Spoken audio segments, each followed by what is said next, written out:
Excellencies, ladies and gentlemen, dear friends, welcome to Riga and welcome to CyberBazaar 2024. CyberBazaar is not to be confused with the tourism industry event happening on the other side of the premises. Our event is much more interesting. You've really come to the right place. My name is Tomas Pildegovic. I will be your host for what promises to be an eventful and hopefully memorable day. And welcome to our online listeners. You can follow the entire conference on the YouTube channel of the Latvian Armed Forces at Latvijas armija. Now, today we meet in a part of Europe, in a part of the NATO alliance that takes security seriously. We feel the consequences of Russian aggression against Ukraine. We understand what is at stake. And we're really taking the lead, not only in our words, but in our actions, to support Ukraine and invest in our own deterrence, in our own defense capabilities. Of course, in this day and age, deterrence and defense are not confined to conventional weapons systems, conventional capabilities. The role and the importance of the cyber domain is only continuing to grow. So really, we meet here today because we appreciate the sense of urgency. Since February 2022, the rate of cyber incidents in Latvia has grown by 40%. The number of hostile cyber attacks on our national critical infrastructure has grown 4 times. And the number of efforts by our adversaries to identify and exploit vulnerabilities in our systems has grown 7 times. And the Baltic states are by no means isolated or unique in this regard. This is the new geopolitical reality that we have to reckon with. A blurred reality of geopolitical contestation where cyber warfare, espionage, sabotage, interference, this is something we have to prepare for. And I think it should be abundantly clear to everyone here present, governments cannot prepare for this alone. Governments do not have the resources, governments do not have the expertise to prepare for threats of such magnitude. But you do. Our resilience, our ability to withstand persistent attacks very much depends on the education, training, preparedness, and active involvement of the private sector, of academia, of researchers. In other words, we are counting on you. No pressure. Now, what awaits us today? First of all, you can each scan your badge to see the full conference agenda. During the first part of the day, we will have the opening plenary in this room. We will have several distinguished speakers and a panel discussion that will really kind of outline the lay of the land, outline the big picture. What is the state of play when it comes to cybersecurity in Europe? How would they judge our preparedness? What are our blind spots? And what are the instruments at our disposal? Then, following the coffee break, we will split into 3 separate tracks. This same stage will be the technology track, and on the second floor, we will have the U hall for the business track and hall K for the research track. So really, I would encourage each and every one of you to explore, make the most of the breadth of knowledge and expertise at this forum. Last but not least, we will have a special awards ceremony, which will give us the opportunity to reflect on the takeaways of the hackathon that ended just yesterday at midnight. More on that later. And then we will have the closing plenary and discussions. Also, something you really cannot miss, please explore the expo on the second floor. There's a lot of cool stuff there, a lot of really innovative products and services that I would encourage you to get to know more about. A few technical notes, and then I will leave you to the good stuff. This forum is really not, a one-way street. Nobody's here to hear a lecture, so please ask questions.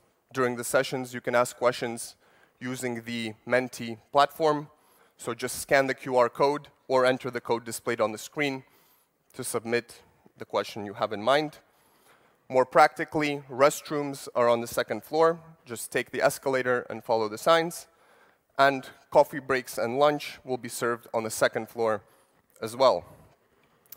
Now, really, this conference is the brainchild of cooperation of the national cybersecurity centers of Latvia, Estonia, and Lithuania. So really thank you for your initiative in making this happen, and thank you for showing this Baltic spirit of cooperation, that it's still alive and well. And this event would not have been possible without the direct support of key partners, the European Cybersecurity Competence Center, and the European Union Agency for Cybersecurity. And now, let's kick off the day ahead of us. Let's discuss, let's sharpen our swords. And above all, let's go beyond just admiring the problem. I'm an academic myself, I understand the temptation, but let's really try to take the next step. I would like to give the floor to the State Secretary of the Ministry of Defense of Latvia, Aivars Puriņš.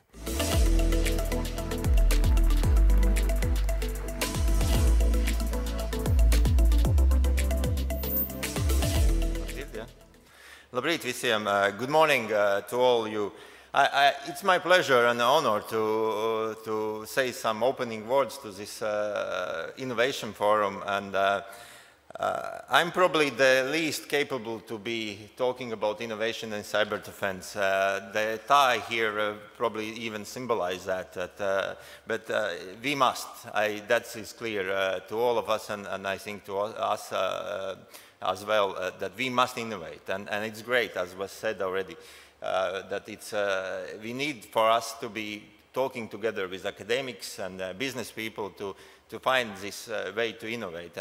And I think the host rightly said, I would be more comfortable. Normally, we are more comfortable to talk about, conventional defense, conventional security challenges. But clearly, cyber security, cyber defense is you cannot get away from that. That is the important part of the current day security, and we need to be innovating to be at least keeping up with the threats, but preferably being ahead of them. And great that we have this forum for that to be reached. From our side, from the government side, so to say, I invite my colleagues who are in between here to listen, to learn, to hear where we can innovate, where we should innovate. Clearly, we want to make a framework that is cybersecurity, that is secure, that is open to innovation. But we also need to write the papers, and sadly we need to try to write it so in a way that it's not too bureaucratic. And there's really a great danger to be overly bureaucratic on this matter. And I just invite to question everything. As the current these days greatest innovator in our times has said, question everything, delete what is superfluous, simplify, optimize, automate, and repeat. So I really, as our host said, question everything, ask everything, and most preferably suggest solutions. With that, I also want to say thank you already at the front of the conference to all the people who were involved in this events, setting it up. Baltic friends, thank you very much. And clearly, we look forward that this, 2 days before, already has a good start, but also this day will be a beginning of many beautiful friendships that will bring this future innovation and will bring forward new ideas, solutions that can be also implemented either in a practical solution or some regulatory framework, or just a future cooperation that could bring future benefits. So thank you very much, and have a great conference. Thank you.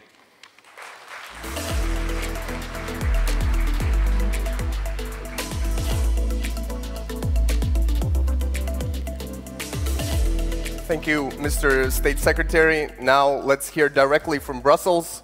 Let's hear a video address by President of the European Parliament, Roberta Metsola. Ladies and gentlemen, it is a pleasure to speak to you today at this first edition of the Baltic Cybersecurity Innovation Forum. I hope the first of many. Here, on the eastern borders of Europe, You, better than anyone, understand the importance of staying vigilant and countering hybrid aggression in all its forms. It is a lesson we must all learn, and quickly. Because it is not just Europe's physical borders that are threatened by malign actors. It is no coincidence that in November 2022, the European Parliament systems were attacked just minutes after the European Parliament adopted a resolution designating Russia as a state sponsor of terrorism. We know that there are those for whom the simple existence of the European Parliament, of the European Union, is a threat. Today, with so much of the functioning of our democratic process taking place online, we must make sure we are ready to defend ourselves on the virtual front. It is the only way to ensure security, stability, and resilience on our continent. Our union works best when it works together. We have a wealth of talent and innovation in cyber across our continent. Now, we must mobilize this to tackle these hybrid threats as one, working across borders and disciplines to exchange best practices and enhance our support to vulnerable institutions and governments.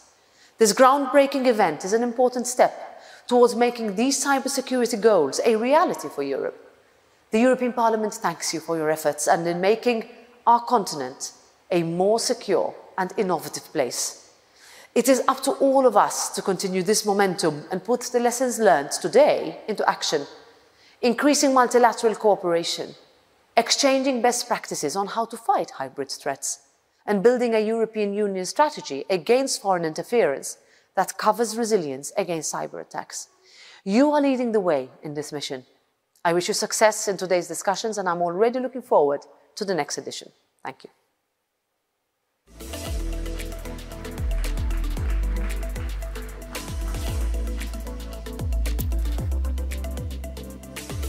Powerful words by President Metsola. I hope everyone feels energized, inspired. I would now like to give the floor for opening remarks by Zane Petre, Head of the European Commission representation here in Latvia.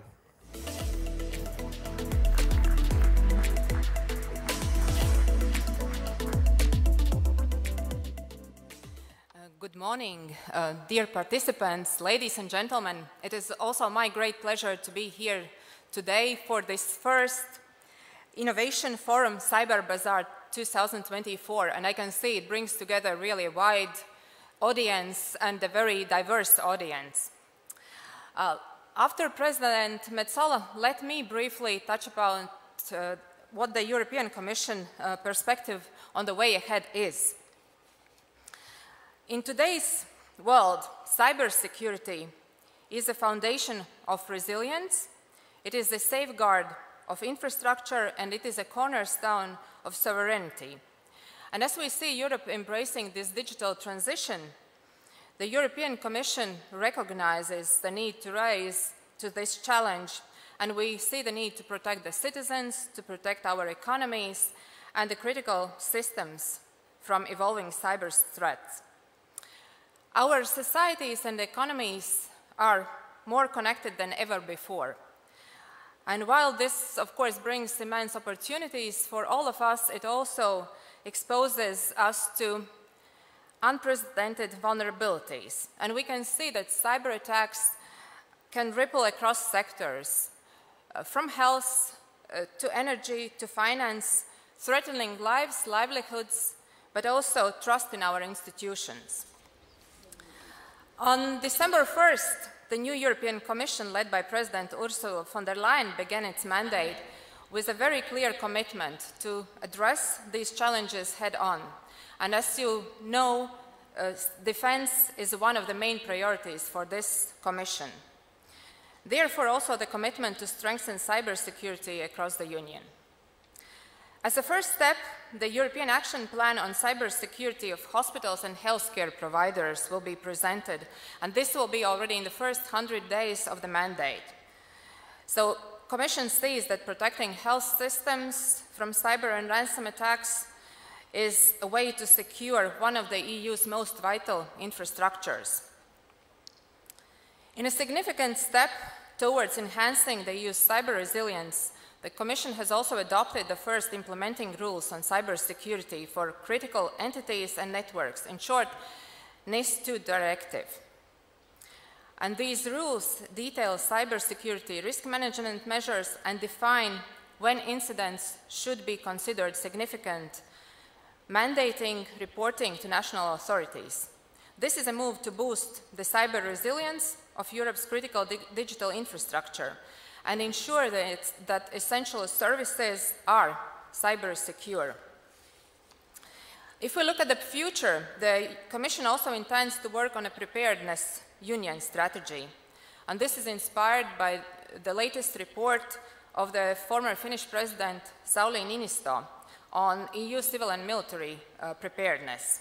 And as part of this, we will focus on further strengthening cyber defense capabilities, coordinating national cyber efforts, and securing our critical infrastructures.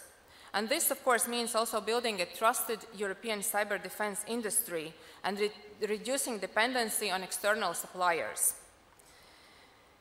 Another issue that I want to touch upon that over half of European companies face is the difficulties in finding qualified cybersecurity professionals. So there's clearly a skill gap. This is another issue also that President Niinistö talks in his report.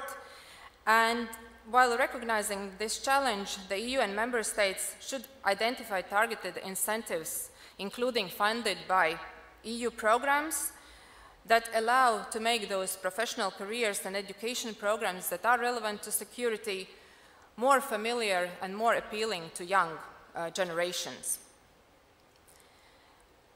And another strand I would like to mention is how we will work to deter malicious actors.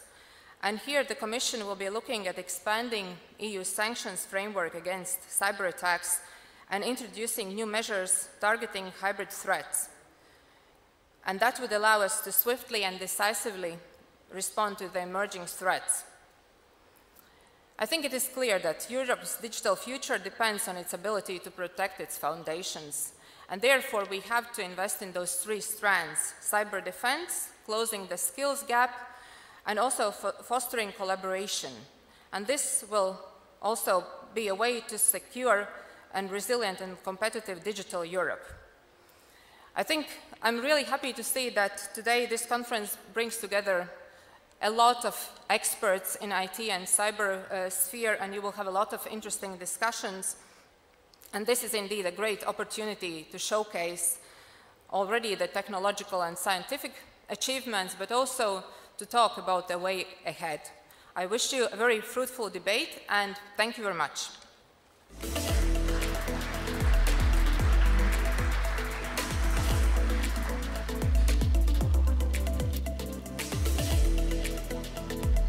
And now for our final introductory remarks, I would like to invite on stage Mr. Liudas Ališauskas, Director of the National Cybersecurity Center of Lithuania.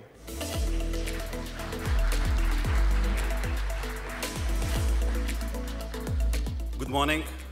Labrit visiems. It's a pleasure to be here today with you, to stand in front of wonderful power, in front of wonderful people, experts, innovators. In place geographically today, Riga, Latvia is a regional center of Baltic states for innovation. In digital domain, of course, it's a center for innovation. For few days, we came together. We joined our thoughts, ideas. We were looking for solutions that, as the previous speakers mentioned, we still have a lot of challenges and issues to solve. So, breaking down the issues and challenges that we observed in Lithuania are the same as in Latvia and Estonia, as small countries that are quite active supporters for Ukraine in this current situation. We receive altogether the same additional attention from the same adversary. We observe that quite new technologies have been developed and applied against our nations, about not our nations, Europe's nations, about our digital domain. We observe new innovative tools developed to penetrate our systems to steal important information. We observe quite new weapons developed and successfully used to spell disinformation to achieve political useful positions for our adversaries. Quite a huge range and wide range of challenges that we face together. And one thing that have been mentioned as well, we all have the lack of talents of people. So probably possible solutions for these challenges could be innovations. We need to stand together, to work together, to think together, to develop new innovative ways to solve these challenges, to develop technologies that can protect our digital environment, our national securities, to help our people to move, to live securely in this domain. And that's why this type of events like Innovation Forum is very important. As a director of National Cybersecurity Center, I understand how many effort it takes to create such opportunity to organize these events. So big thanks for people who stand behind the organization, and have a wonderful, great and fruitful day for today. Thank you.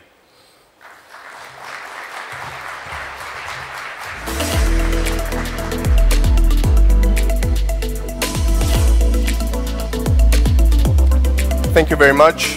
I think we've heard enough speeches. We've heard enough soaring rhetoric. Let's have a bit of a reality check.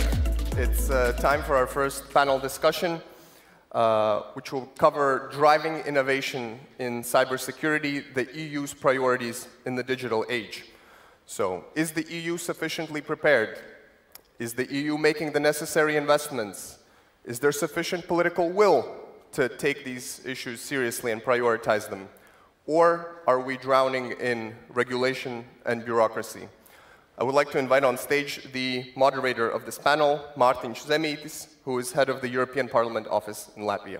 Thank you.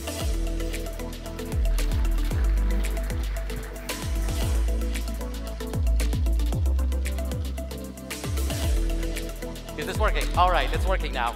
Wonderful. Thank you, Thomas. You're most generous. So let's get down to the nitty-gritty and the practicalities. And therefore, I ask my honorable panelists, Mr. Rolands Heniņš, Director General of National Cybersecurity Center of Latvia, to join me on the stage here, as well as Liudas Ališauskas, from whom you just heard, Director of the National Cybersecurity Center of Lithuania. If you'd like to take your seat, Liudas, it would be great. Yes, please, make your space here. As well as Mr. Lauri Tankler, the chair of the National Coordination Center Network of Estonia, also the head of the R&D Coordination Information System Authority of Estonia. Now, Ronald, labrīt. Liudas, labas rītas. Lauri, tere homikust. This event is the Baltic Cybersecurity Innovation Forum, and therefore it's only becoming that we have all three of the Baltic states represented. We have Latvian center, we have Lithuanian, we have Estonian center here, and of course we meet in difficult times. We meet in very, very challenging times. We have a war in Europe, we have unrest in the Middle East, we've just had the elections of the American president, we will have a new old president starting. We have a very tense geopolitical situation. We have Mr. Lavrov in Malta today. Against this geopolitical background, of course, when we talk about cyber security, we used to talk about cyber as the new threats. We had conventional threats, we had the missiles, we had the soldiers, the tanks. Cyber used to be something new. Well, cyber is no longer unconventional. It's quite conventional. It's quite clear and present. The danger is here. And therefore, the first question I'd have to the panel is, are we safe? Are we safe? Ronald. Can I answer yes or no and then you move on? Or well, should I elaborate? You could answer yes or no, and then we can take the panel, and then I'll ask the next question, and then we'll be able to elaborate, if that's all right. I'm afraid you will torture me anyway, so I will probably give a more elaborate answer right away.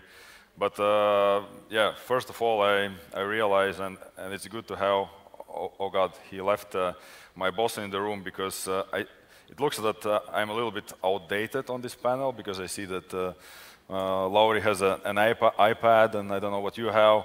So for the title like this, I should probably ask for iPad or the newest iPhone next time to have my notes, not this old school like paper type. We're the same. We're also old school. Yeah, no, it's nothing wrong with being old school. Huh? We need to upgrade ourselves for the next panel.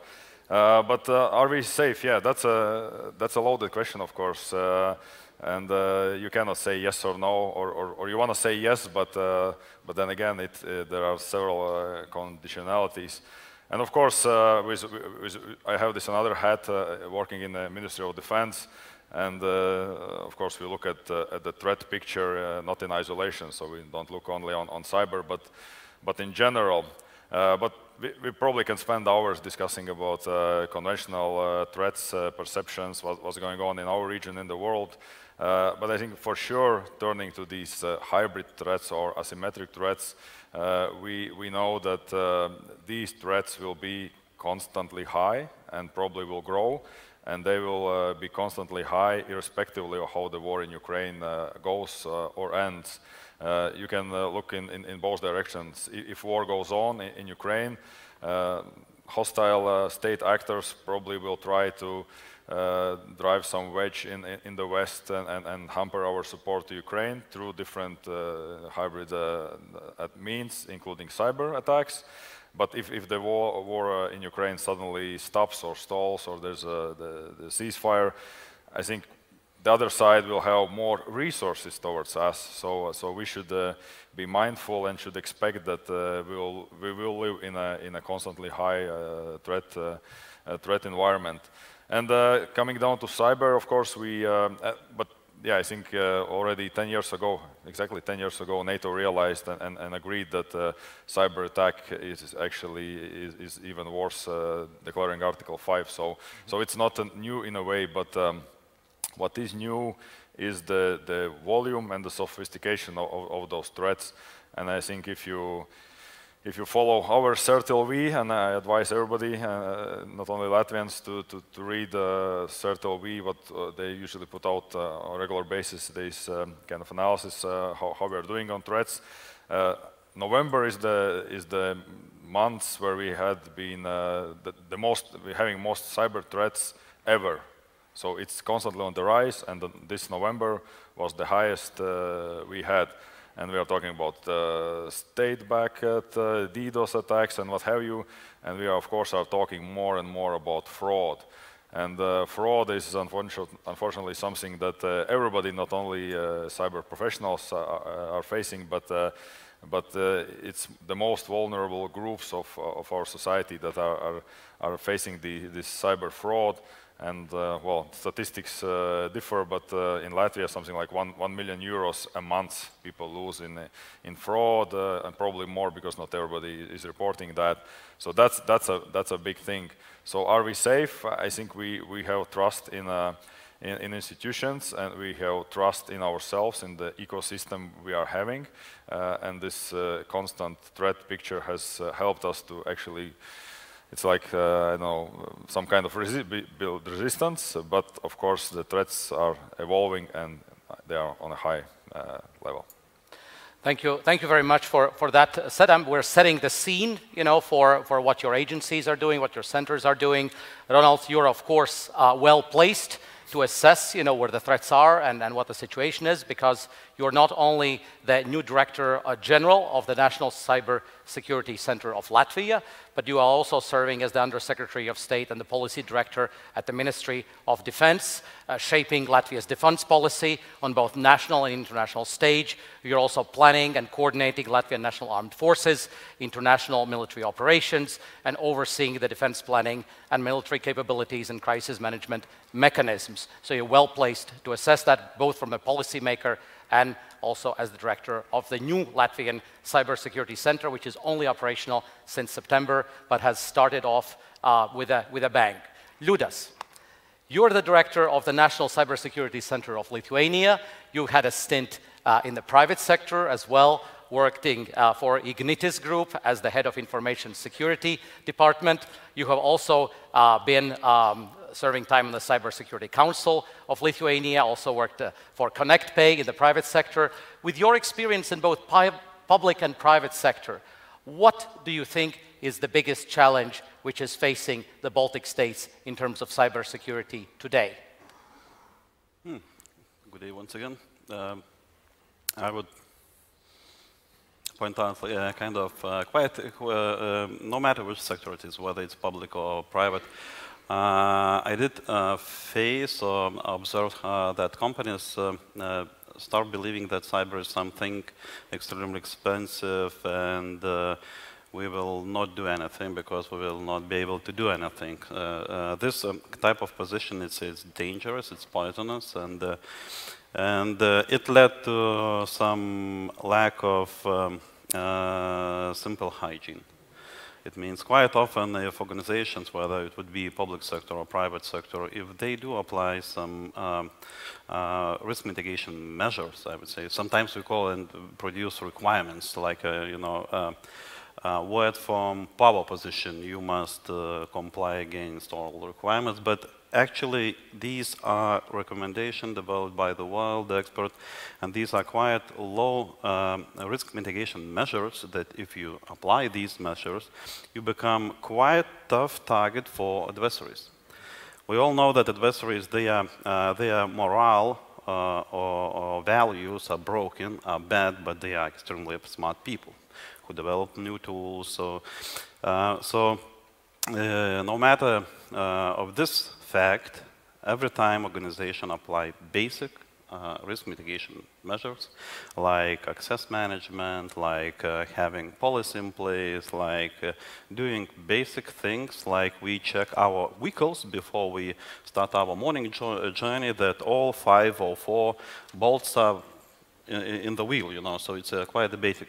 Doing that, we make life for adversaries, no matter how smart they are, extremely hard. We force them to invest times and times more than they could just take a target to take you without investment. So, wrapping up, so quite incorrect understanding that cyber is something very crazy and we will do anything. So it's actually it's more simple than we can think. And applying basic risk mitigation measures that are called usual requirements really changes the battlefield extremely. So that's my observation, whether it would be public or private sectors.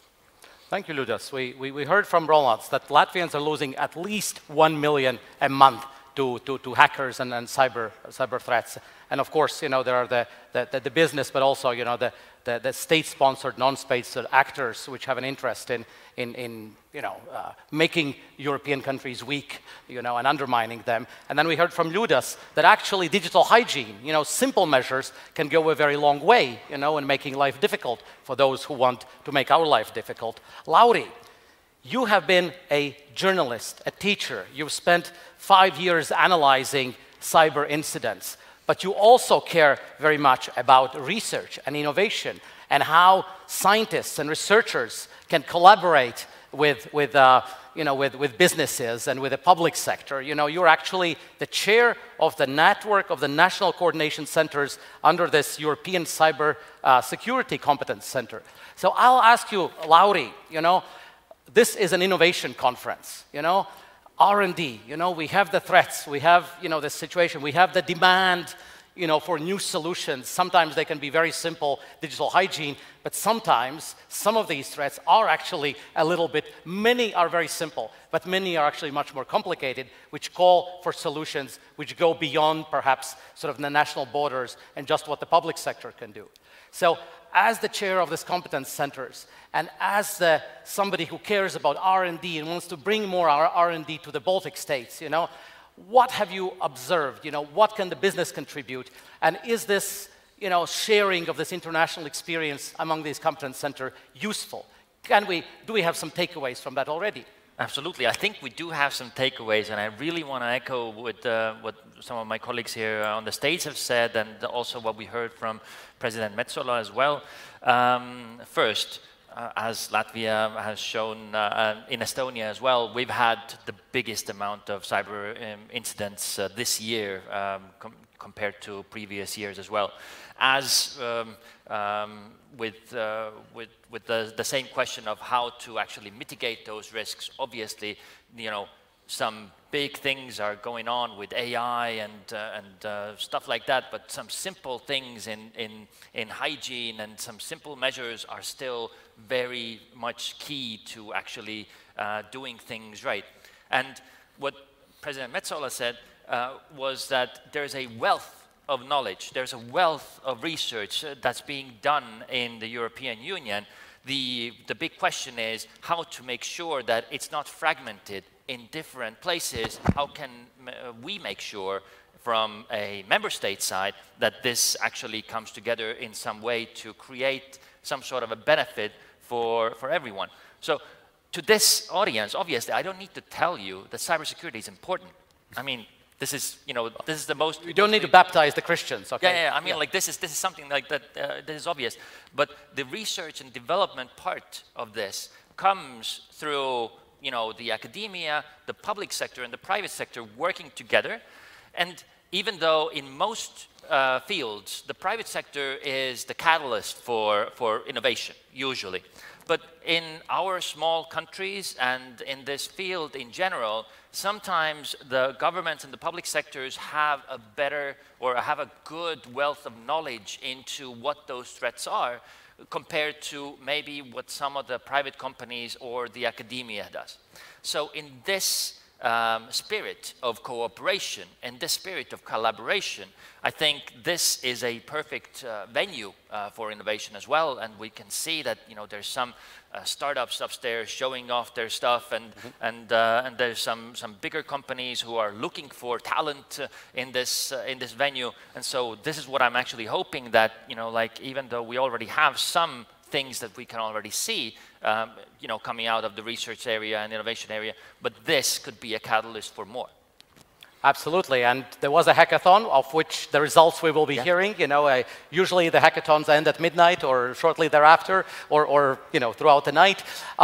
You, of course, your three agencies are the main sponsors, you know, of this event, and then it would only be proper for me to actually allow you, as the heads of the agencies, or almost the heads of agencies, to actually present, you know, what you do. So, Ronald, maybe you give a brief sort of introduction of what are the sort of the main issues that your center is tasked with, you know, from the legal perspective, and also how you practically intend to be doing the work. I'll ask the same questions to Liudas, of course, and also then to Lauri. Okay, so just briefly present your centers and you know, what your sort of number one issue is that doesn't let you sleep at night. I hope you sleep well at night, but you know, if you don't, then there's something that you think about. And what is that one thing that you think about?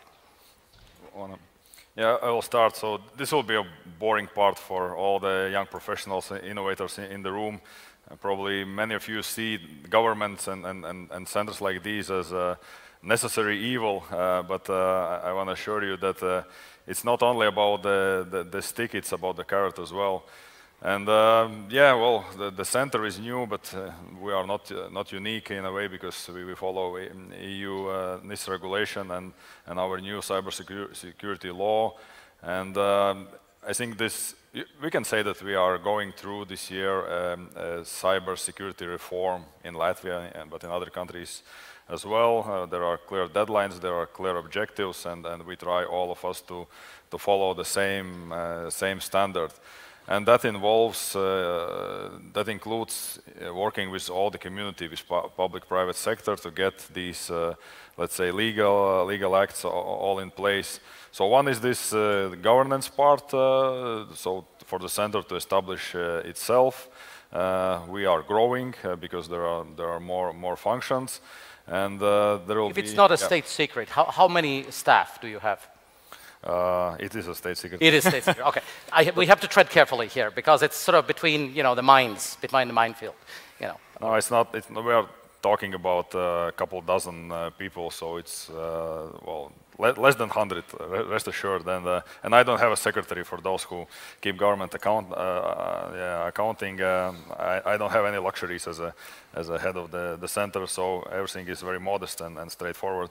But yeah, so I think we are establishing ourselves, and we do a lot of information campaign work, and there will be more coming up because there's a great interest in all the important and everybody who falls under the new regulation. They want to understand, are they really there? Are they falling under regulation, or what they need to do? So we are there to help them to find out and facilitate that. So I think that's in essence the main thing is that we want to bring this new legislation in force and help everybody, all the society, to kind of make it familiar with them. Yeah, for all of those who are in business, maybe not in public service, maybe not in regulation, at the European level you have a piece of legislation which is called the NIS, the NIS, and now we have also NIS2. And then in Latvia, there's a new cybersecurity law which came into effect from September, and also in this law, the Cybersecurity Center is foreseen. So there is a lot of legislative effort, but I assure you, as the long-term bureaucrat, I've spent 20 years writing the laws and then trying to find ways how to implement them. You know, it is the legal framework which sometimes actually drives some positive things, you know, forward, you know, things which we needed to do otherwise. And of course, you know, we do all of these things not just because there is European legislation, but because there are threats out there and we need to address them. So thank you very much for that expose. Liudas, you mentioned you have some very nice, good practice of cooperation inside Lithuania between different agencies. So why don't you tell us, you know, what's the number 1, 2, 3 that your agency does, and how did you come up with this idea of this very good cooperation within the agencies? And then we will talk about cooperation at the Baltic and European level. Liudas. Oh, thank you. I'll try to call quickly to streamline so what we are already doing and what we plan to do for next time, and it will be more relating to the event that we are in. So what we are doing, we used to talk a lot how cooperation, international cooperation is important, and it is important. Actually, it enables us if someone in Belgium catches a new type of attack, their reverse engineers discover the tools, and so bad words like indicators of compromise, tactics, techniques, and procedures. If they share these, we can apply that knowledge to our defense systems, and the ongoing attack that we didn't even knew or had feeling about that could be stopped. So that's the effect of collaboration. But then we sat down around the table in Lithuania with the agencies who has one or another role in national cyber defense system. We raise this question: how we do cooperate? Do we cooperate? And we agreed that there are places for improvement. So the result of this agreement, actually, not denial. So this year we launched like a joint initiative, unit. It's called National Cyber Threat Analysis Cell. So National Cybersecurity Center, we provide with facility with a quite expensive commercial feed. With that team works with open source intelligence. So we train together, and we put our quite best experts in this joint initiative or team, and we draw national cyber threat landscape or picture together. We used to do that separately. Who can do better, faster than we have been trying to put all these puzzles in one place, and that was quite challenging. So that's an example what we do together, and this joint, once again, this joint our initiative in the innovation sphere could lead to quite effective, big, and really needed results. What we plan to do, coming back to innovation, I have quite technical experience in programming, digital neuron, worked a little bit with artificial intelligence. And as a young scientist, I did understand how it is important to work with as much real life data as it is. So if you take like generated data set and try to build such a technologies as artificial intelligence models who would be able to detect some anomalies, all those, so it's better to work and to train these models, this brain, on real data. And what we see in National Cybersecurity Center, we do own quite huge lakes of real data from our critical agencies, organizations. So we do have data. We do have challenge to anonymize this data, but we do have ambition, and that's quite one of the priorities for next year in our work plan, to open that data for academia, various universities, to start cooperating and working on real data, and we will bring with the real challenges that we know challenges or problems, threats, and honestly, we do not have answers or knowledge how to do that effectively, not with the 3,000 experts, which we don't have. Yes. So that's the way that we understand that the way. Still a lot of questions to be answered, but we put that bravely on the table, and we'll be moving that forward. We have data, we'll prepare data, we'll give data to way much smarter people, academia, and we'll expect maybe some startups to be born during this, and actually real, challenging, very dangerous problems to be solved in digital environment. Big data, availability of data, open source data, then academics and researchers working on this data, doing modeling of threats. You know, this is really interesting, Liudas, what you're talking about. Lauri, you know, you've been spending, you know, last 5 years also on sort of coordinating various centers and bodies all over Europe. That means access to even more data, access to even more experience, more approaches. You know, what have we learned from this cooperation from another? Should there be more cooperation? Because European law gives us the opportunity, the Commission gives us the infrastructure, the opportunity to work together. How much are we working together? Can we do more? Yeah, so I am wearing a couple of different hats here. Yes, one is the Estonian National Cybersecurity Center, and what we do there. Obviously, we do very similar things, from incident response to actual, cybersecurity standards and prevention and analysis and all those kinds of things. The other hat that I'm wearing is the chair of the network of the National Coordination Centers.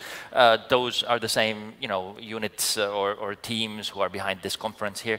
And I know that there is a lot of you from other countries in the audience here as well. The cooperation between this national coordination centers is actually a new thing. It's not 5 years, it's only a couple of years, by the way. And it's because the European Cybersecurity Competence Center was established a couple of years ago, and this was done so that it could pool some of the resources from a Digital Europe fund to actually, disseminate those funds to these, the most important problems in cybersecurity. For example, right now we are in discussions on how to disseminate the funds in the next 3 years. What are the most important pieces or challenges in cybersecurity for the next 3 years? And the key words here are automation, AI for cybersecurity, transitioning to a quantum safe world, all those kinds of, they may sound like buzzwords, but we need to solve those issues. And even though the European, this is a pan-European effort, and so this is something that I really see that, member states all over the Baltics, obviously, but all over Europe are actually tackling these together, separately and then together, so that it could actually benefit the European Union as a whole. And I think, you know, like, obviously there could always be more cooperation, but it has to be trust-based. We need to know who are we dealing with, who are we talking to, who can we share our data with. And so this is something that these kinds of conferences and cooperation between agencies is key, so that the experts could trust each other, the agencies could trust each other. I imagine that you've now, by now, have become best friends. You're having coffees in Vilnius, Tallinn, and Riga. Exactly. At any rate, you know, you mentioned automation, robotization, you know, things which machines can do for us if they're guided well, but there still is scope for people, right? There's scope for talent. And, you know, you mentioned that you've been hiring, you know, you've been on a hiring spree, you know, getting some talent from the private sector or from the academias.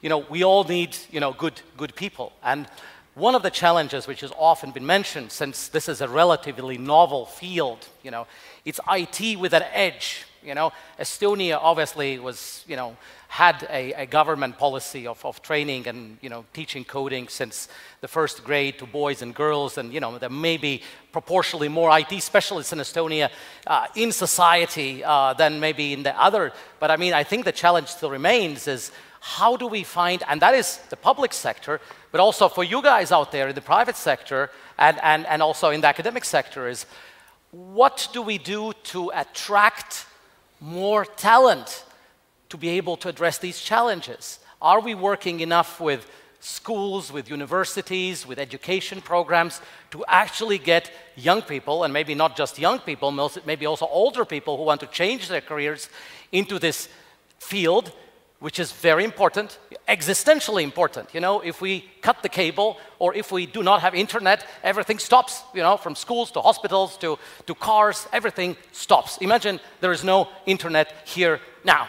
You know, President Metsola doesn't speak, you know, there is no light, you know, we light the candles, some of us have mobile phones, we can sing with whatever, you know, but with people, we cannot still exist, right? We need the talent. So when you're working with your agencies, when you're hiring, when you're going out there talking to universities and schools, et cetera, you know, what's the message that you're sending them? How are you attracting people to this exciting field, but which does require a certain level of technical skill? You mentioned that you spent, you know, or began your career in encoding, that you're a good programmer, you know, certain level of that. We also have not enough women in this area. Unfortunately, I'm breaking a fundamental law here, no woman, no panel. We have no woman, but we still have a panel. I don't know what we're doing here, you know, no woman, no panel. I'm breaking the law. At any rate, so attraction of talent, you know, smart people to this field, you know, how do you deal with it? What's the message that you're sending the young people who are watching this on Thomas, what was the website? Where were they watching? The Ministry of Defense website or the Army website? Where are they watching? The Army, the Army website, very, very important, the Army website. So now there's a lot of traffic to the Army website. Hopefully the agencies out there are vigilant, you know, and this traffic continues. So what's the message you send to young people? Lauri, I start with you. So I can. You've been a teacher, okay? Oh, absolutely. I've been a teacher, and I can list off all those things that we do to attract those talents and to actually, you know, get girls to come into this field. And Estonia is actually doing not so badly. Yeah, but all in all, like that's one of the reasons why this automation of cybersecurity may actually be more important. That's one thing. It's because of the lack of talent. But the talent issue is more of a community issue. So it needs to be understood that everybody actually has to contribute to this question of like what kind of people, what kind of skills do we actually need, so that the academia can actually go and teach those skills, and so that in the end the people who are coming out of those schools and that could actually come to work for our agencies or work for the private sector or do more research, that they would be sort of ready. I mean, nobody's really ready once they finish high school or vocational school or university, and some training needs to be done on site anyways. But the big question is, are the fundamentals there? Do we have enough people going into the STEM fields? Do we have enough people, or do we really need to, you know, put those incentives there? The same question about the ECCC, the European Cybersecurity Competence Center, the strategic agenda that they have put forward for innovation. One of the three key things that they have put forward is that there should be a special effort towards skills, special efforts towards towards competencies there as well. So that means that there's going to be funding provided to support those skills through the Digital Europe and the cybersecurity part and everything like that. But this has actually been, this is actually one of the places where member states have come together. They've highlighted that issue. They've said that we need to put funding into this, and funding will come into this, and so the projects will actually arise. Right, right. And of course, if we remember, you mentioned Digital Europe, there's a dedicated stream there. There's also the recovery and resilience facility. Absolutely, within that, yes. There's 20% at least for digital. A lot of that going towards skills, structural funds, cohesion monies, a lot of monies towards skills, European Social Fund. So from the European perspective, there's actually a lot of funding out there. And if you read the Draghi report, et cetera, you see that in the future, of course, this is the crux, the resources, and there will be more money, even more money coming in the next years. But money is money. I still need to have highlight the fact that like this is not like something that the public sector or the Digital Europe funding can solve on its own. The private sector right here, it has the same amount of responsibility to actually show those youth that there is a path, that there is a business out there is a sector. Absolutely, and you're well placed to speak about that because you have been a teacher once upon in your career, and once a teacher, always a teacher. I know that from my own mother. So, Liudas, human resources, this conundrum. Can you talk about that a bit?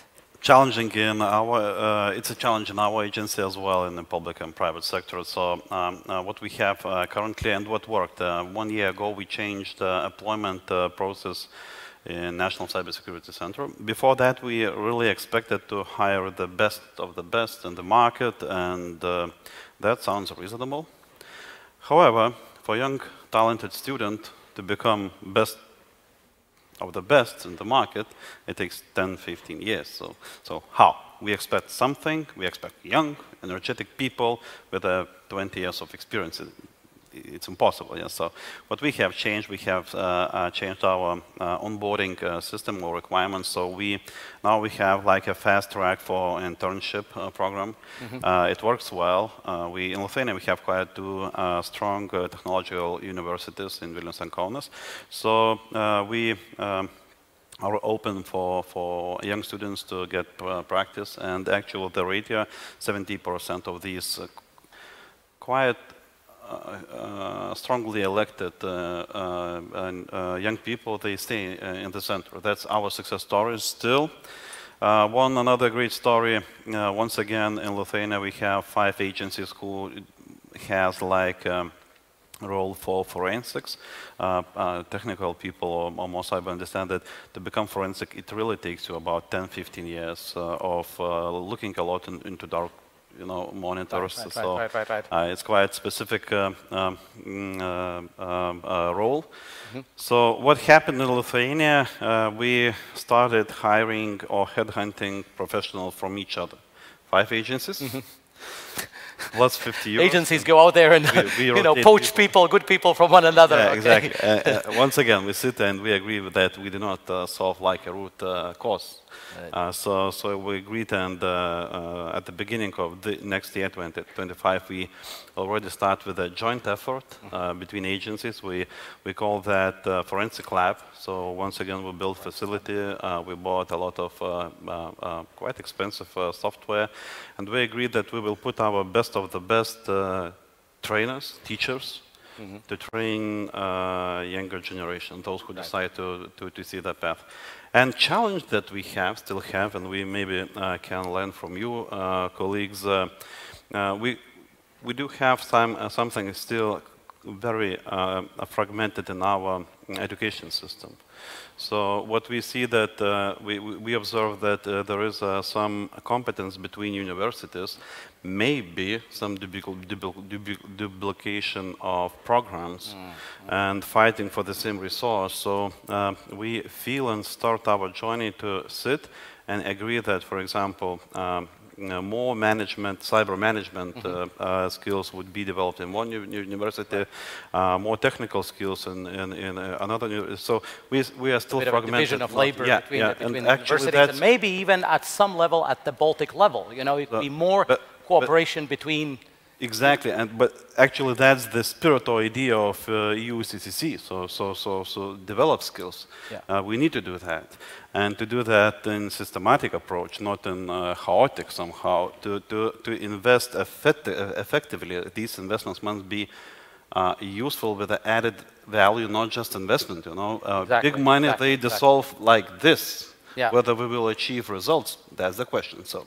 Absolutely. And then finally, before we go to that last part of the panel, a question: if a young person or not so young person would like to have their career at the National Cybersecurity Center of Latvia, what profile should they have? What are you looking for in people? Both in terms of the skill set, but also maybe there's a certain sort of personality type. People should be patriotic and loyal, right? I mean, they should sort of pass some sort of a loyalty test, right? They should sort of sign that, I love Europe and I love Latvia and, I work for you for the rest of my life. Or, there's, what types of people, if I'm studying Retail University, I'm doing coding, and then I imagine my career at Latvian National Cybersecurity Center, what should I be doing? Well, our security service will make sure that we get loyal people. So they have their I have trust in them. But how do we recruit people? We put advertisement on a web page and hope that smart professionals will apply. Right. I would also advise you to use social media because that's a good way to reach. I think we're using that as well, but that's probably not enough. So we do some other things, and one of these things is like here today, these previous days. Organizing hackathons. I understand something like 120 young students participated in this hackathon, which is great. Hopefully they will be looking for more. There will be interest and we will have some kind of cooperation. But yeah, well, joking aside, I think when it comes to human resources, let's say two directions. One is this overall hygiene or cyber hygiene. So you have to constantly educate your population against fraud, but some also basic cyber hygiene things, and especially your most vulnerable groups like seniors or kids. You have to start in the school, and you actually have to start in the family. You have to check your own kids what they are doing on the internet, and I'm not sure if I'm doing a good job all the time on that. Me neither. Yeah, so there's this one hygiene part, and then about the young professionals. There is no one single or silver bullet where you can, let's say, throw money at something and they will grow up like mushrooms in autumn. So lots of things, and as Lauri mentioned, this Digital Europe and funding available for human resources for building up capacities is important, and we use that money in Latvia this year as well. We organized this cyber challenge for young guys, and then we formed a team for European level competition. So that's just one of the good examples. And we are trying to work with schools, with universities through different initiatives. We are utilizing our National Guard Cyber Defense Unit, which are volunteers, and they try to build this network of professionals and involve them in activities and create some kind of pool of experts. So there are many things. There is no one single thing you can do. So.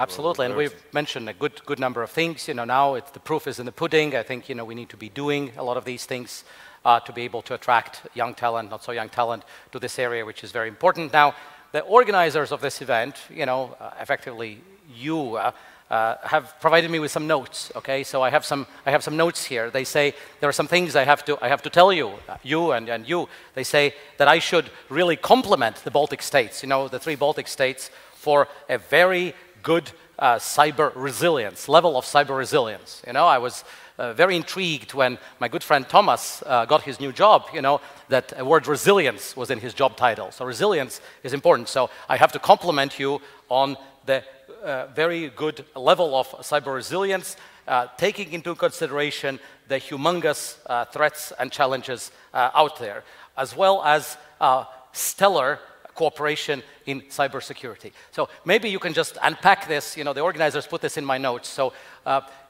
we're organizing this event, and I think this is the first of hopefully many. That's one practical sort of way that we can show that we cooperate. So what else do you do, guys, together? You know, what are some of the things exciting things that you have in the works? You know, more hackathons, you know, more sort of intelligence exchange, you know, best practices, you know, another excellent center building on the Lithuanian experience of bringing agencies together. So various agencies, what's in the works? You know, what's one thing which you will do after this conference together, you know, aside from Baltic Cybersecurity Innovation Forum #2, you know, in December of 2025? What we do? Yes. So, quite a lot, as it was mentioned, not everything is quite public, but we thank a lot Latvian colleagues, LV and international partners, that we can, my team can train together for hunt operation. That's really important. Usually in this type of problem solutions, we do face the same challenges, looking for own solutions. We solve the same problems different ways, so it's really important to learn the fastest way, technologies that is more effective. So thanks for that. And from Estonian colleagues, we talk and observe a lot and try to even to copy things we have done in your education system. And that's actually important, what was mentioned. So we are resilient, but that was made by people. So look to the left, look to the right, everywhere. So we should thank each other. We have the same thread. We work together. We compete a little bit, and that's actually very good. And we, the most important, we learn a lot from each other, and that from the ancient ages when we sit around the fire and we just talk our stories. We are humans. That's the way we develop. That's the way evolution happens. So these type of events are actually all about that. So thank you. Colleagues, best brains in this region for possibility to learn from you, and we are eager to share everything we can. All right, so Lithuanians sit around the fire, you know, and discuss. Estonians probably sit in the sauna and discuss. Yeah, absolutely. So I'll be brief. Obviously, we do a lot together. We share intel and everything. I'll just point out one thing. We will keep on organizing some joint trainings and exercises, and I really appreciate you know, everything that we do together in those fronts. One thing, next year as well, we are organizing a camp, a training for girls, for which we are inviting our European colleagues, European countries to send girls to the Estonian camp Cyber Wizards. That's just one example for, you know, how Lithuanian you know, kids have been coming to Estonia for the last 2 years to actually learn with our kids, see that there's a community of youth who are interested in the same thing, and so we're going to keep on doing that. Oh, that's lovely. I think we need absolutely more girls and women into this area, and in Latvia also there are very active groups of Riga Tech girls and Vidzeme Tech girls and Liepāja Tech girls, and you know, I'm sure they should be invited, you know, to the Wizards, you know, the Tech Wizards camp. And Estonians will continue organizing different exercises, as you mentioned, and lock shields, and Latvia will try to win next year again. We're already starting to prepare and putting together a good team. But just one thing to highlight from my side on this collaborative approach is, again, about threat hunting. That's an initiative which we are very proud about and see great potential. So we work mostly here in Latvia with Canadians, but that's a kind of, there's a great interest from other allies as well. But that's something, and there are things sometimes you need to keep, let's say, a little bit narrow circles to make it more work, because we have so many layers in EU, in NATO now on let's say on all participants level, but some things work if they are not that big in volume.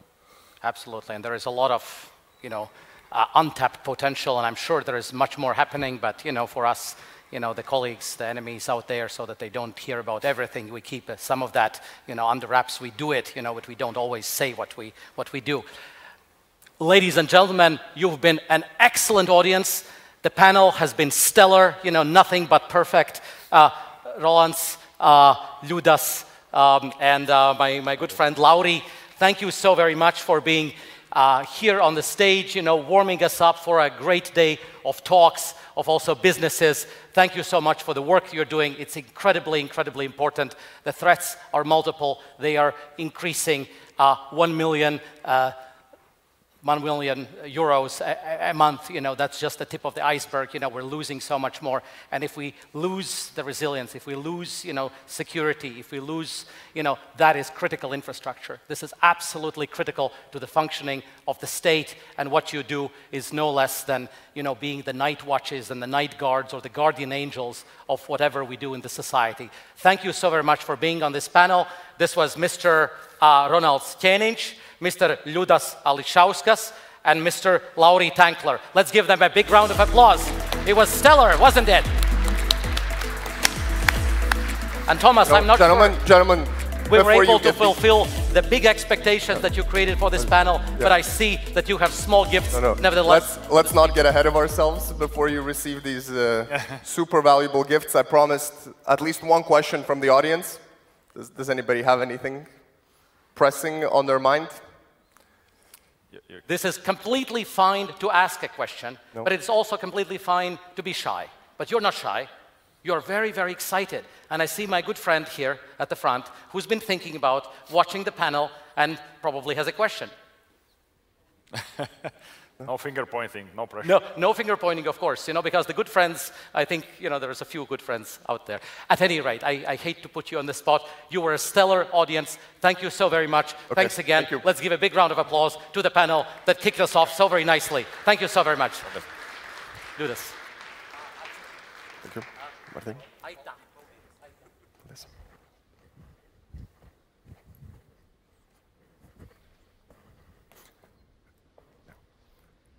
Here you go.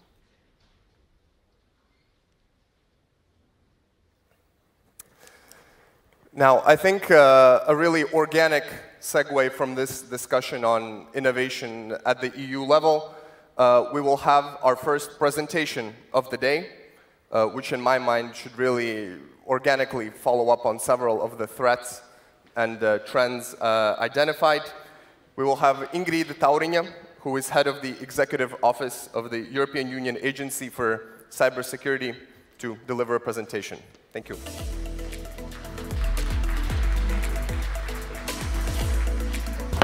Hello, I hope you can hear me. I don't see you, but you see me, I guess. Esteemed guests, colleagues, I am also using some slides. I don't know how it works. It works. Great. And actually, just to continue the panel discussion earlier at the national levels, and at the European Union level, we are also doing great work because of these great guys at the national level. So we have a Team Europe, which we do Cyber Olympics across the world with, and these talents are collected from the national cyber challenges that are organized by all member states.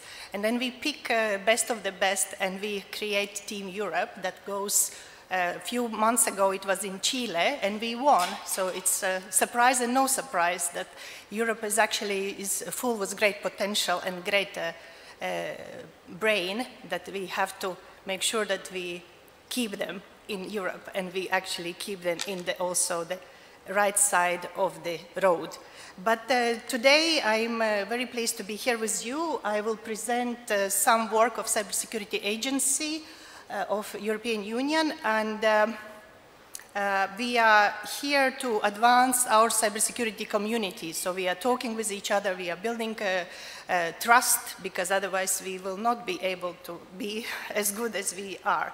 I will walk you through a few documents that the agency has presented just 2 days ago to the European Parliament, and why this document, while it appears as a bureaucratic paper, it is not, because behind that there is a work of all 27 member states, all authorities, together with ENISA and my good colleague, Professor Dr. Malatras, designed index. An index collects a valuable input from very many, 60 in total, criteria that allows us to see where the Europe is. But before I jump to that, I want to maybe quickly talk about ENISA. I'm sure you have heard about ENISA before, but just a quick glimpse. So we are a cybersecurity agency located in Greece, in a very exotic, in a nice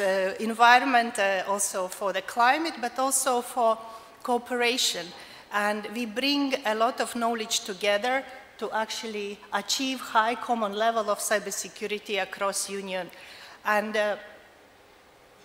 how we know that we achieve high level of cybersecurity in the Union by doing some measurements. And today's forum is about innovation, but innovation would not be possible also without data. So I will get to that. We have few strategic objectives how ENISA's work is organized, because we are a very small agency. In numbers, we are around 100. However, we do a lot through community building, so we bring communities together, so it's in the middle, and we do on the trusted solutions, so we have trusted partners forum, for example, for EIDA's work.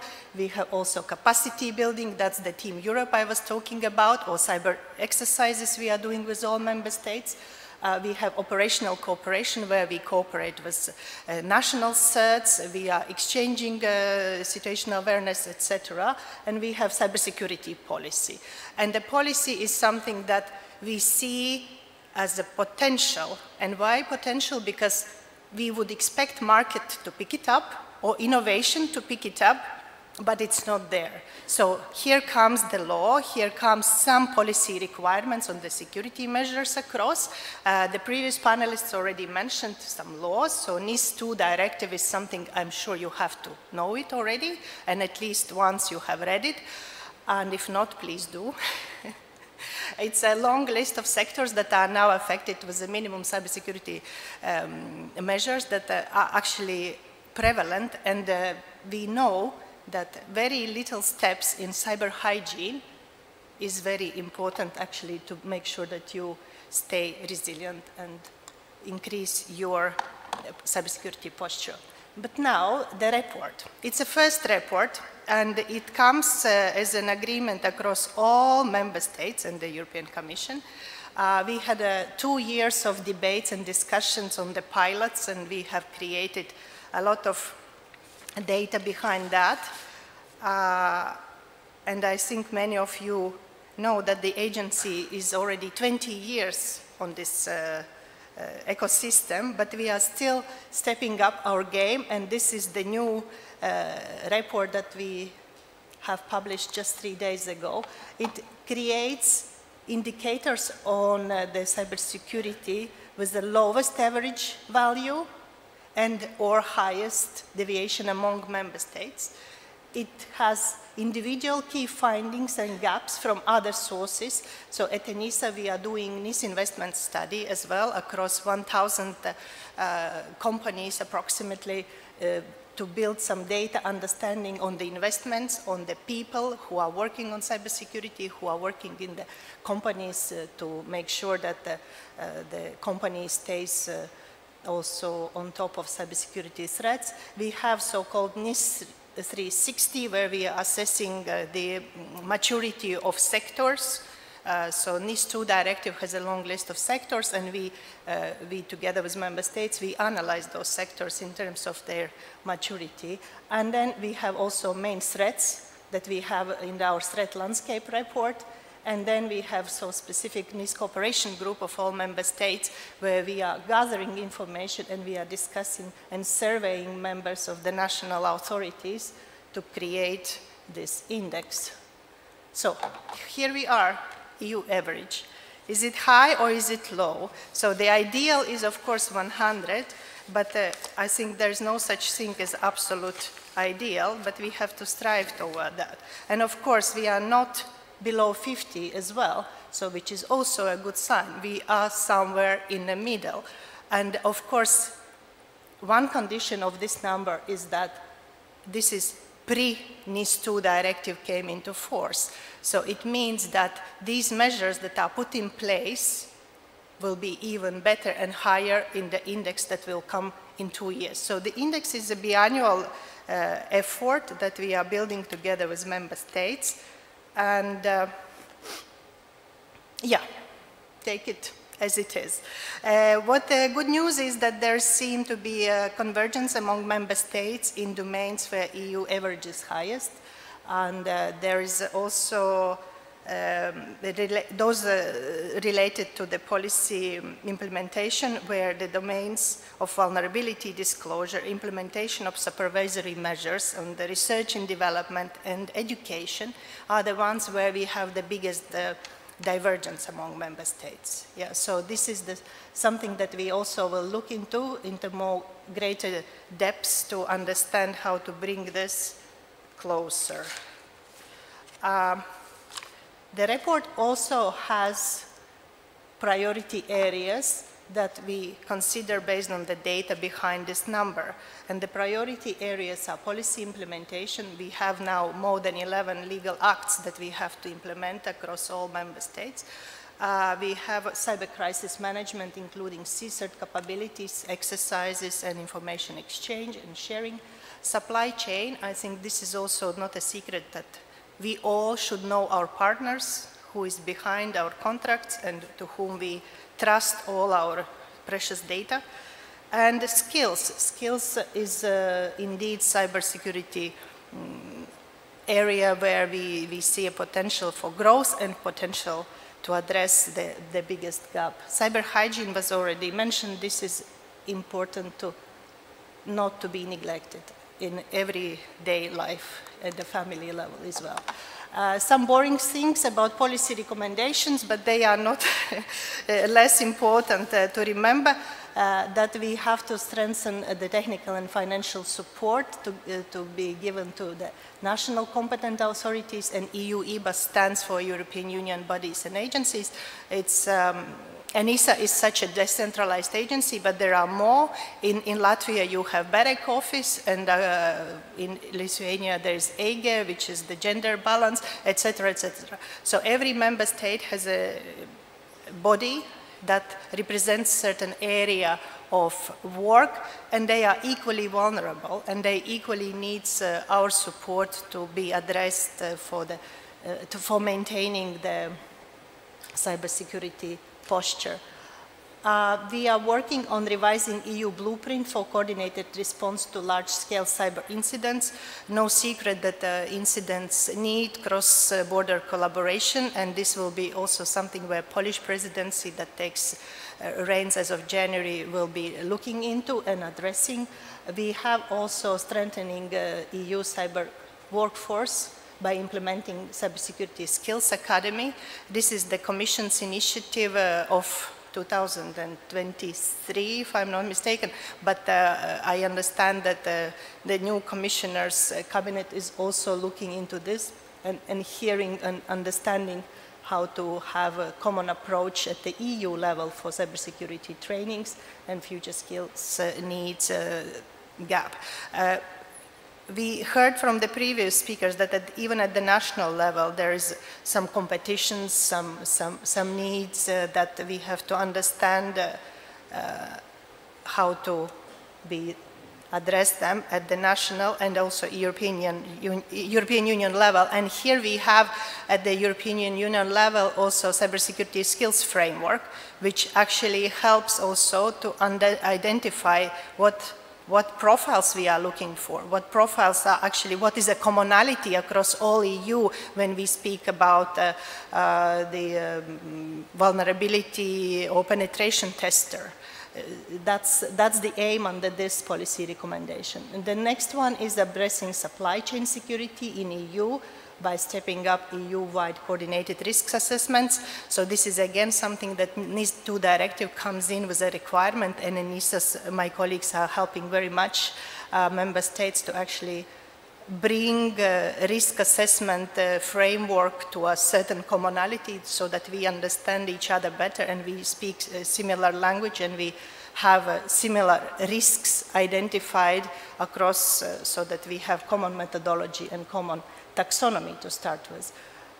We are also increasing the understanding of sectorial specifics and needs because no secret that cybersecurity is important, equally important, not only in telcos, but it's also for energy, for railways, for gas, just to name few, equally for water supply, for waste management, etc. This is now a common good, as to say, and therefore we bring this for the attention through this report as well, that policy recommendations in relation to the sectorial specificities and needs are needed to be understood. If I may continue, there are some data. And here I want to emphasize that to bring this NIS investments report, we do it annually, and we do it for the 5th year. So it's all public information on the NISA website. So the good thing about EU is that all our documents and reports are publicly available for everyone's use, especially, particularly a call for research in academia. Use them and bring your assessments and methods and research into that. We have data that we are willing also to share and have better understanding with research in academia, so that we can understand also correlations, or we can understand better foresight projections. So we had 1,350 entities surveyed in all 27 member states, including the Baltic region as well, and with 12 NIS sectors. And we had responders from CISOs, from InfoSec managers, or similar. And what we have found is that everyone, well, mostly everyone, knows NIS2 directive.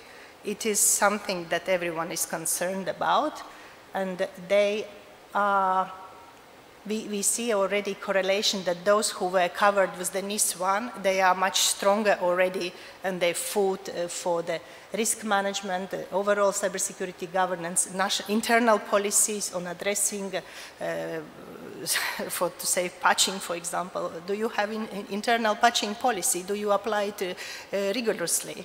That's kind of, the questions we get to answer.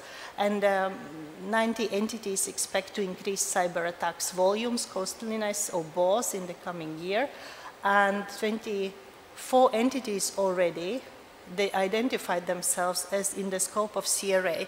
I don't know how many of you know what is CRA standing for, but it's a new legal act, that is a Cybersecurity Resilience Act, that will define the, so to say, in a simplified form, requirement for security by default and security by design. So all manufacturers for product, for software, it will be the responsibility and liability of the developer to make sure that you have the way to address unknown or known vulnerabilities, and to make sure that the products remain to the certain standard across its life cycle. We had 27 entities of, I don't know what is DA, apologies. I have my notes gone for this one.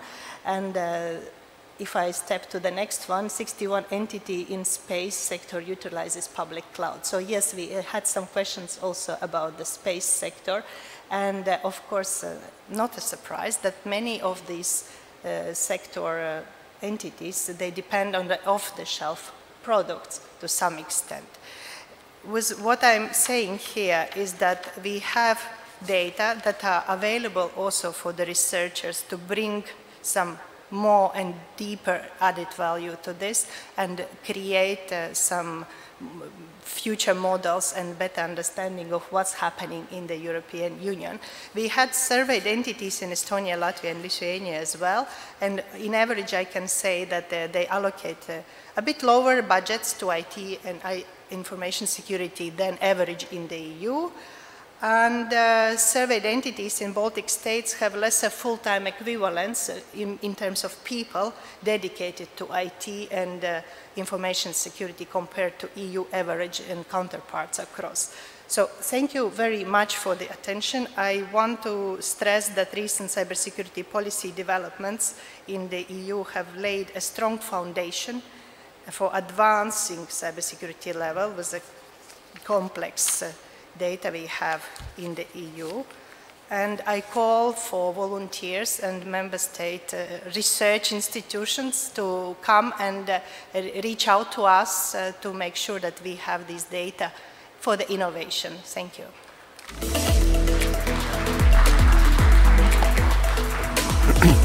Thank you. Ms. Staudiņa, don't run just yet. We'll have a couple questions. Maybe I will begin first. We have various geopolitical crises at Europe's borders.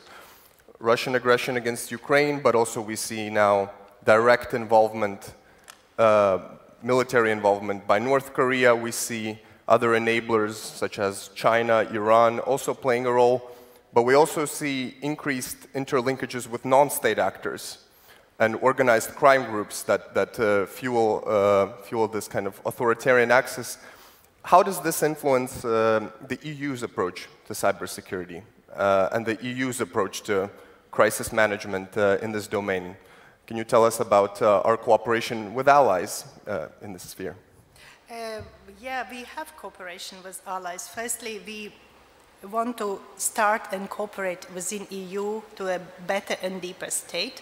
Hence, we will have a blueprint revision that actually encompasses how large-scale cross-border incidents are addressed at the European Union level.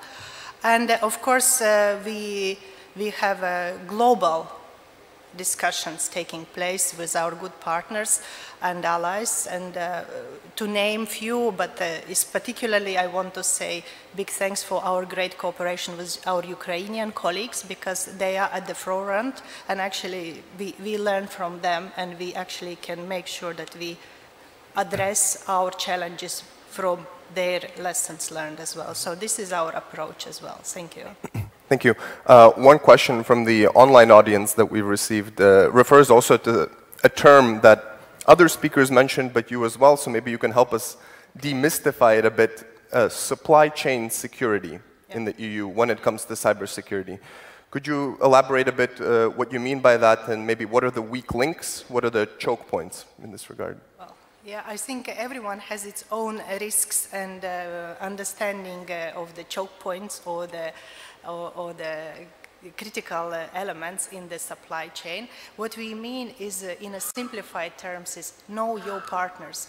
As a business or as institution, we rely on our suppliers for a software, for simple website hosting, or a simple contractor to bring water to our house or the entity, etc. So know your partners is something where you have to look and address the risk. Firstly, we advocate for the risk assessments and see your risk appetite, whether you accept the risk or whether you are ready to navigate the risk and ensure that you have addressed or you have in your pocket mitigating measures should such threat occur and likelihood implements. Yeah. Mm-hmm. And finally, maybe a bit more of a philosophical, existential question. You are tasked with facilitating cooperation between institutions and member states and also among member states. And we've heard today this idea that cooperation, of course, needs to be trust-based, grounded in trust. So what does that really mean? How does one build trust? How does one discover it? How does one foster it? There was, in psychology, there's a term how to build trust. Yes, so it has the feelings and emotions versus the challenges the person brings in. And for that, I think the more we talk with each other, the more we learn about each other, is something that I resonated very well with what Liudas brought in for the previous panel. We are human beings that evolved and had evolutions through the commonality by talking around the fire, so to say. So these are the conferences where we can meet allies and we can learn about each other, and we maybe also can learn about the trust between each other. Yeah. Mm-hmm. Thank you very much for that. I think the really inspiring words. The words you've now all been waiting for. We will now have a coffee break. Please be back at 12 o'clock sharp. Don't try to run away. Ata Centris is very far from the city center, so you're stuck here. Thank you.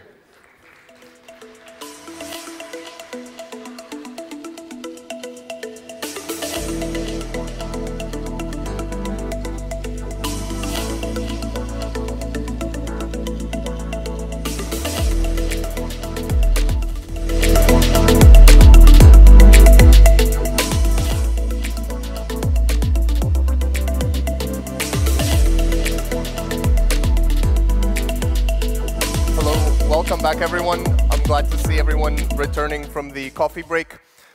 Let's continue with a presentation that will make the previous discussions more concrete, more elaborate, more nuanced. We will have a presentation from the perspective of BEREC, Mr. Zdravko Jukic, who is the co-chair of the Cybersecurity Working Group, who will talk about the state of cybersecurity, threats, challenges, and future trends. Yes, thanks very much. I see not many people interested in BEREC. It must be because BEREC office is in Riga, so you know most of it already. I will give you a brief overview of the regulatory perspective of the cybersecurity in Europe. But first of all, I want to thank you for inviting us, for inviting BEREC. The BEREC chairman for this year could not join us because right now there is a BEREC meeting in Ljubljana taking place. But I'm happy to be here too. First time in Riga. It looks really nice, the city. Okay, let's go to the presentation. So BEREC is the body of European regulators. All national regulatory authorities of the European member states and some other countries like Iceland and Norway are also members in BEREC. They all give, actually the head of each NRA is present in the BEREC board. They are the top body in BEREC. And then in BEREC we have several working groups. Currently we have 12 working groups, and one of them is my group, which I co-chair together with my colleague from Slovenia, is the cybersecurity, and now we added and the resilience working group. So all members give their representatives to the working groups, and also within this, it is a huge group. Then we have a smaller group of drafters that are really involved in the actual work in drafting documents, preparing questionnaires, analyzing outputs, and so on. So in our group, in cybersecurity group, we have drafters from several members, so from Germany, Belgium, Italy, Malta, Romania, you see here on the slide.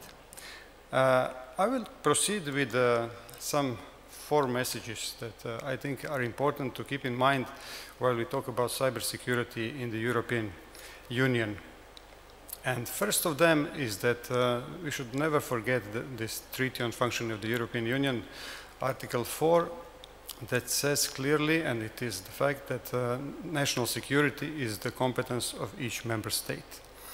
So when we talk about cybersecurity, it applies the same. So you will see later on, I will give some examples on good cooperation within the European Union on some topics that why we needed to do it that way, because of this fact. We should never forget this.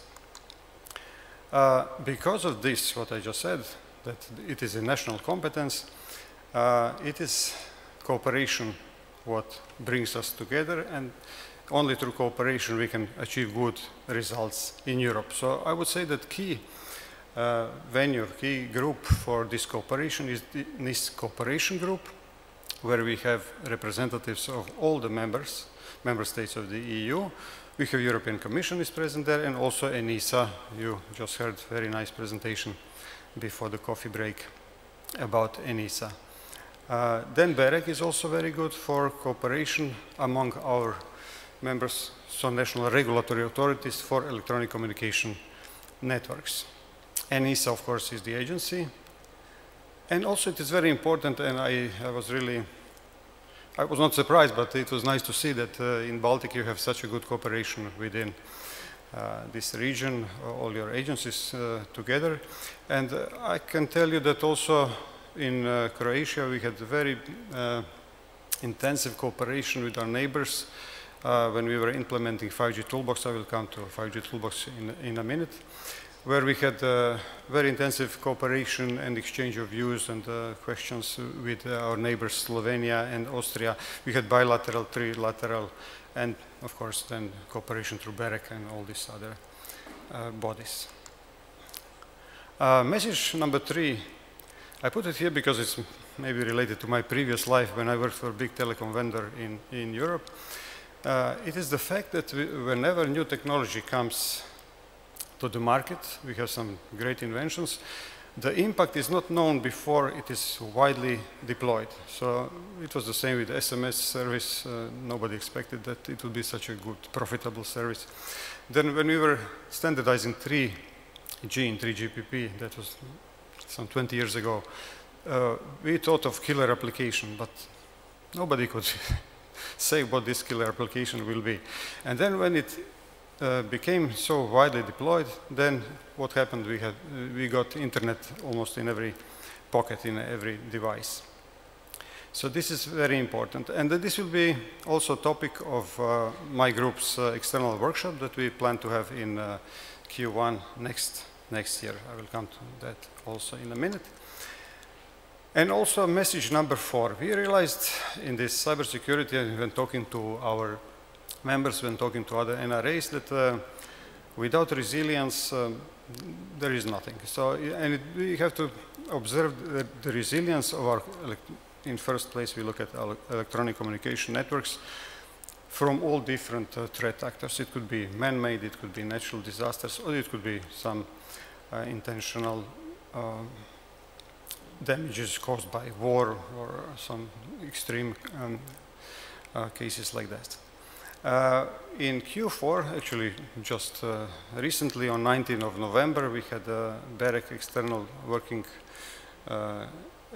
workshop of my working group, where we looked at this issue of resilience, and with the goal to maybe in the future develop some kind of European map of resilient networks.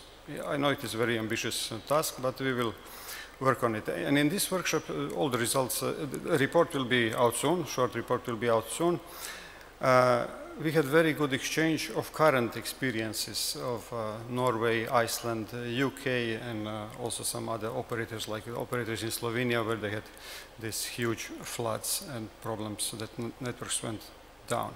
Also, of course, unfortunate situation in Ukraine, where they have extreme conditions where networks go down because of bombings and things like that. So, 5G toolbox.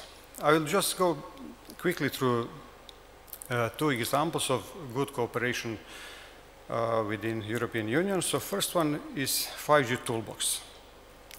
I would say that 5G toolbox is a European response to the question of how do we ensure secure 5G networks, because we don't know what will these networks be used for all purposes in the future, but we know they are very important, and it's very important to have secure networks. So with our joint efforts, we have developed this 5G toolbox. And I will also mention the call from Nevers as a good example of cooperation and what we are currently doing with that. But let's proceed with the 5G toolbox. I have here listed a little bit of history of how it developed. So keep in mind the first message.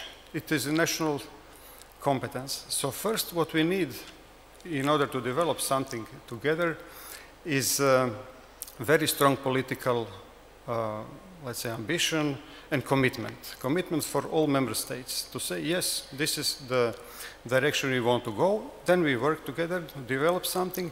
And then when we develop something, we have to be aware that what we have developed, in this case 5G toolbox, is really a set of tools that every member state can take, use, and apply to its market accordingly to its own, let's say, assessment of what poses a risk to national security and what does not, maybe. So, not to be surprised if there are some slight differences. So, the process was, I think, very good, because we had this national threat assessment in each member state. In Croatia, we had really broad consultation with all the operators, all the, even academia or universities, and with all the vendors. All the vendors present in the Croatian market could contribute to this discussion. So we developed our national analysis, then we developed joint European, and based on this, it was developed 5G toolbox. 5G toolbox implementation, you will see some milestones here. So far we have 2 reports on the current state of its implementation. It's very interesting to see how different countries have implemented different measures, because it is also very important to understand that setups are not equal in all member states. In some member states, NRA, National Regulatory Authority, has more competencies, or in some other member states, these competencies are assigned to some different authority. So, okay. Never call is also a good example, so I will go quickly through it because they told me it's not really 15 minutes, it's 10 minutes. So Never call is another good example of this cooperation, where we have currently developed an action plan where ENISA, BEREC, and NIS cooperation, we are working together on a number of points based on the results of the first report of Never call, which lists number of technical and number of strategic recommendations. So we will be working very closely together on these action points. I just put it here. It was also briefly mentioned by my colleague from ENISA. It is a very complex legal environment, so we need to think of it. And also what I just mentioned, not in all member states it is the same situation when it comes to implementation or transposition of these instruments. White paper, just briefly mentioned it because BEREC provided its input. It's important to preserve competition. It's important to preserve open internet, net neutrality rules, and also to think of end users.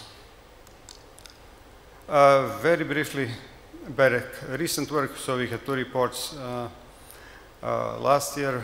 Maybe secure 5G networks is very interesting because we as BEREC, we can ask directly the market players. We can go to operators and ask them. So we asked them in this report, for example, have the new regulations stemming from the 5G toolbox changed your business plans? For us, it is very important. We need to understand what is happening on the market.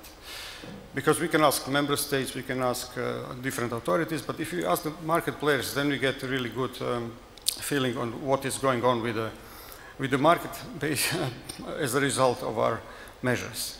So we had another reports on the current cybersecurity challenges and dependencies on other infrastructures like electric grid and so on. Okay, this is some also work that we have done. I mentioned this action plan that we will be working now together with ENISA and ECASEC expert group in ENISA and the NIS cooperation group. Okay, these are the reports that I just mentioned. And now in 2025, so very soon, as I said, in 19th of November, we had this external workshop on resilience, so the report will be out soon, and we will then determine what will our next steps be in this development of European resilience map. And also in this new workshop that we will organize, we will look at new technologies. So AI, how can AI be used to protect yourself? How will somebody use it to attack you? And how will cloudification of our networks have impact on the security? What is the data lifetime with this new encryption situation that what we cannot encrypt today, we will be able to encrypt tomorrow. So we have to think of all these issues. Okay, and I invite you all to follow us and to join us in this workshop. And we will actually call for topics for this in Q1. So to conclude, I see it's red blinking there. We have many challenges that we have to think of. Physical security as a base. More broadband for all means the threat landscape is bigger and bigger. We have to always balance between freedom and protection. We have to implement, transpose different pieces of legislation in all member states and then be harmonized, because no operator would like to have one rules in one country and different rules in another country. That is very important. And we need to have tight cooperation on all layers, not just technical, but also this tactical and strategical or top political. level. And for us, the last bullet point, maybe for BEREC, we always think of economy.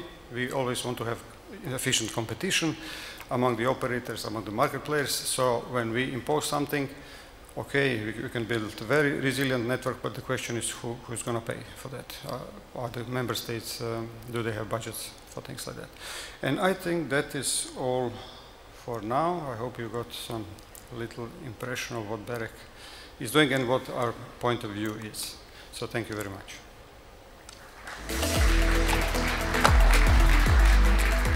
Thank you very much. Sorry, maybe we have time, I think, for one question at least. You mentioned the importance of protecting physical infrastructure, physical critical infrastructure. This is something that has been in the headlines in recent weeks, especially, right? Sabotage of internet cables, gas pipelines, not just in the Baltics, but in Denmark, Sweden, Finland. Could you chart the way forward? What would constitute kind of an appropriate toolbox for protecting physical infrastructure, and who should take the lead in Europe in this regard? Yeah, as you're probably aware, the Commission has set up a special expert group for this issue, and with the goal of developing a toolbox for submarine infrastructure. So I expect within Europe this will be the place where the let's say, next toolbox will be developed. If you look at ITU, they have also set up a new group that will look into the same issue. So I think it is a global problem, global issue, and everybody is interested in having secure communications and not having cables cut in the strategic positions. Yeah. Okay. And one maybe very short follow-up. You mentioned that you conducted threat assessments at the national level all across the EU. Is there something that really surprised you about what you discovered? Not really. Okay. Okay. Short answer. Okay, I hope that's encouraging. Thank you so much. Don't run away. I have a gift for you. Yeah.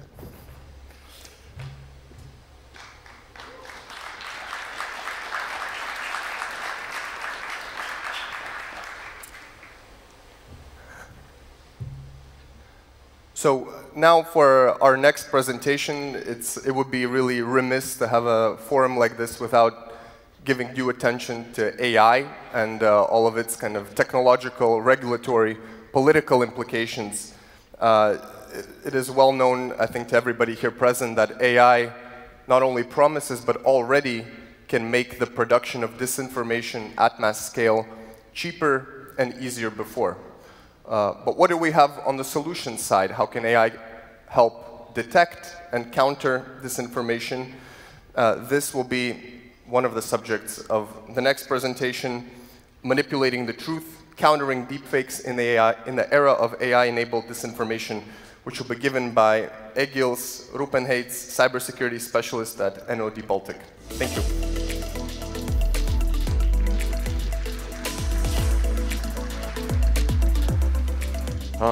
Hi. So, about the deepfakes, let's talk a little bit. Basically, I think most of us already know what it is, but let's go over it once again, or like that. So, my name is Egils Rupenheits. I've been working in IT industry for a lot of years, and at the moment, basically going for security things and different kind of security things. I represent company NOD Baltic. We've been doing for security things for a while now. But let's dig into the topic itself, not more about me. So this is the agenda, what we're going to look at. It's only 15 minutes, so it's not going to be a lot, but we're going to touch these things to understand what it is, where it comes from, what does it do, and what should we do for the future, how to remedy the impact of deepfakes, or something like that, let's say. So, what are the deepfakes? Deepfake basically is a synthetic media, usually created using artificial intelligence.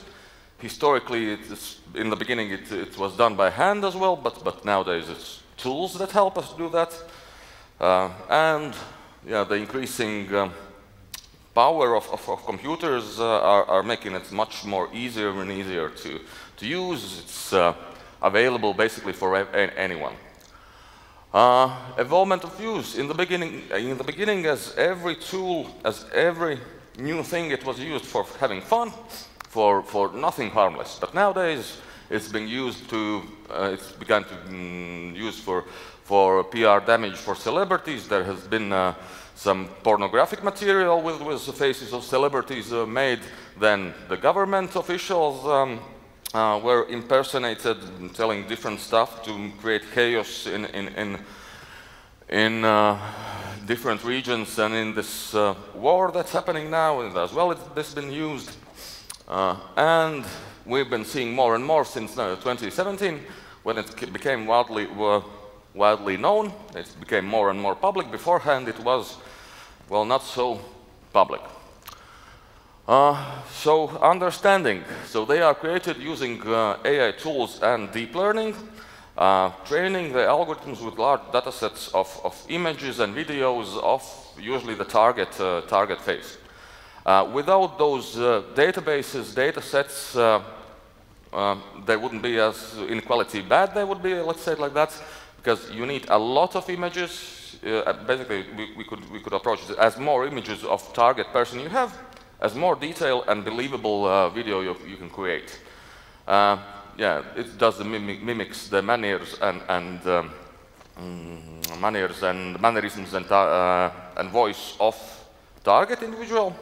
And usually it's the technique used is generative adversarial networks, where there are not just one but two these, let's say, networks that fight against each other to make it better.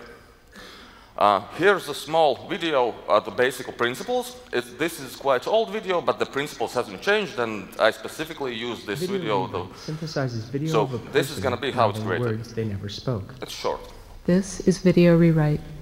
My face is Ellen's. My voice is Michelle's. Ellen did not say these words. Michelle did. The lip sync is synthetic. We'll explain how we did this. Video rewrite builds a database of a person speaking naturally. Then, given new audio, a new video is automatically synthesized of the person speaking new words. Video rewrite does this without manual intervention and without complicated 3D models. We describe the analysis stage first. Video rewrite uses speech recognition and computer vision techniques to analyze the training data. Changed you be into a flounder in the sea. It labels the training video with speech segment boundaries, with facial pose, and with lip and chin positions. We use speech recognition to mark the video with phoneme labels. Here are the triphones in the word flounder. Flounder. During synthesis, we rearrange these images to match the phonemes of a new utterance. Computer vision techniques track the pose of the subject's head using a 3D planar model. This animation shows the estimated facial plane. In the synthesis stage, we use these pose estimates to align the rearranged lip images with a background face. Given a small set of labeled images, a computer vision technique called eigenpoints outlines the lips, teeth, and jaw in other images. The lines you see here were marked automatically with eigenpoints. During synthesis, we use these lines to stitch together the rearranged lip images and insert them into the background face. To synthesize a new video, video rewrite starts with a new utterance and synthesizes the correct sequence of lip shapes. This is video rewrite. Video rewrite uses a background sequence to set the stage for the new lips. It then inserts the lip sequence into the background image to create a new video. This is video rewrite. Speech recognition is used to label the new audio. These speech labels tell us the lip motions we want and in what order they should appear. Lip images are chosen from all over the video database and played back in whatever order is needed. This animation shows the rearranged lip images without any correction for changes in the head position. Since video rewrite rearranges the original lip images, it needs to correct for changes in head pose and mouth shape. Video rewrite uses the head pose estimates to register the lips. To avoid abrupt changes in mouth shape, video rewrite overlaps and blends segments of the training footage. It does this using 2D morphing based on eigenpoint labels around the lips and chin. Finally, video rewrite stitches the combined lip sequence into the background face. This is video rewrite. To do this, video rewrite removes the mouth from a sequence of background images and adjusts the jawline to accept the new utterance. It then stitches the new lips into the background to create the final animation. This is video rewrite. The results shown here are based on 8 minutes of training data. Say to him that we wish to have a cottage. All were furnished in the best of everything. There was a teeny hall and a beautiful sitting room. Instead, it was quite green and yellow. The results shown here are based on 1 minute of training data. Video rewrite gives lip-synced movies. I never met Forrest Gump. I did not inhale. Read my lips.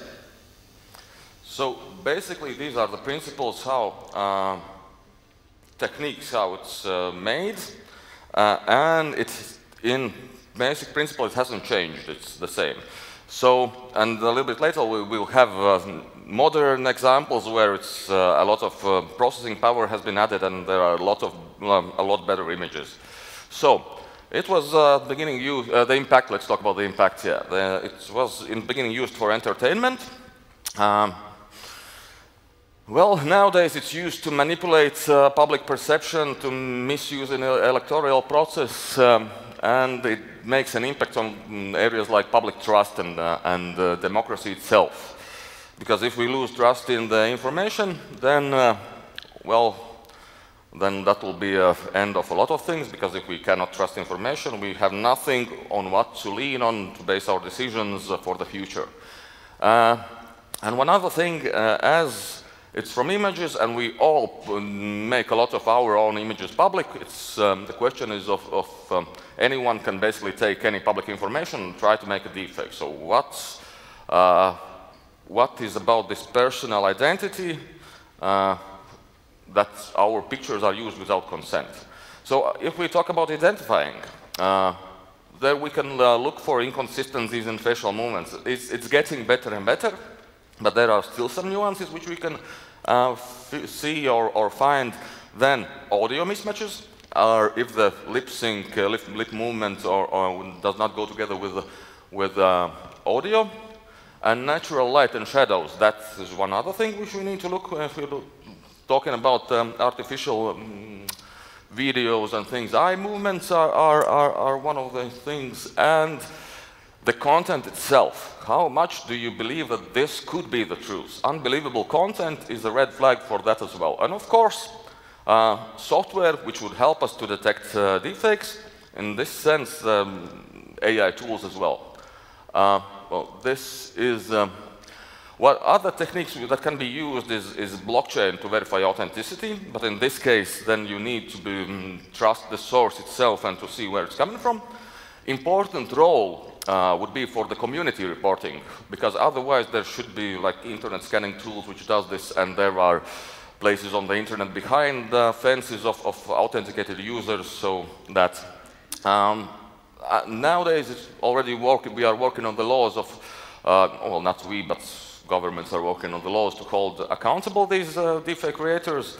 Of course, AI tools to identify, as I mentioned, software, and it's important to flag these and to stop them before they spread, because the spreading of these deepfakes is, well, that does a lot of bad in itself.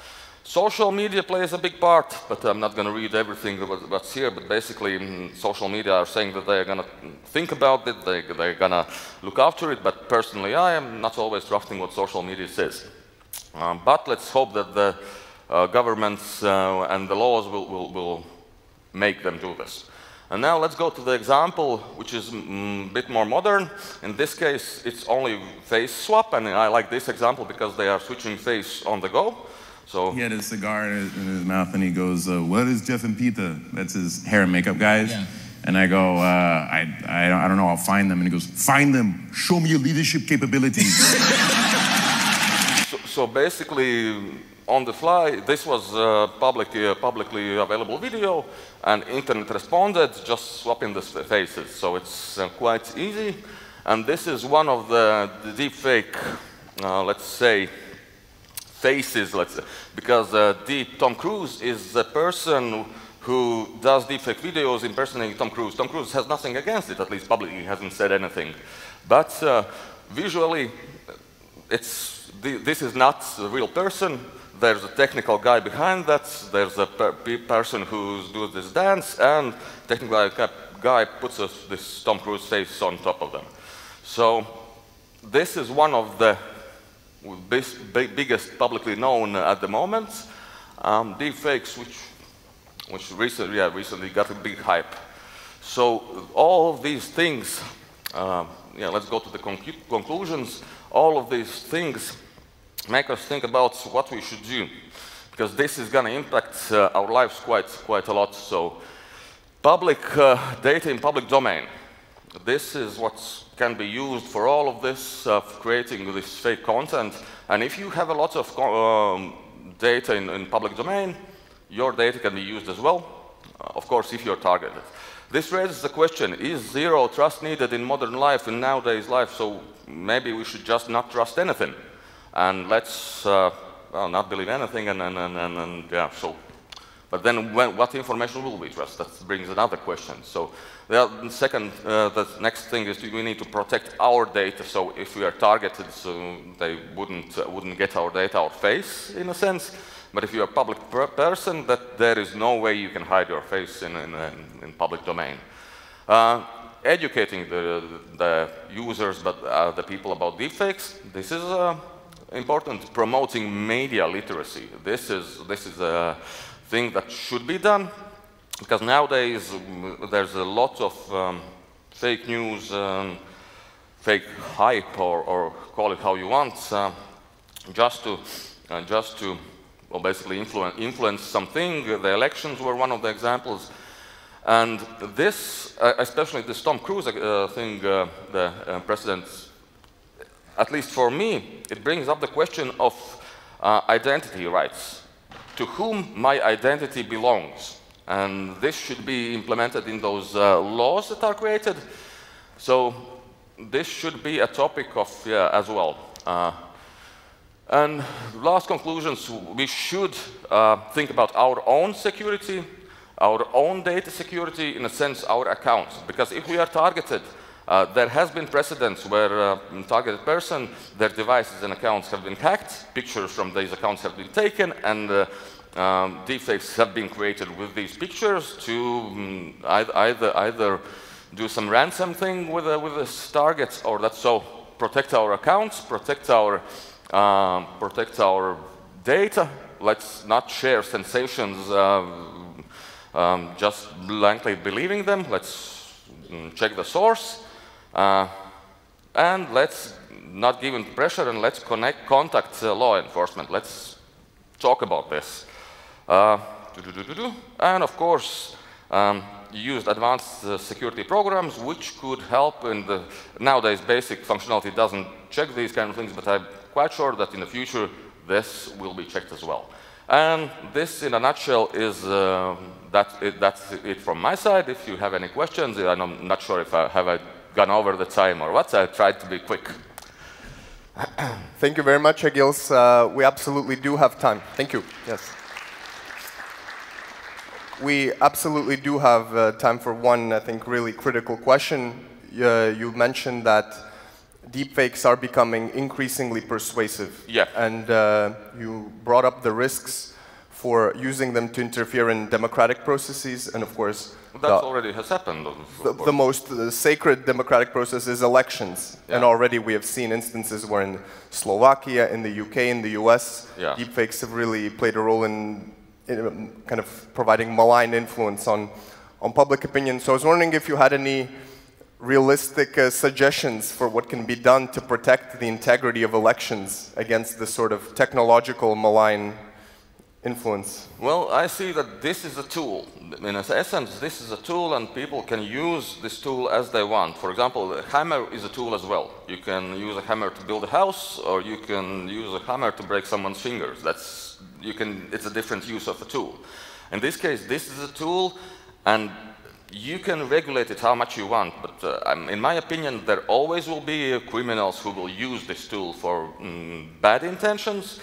Of course, let's hope that for the public places and for example, election advertisements, historically there has been those public smearing campaigns for the competitor. In this case, this tool can be used in the same way, and there should be regulation that these tools, at least for the public people, and in these kind of things, the data is checked, verified, and only then you can make it public. That, I think, should be done.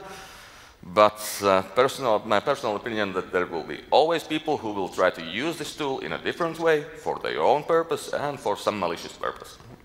Thank you very much. A round of applause for Egils. Maybe if you could wait for me in my table. I would now like to introduce our final panel discussion before we break for lunch, which really focuses on, I would say, a quite major monumental project, the so-called EU Digital Identity Wallet. So this panel discussion will sketch out what are the technological challenges involved, how do we overcome the relevant security risks, and what are the maybe ethical or regulatory dilemmas involved. So I would like to ask to join me on stage the moderator of this panel, Anna Wekalas, who is head of the EID department of the Estonian Information System Authority. Thank you. Thank you. Hi, hello. I'm Anna Wekalas, like already said. Such a nice special character in my name. Always a pleasure to fill all kind of international forums, especially the mandatory ones. And I'm also, I don't want to bring your hopes down, but I'm also not an expert in cybersecurity. But I definitely know things about EUD Wallet, and I soon will have 3 amazing experts here with me. So I would like to welcome Kalev Pihl, CEO of the SKID Solutions from Estonia. Please come on the stage with me. Audrius Ramoška from Soveria.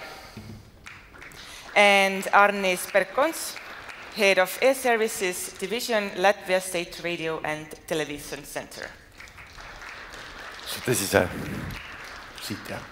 Yes. Oh, good. So, welcome, gentlemen. Hello. Hello.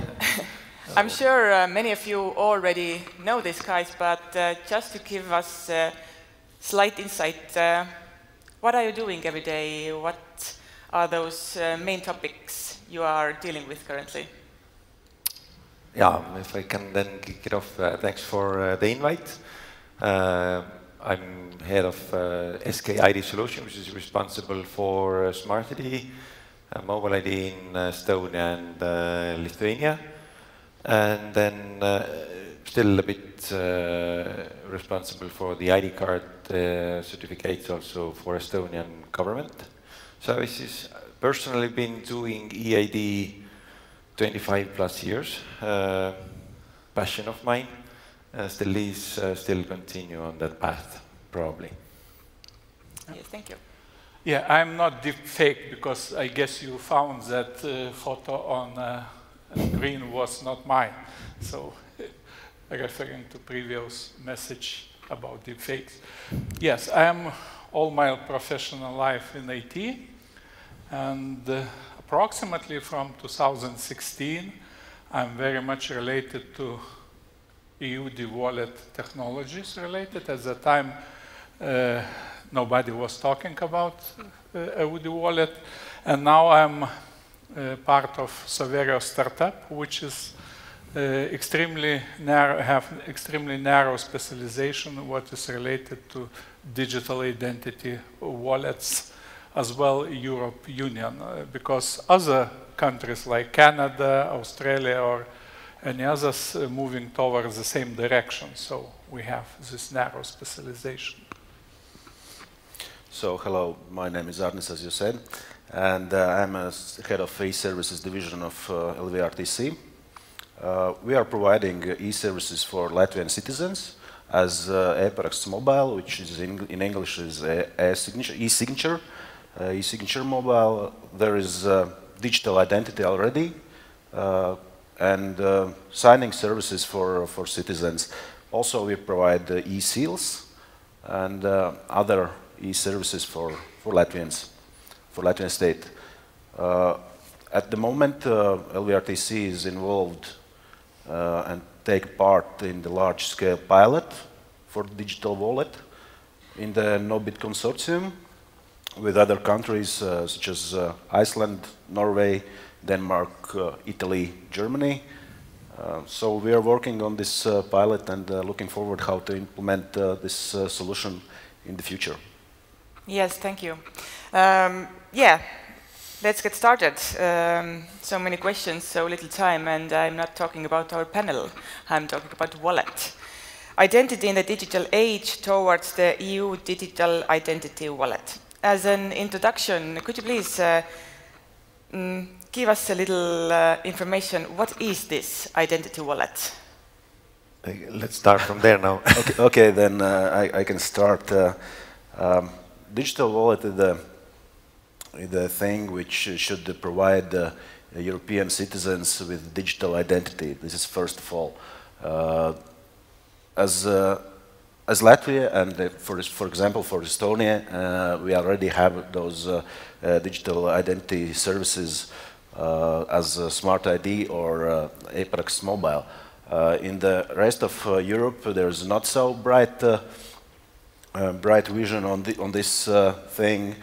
So basically, European Commission would like to make those things right in all the rest Europe, and that's why there's this digital identity wallet.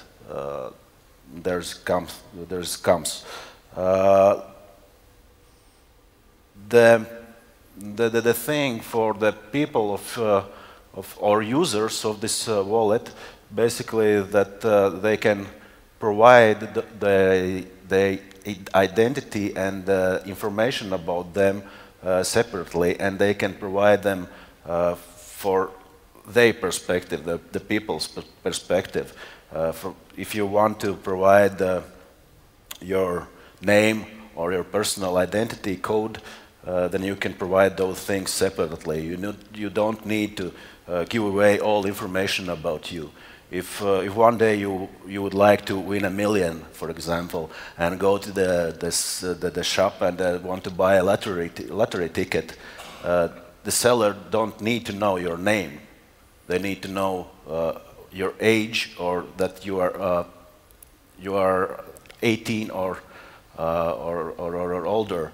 Then you can buy this ticket. So basically, that's the things which this wallet will provide.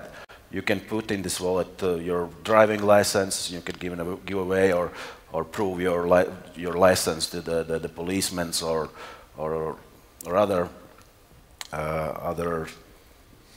services where you need to provide those. So this is basically the thing. Okay. Yes. Audrius, I would like to ask you. Oh, sorry, Kalle, you wanted to. I think we all have an opinion on that question you had. Yeah, a few more words. From ordinary people, identity wallet will allow to avoid this horrible selfie process. I guess a lot of you have such experience when somebody needs to identify you online. You are doing selfies, you are doing photos of your ID documents, you are uploading. So it will allow to avoid such not nice process. From a business point of view, because identity, EU identity wallet, will allow to use identity for legal entities, not for personal use as well. So for business, it will allow to, I would say, to give opportunity to digitalize process in a total new way. Why? Because data to exchange between business could be recognized by machines and verified by machines instead of creating PDFs, uploading them, signing, sending by email, then entering this data into another company system. You could exchange data, and this data could be verified by machines. So this, I think, good. Another point related to today's conference is, of course, cybersecurity, much more improved because you do not need to scan and upload your ID documents and etc. Legally, in European Union, we will have third legal document to prove your identity. On top of passport, ID card, we will have this third identity document dedicated for digital environment, for internet. Yeah, I would like to add that I almost do not agree with anything that was said, but I agree that these are the wishes for the wallet somewhere. So all in all, I would say that the European Digital Identity Wallet at the moment is a legal obligation, which almost everybody who understands the details of that regulation will say that it is not going to happen in a way how it is described. So it's a failure in the making if we are talking about what is the identity wallet. From the identity perspective, I would say that this is a dream of different people who did not have anybody to edit their dreams.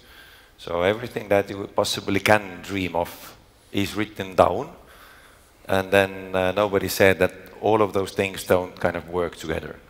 As a citizen with an European Digital Identity Wallet and from the cybersecurity perspective, you are kind of left alone, meaning that you are the final guardian of everything.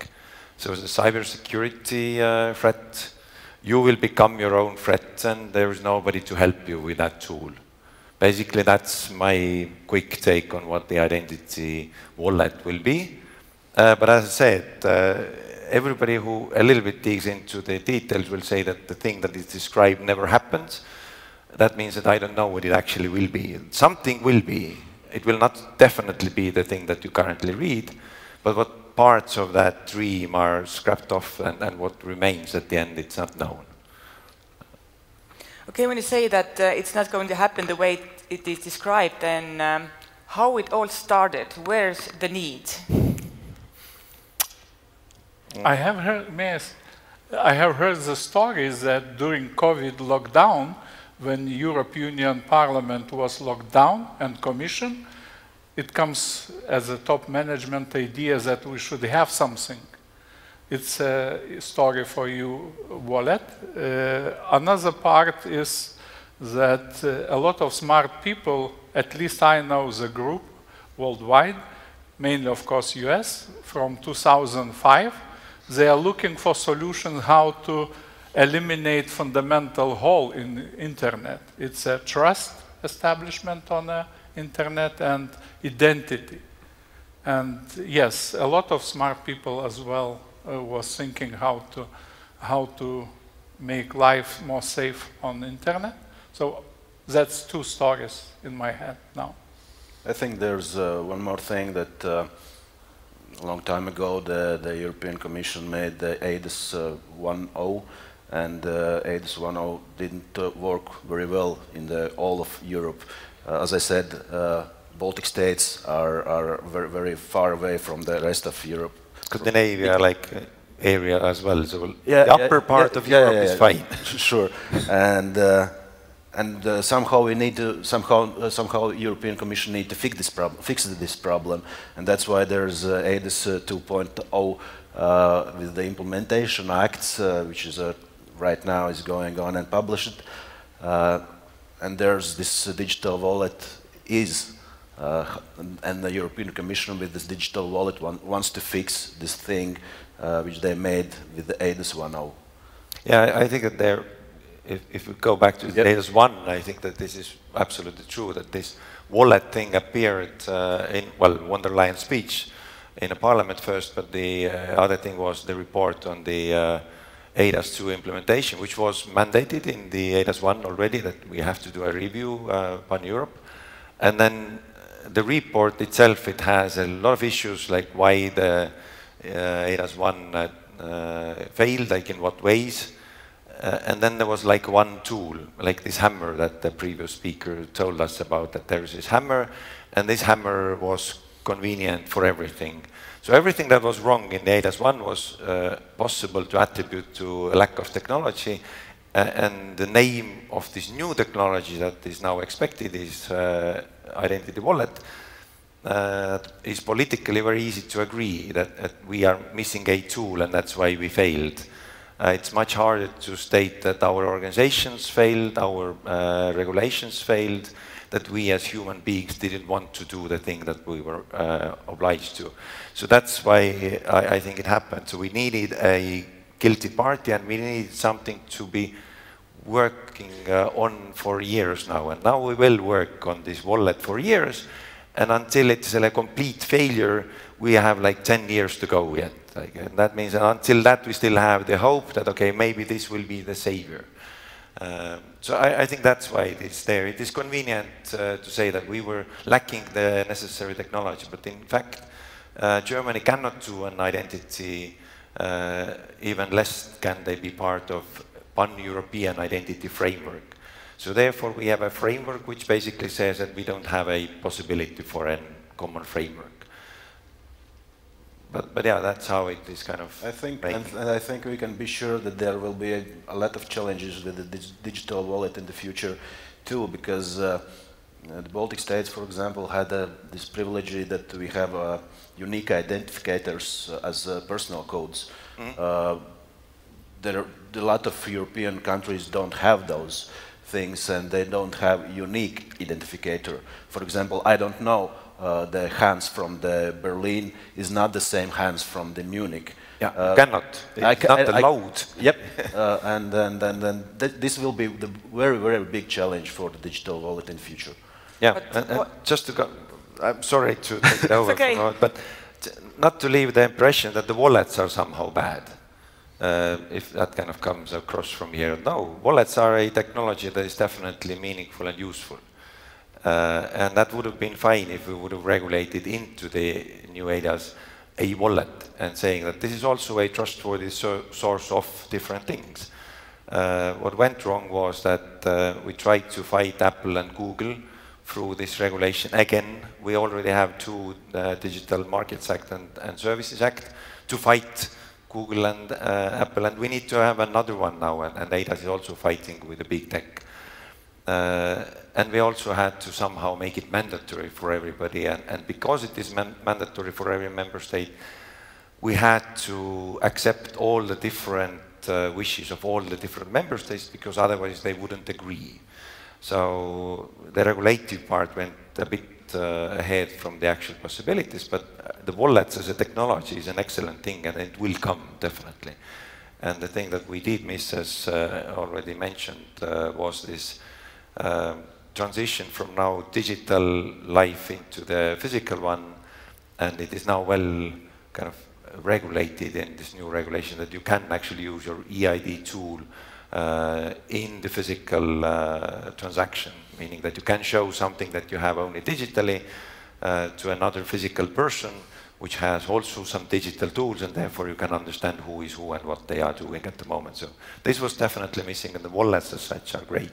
Yes, as you already mentioned, wallet will be mandatory, but not for the users. For the states. Yes. For the states. Kalev, we Estonians like to see ourselves like pioneers in EID or e-governance. How will this new wallet integrate with Estonians' existing digital identity infrastructure? It won't. So kind of it basically has a kind of a flipped over architecture model from the IT perspective. If you think about that, like most of the governmentally managed ecosystems in Scandinavia, all are using back-end integrations to fetch data about the end user. So what is happening now is the transition that we are saying that, well, we may have still the old one, But the new thing basically is that you have to ask all the data about the user from the user. So meaning that instead of going to the backend, fetching the data from some kind of network that you have and you have built over the years, you now have to also have a mechanism in your architecture where you say that there was a person, I need these and these attributes about the person, let's ask from the person gives them to you, and you have to validate them, regardless of from where those attributes came from, and for that you have the attribute attestation service framework, and that is what is changing the whole ecosystem in Scandinavia. Other countries don't have that, and it's not about Estonia or Latvia or Lithuania specifically. We all have the backend integration done in most of our digital services at the moment, so it doesn't integrate in that manner. Audrey's, is launching EUD Wallet more convenient for some member states than other? I'm not sure I got the... Is it more convenient to some member states than others? You are doing that somewhere. Possibly, yes. Now I'm thinking, because, for example, some countries already maybe 2 years working on that very intensively. Unfortunately, Lithuania just starting preparation, so it will be a rush to be ready for deadline which was set up by EU Commission. And one of the key deadlines is that it is obligation for each member state to issue digital identity wallet. Now, I guess, until end of 2026. It is mandatory for each member state. So another part I would like to mention is that we are talking wallet. It's only a small part what should be done, because wallet creates big ecosystem. We are getting a couple of new roles, including from a regulator's point of view. We need to implement a couple of registers on a government level. We should establish some new relationship with EU Commission and a lot of smaller tasks. So wallet, it's a small piece itself. Of course, it is quite as well complicated solution. I just counted amount of standards in architecture reference framework. So it is referring to slightly more than 40 standards, technical standards. It's really challenging. And we still say in the reference framework that we don't have enough standards to regulate the whole thing. Exactly. And in the end, someone needs to certificate those wallets, and there's nobody who can do it right now. So there will be a lot of challenges, and those cross-boarding functions and how those wallets can be in and work in the cross-border scenarios. There's a lot of open questions. Yeah, that I would say that in the there was a regulation. Now we have implementing acts, and if in a regulation there was a hope for the thing they said that we have a cross-border target somewhere. And that also was something that this von der Leyen's speech indicated. We need a pan-European framework. Then I would say that the implementing acts now say that we cannot do this pan-European thing. Let's hand out something that allows every member state to come up with their wallet, because that's now the new mandate or like new regulation, the requirement that every member state has to have the wallet. And actually there is no direct statement in the European regulation that we have to have some cross-border framework that is functioning, or we have no definition of functioning. And that's why we have now an set of implementing acts which gives the freedom to every member state to come up with a framework for the identity wallets that necessarily don't interact with each other very well. And that's unfortunate as well. That's one of the parts where we already are kind of taking away those promises we initially gave to everybody about the wallet. Initially we said that it will work everywhere magically. Now we say that maybe in your member state it will work magically. And in Germany we will already say that it doesn't work across Germany, but maybe in Bayern area you have something that works. Okay. But well, let's imagine that in 2+ years we will have this wallet. Yeah. Then, is there a room for other eID solutions? Do we need different solutions? My short answer, no. I will try to explain, because actually the world is looking to European Union. Why? How we will implement, because we are the first ones who are implementing between different countries. For example, in Canada, in British Columbia, they already have official wallet. And if we will be successful on EU level, so I'm almost 100% sure that world will move towards the same solution to exchange digital documents in a proper digital way, rather than making PDFs, making selfies, and etc. So, and from a technology point of view, I do not see yet alternatives. Kalev, you definitely have an opinion. Yeah, I totally disagree. I'm a strong believer of different tools making sense to different people. Meaning that there are like reasons to have architecture of one or the other kind. They serve different purposes. The self-sovereign identity, that is actually the underlying idea of all the wallets, is that you, from one side, you can switch off from a community, not being part of a community you don't want to belong into, or the other way, it was also a possibility at the time to grant somebody a possible way of belonging into a community that was otherwise unreachable. In a state ecosystems, we actually have a totally different requirement, or we need different system to belong into a Latvian, Estonian, or Lithuanian economic environment. We need to identify all the actions those people do within the frame of our regulatory framework.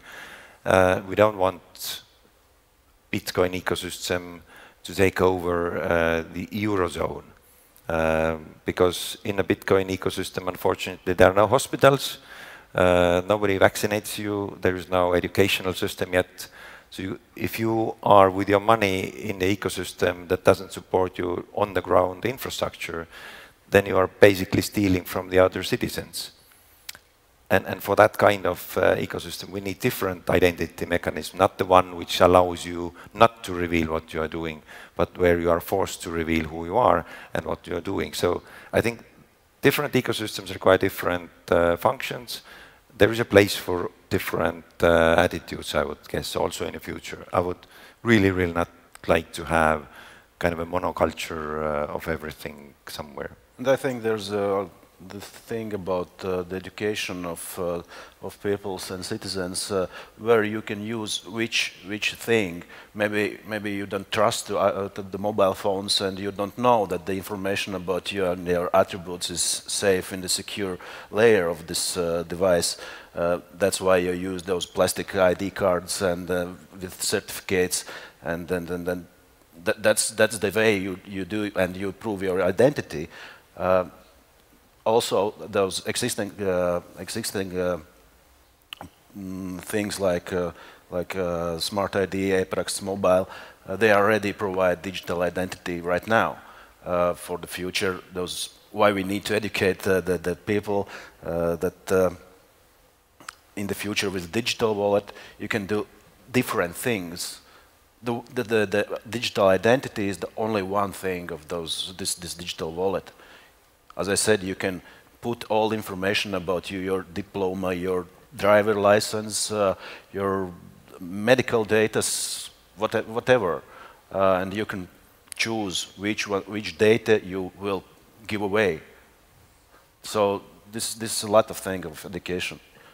But I think it's important also to understand that still we are trying to regulate something where we are in between an actual economic wars, meaning that we have the phones. Everybody uses a phone that comes either from from Asia or from US, actually combined. Basically, none of them does anything on their own.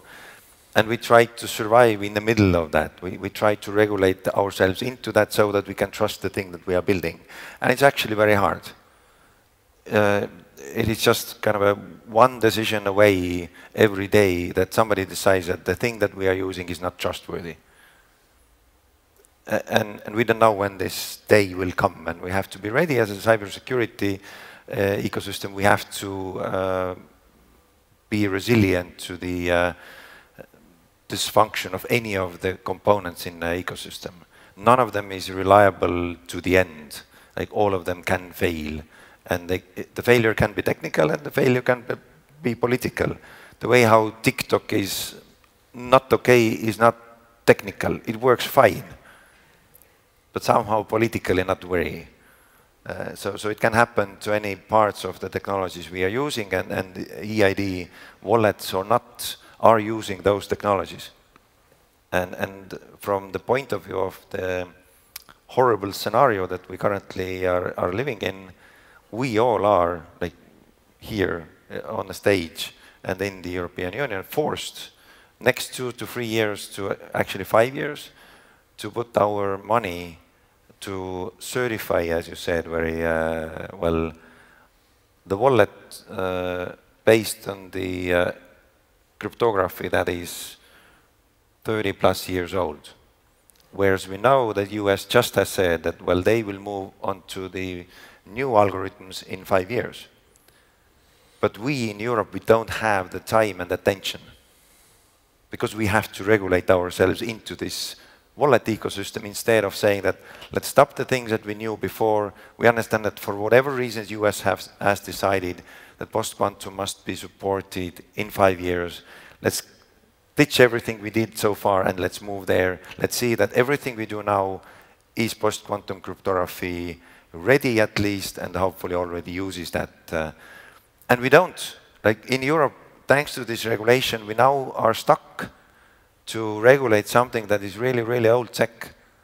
And we see how the world tries to move very quickly further. Not sure that we are able to kind of manipulate ourselves out from there. So you're saying that these wallets probably will not be more secure than our current solutions?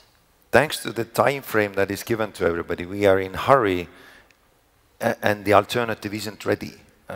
And therefore, we cannot certify the alternative. But when it is certified, it is valid for 5 years. Everybody has done their investments, and they don't have money anymore. Now they would like to get a return on their investment, and therefore they 5 years kind of don't touch the thing. But the good thing for us is that we have already those existing things, and we can go through this experience, which secure things works or where we need to go. That's the good thing for us, not for the lot of European countries, but for us this is the point. Yeah, we survive probably better than others. Yeah, maybe a few more words, positive words, because some technologies, Carl mentions that are they outdated, but please be aware that some specifications or standards are not yet approved finally. For example, one of the standards was approved this October. Another one of the fundamental of wallet standard was approved in 2022. So definitely it's not everything is bad as Carl was see possibly. But yes, challenges we have, and for sure we will see. So. And one more point that the NSA has already called those experts for the cybersecurity for the digital wallet. So hopefully from those experts will come out the regulation from the cybersecurity view. It is often said that things take longer time in public sector. how we, public and private sector, can do a cooperation to make this thing done, make things better. Do you have any suggestions? I have two topics for today's, let's say. First of all is collaboration between public sector and business. It should be on preparation, because a lot of decisions Commission delegated to member states. So, and it will be important part how successful member states authorities will agree with business, let's say, to challenge each other for more, let's say, useful, more friendly solution and not potentially costly. And the second part for collaboration is knowledge sharing, because as I mentioned, it is wallet ecosystem related to more plus standards. So I have practical experience that it's a very, very big challenge. We do not have people who know this topic, only pieces, so sharing during this, especially during this stage, to prepare to implement wallet, it's important part to be on time. So knowledge sharing and preparation, what is mandatory for each member state jointly. For the pilot project, project in Nobit consortium, there is involved SEB Bank from the private sector, and they share those knowledges, and they work on the payment use case. But one more thing, the private sector should be on the one page with us who make this wallet. Why? Not from the one is the business, the second is the users who will use this wallet, and the wallet will be useless if in the 2027 the wallet will be empty. There will be digital identity, which I already have in the Apex mobile. I can sign documents, but there's nothing more. Why should I use this useless digital wallet if there's no banks, if there's no private sector attributes? That's why the private sector should be involved from the beginning with this. But unfortunately, we are not, like all of us here on the stage. Well, we are state-owned, but still a private sector company, I would say.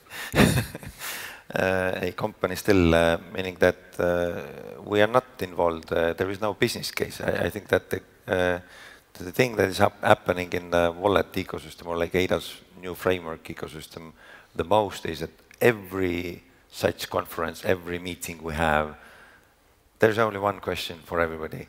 Who is going to pay for all of that? Because there are so many things regulated to be free of charge. And there are so many things that you cannot monitor and therefore also cannot charge for. So there is left very kind of a few potential gateways for earning anything back from your investments. And that might be that we are just putting it all on the taxpayers, meaning public sector, and say that, well, please pay for us. But from the other hand, it's an obligation also from governmental side. So somebody needs to pay, and this receiving end should be private sector, of course. And time is up, but still, maybe you didn't mention it, but this ADAS framework is, in that sense, revolutionizing the EID ecosystem. It also puts the obligation to accept the wallet in several, or like in all the major sectors in private sector. So wallet isn't something that public sector does at all. It isn't. Like, it's a mandatory tool for the whole European Union and most of the digital ecosystems. Yes, well, our time's up, and thank you very much for this interesting discussions. I hope we have some questions. Yes, thank you. A round of applause for our excellent speakers. So the first question concerns something Kalev said, this very gloomy, ominous quote.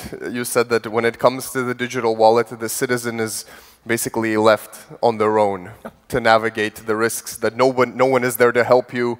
You are completely isolated, hopeless. I was wondering if you could maybe elaborate on this a bit, and a follow-up for all of the speakers. So what can be done to equip citizens to better navigate the associated risks? Now, it's, under the umbrella of giving everybody the privacy, meaning that nobody knows what you did. Under this umbrella, the whole kind of a regulation says that the only place where anything can be tracked is this wallet instance. And there is an assumption that if you are at all anywhere close to cybersecurity, you know that this is false assumption. But the assumption, and that was stated from the parliamentary podium as well, the assumption is that there will be no fraud possible with the European Digital Identity Wallet. This is fundamentally wrong. Everybody who knows anything about cybersecurity, whatever tool we do, it will be broken one day. But the assumption is that there cannot be anything that goes wrong with this wallet, and nobody outside of the wallet instance knows anything what has happened, and therefore, if your identity is stolen, for example, there is a wallet that is acting up on your name, like 10 seconds, 10 hours, or 10 days, and then it is deleted because that's the fundamental right of the wallet owner. Then there is nobody in the world who knows what was done in your name, other than those relying parties who believe that you did something there. But you personally, you are left alone. You have no clue what happened, so you pretty much are alone. And that's to give you privacy, because privacy is considered to be somehow more reasonable value than all the others. No, there's already maybe some positive side. Okay, okay, good, good. It depends from which point of view you are looking. If you are looking from a current point of view, definitely it is better. For example, you will have possibility, especially for non-IT persons, non-IT experienced persons, it will be much more easy to make a login to other services, because you will not need to remember a lot of passwords, a lot of usernames, and it will be more secure comparing to what we have now. So, and it is a few more examples, but we do not have a lot of time, so it depends. It depends if we are comparing what we have now. Of course, Baltic countries or Scandinavia have quite good situation now, but if we look in the whole Europe Union, so it will be improvement.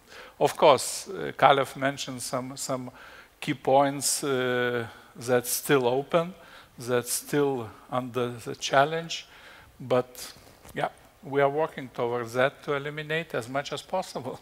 Yeah, I think it was worthwhile mentioning, like we are really hosting 3.5 million Baltic citizens in our ecosystem. We have tens of investigations where we help the law enforcement to figure out what happened to a person. And that's not because of technology, it's because of the human being involved in the loop.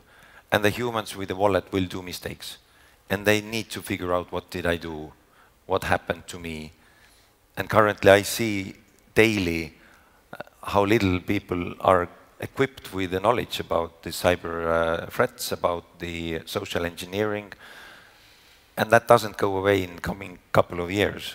It doesn't matter what technology we give to people, they are still vulnerable to social engineering. This is the point where I said we need to educate people how to use those technologies, what they have. But we need to take responsibility for the technology we are handing out, and that's where I see that we are in trouble with the wallet. Thank you for that. I think one other bigger question that almost all of the speakers brought up, but I think it would be kind of a mistake to just gloss over it. You mentioned that one of the reasons why we can't truly speak of an EU digital identity wallet is because of the vast differences in the level of digitalization between member states, between European countries, levels of differences in levels of access to e-governance services and so forth. okay, we have diagnosed this problem, we have admired it, but do you think the EU has enough muscle, has enough leverage to really meaningfully bridge these differences? I don't think so. Truly, but Europe can try to solve those things. The problem is that the culture of and the history of each country is different, and that's why, for example, Germany never will, I think, never will have the unique identificator for the people because of history. We can try to manage this thing with those additional attributes like my mother name or my birthplace. Let's see, we will try, but I don't think that we can solve all the problems with this wallet.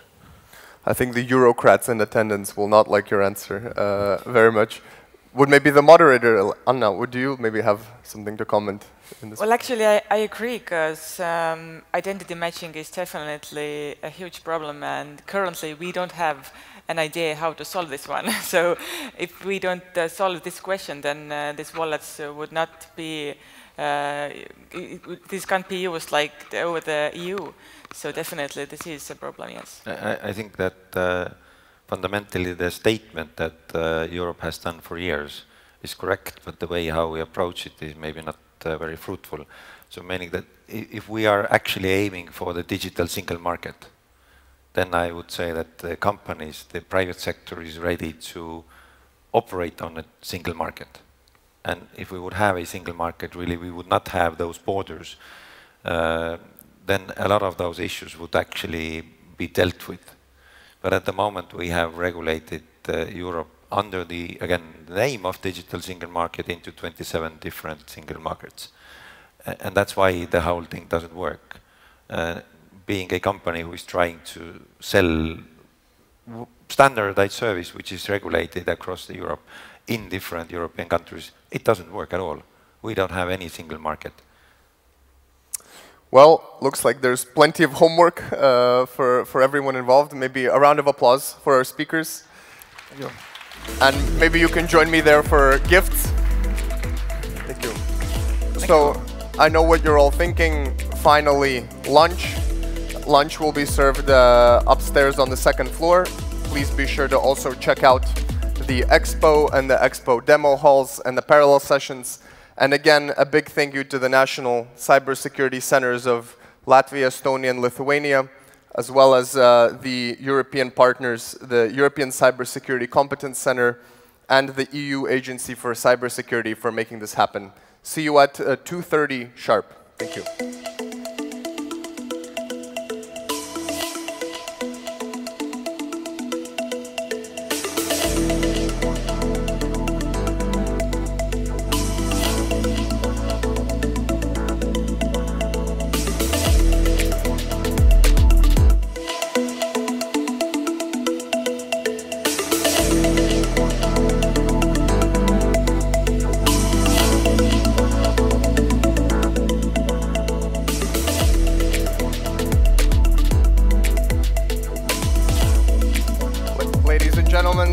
Back from lunch. I'm glad to see we have at least some survivors. You know, this is always the big challenge, making it past lunch. We will begin now with a presentation from really an omnipowerful, omnipresent person, a true gatherer of data. We'll hear a presentation called From Threat to Resolution, SOC Stats You Can't Ignore, given by Povilas Kaminskas, who is Head of Security Operations at Center at Blue Bridge in Lithuania. Povilas.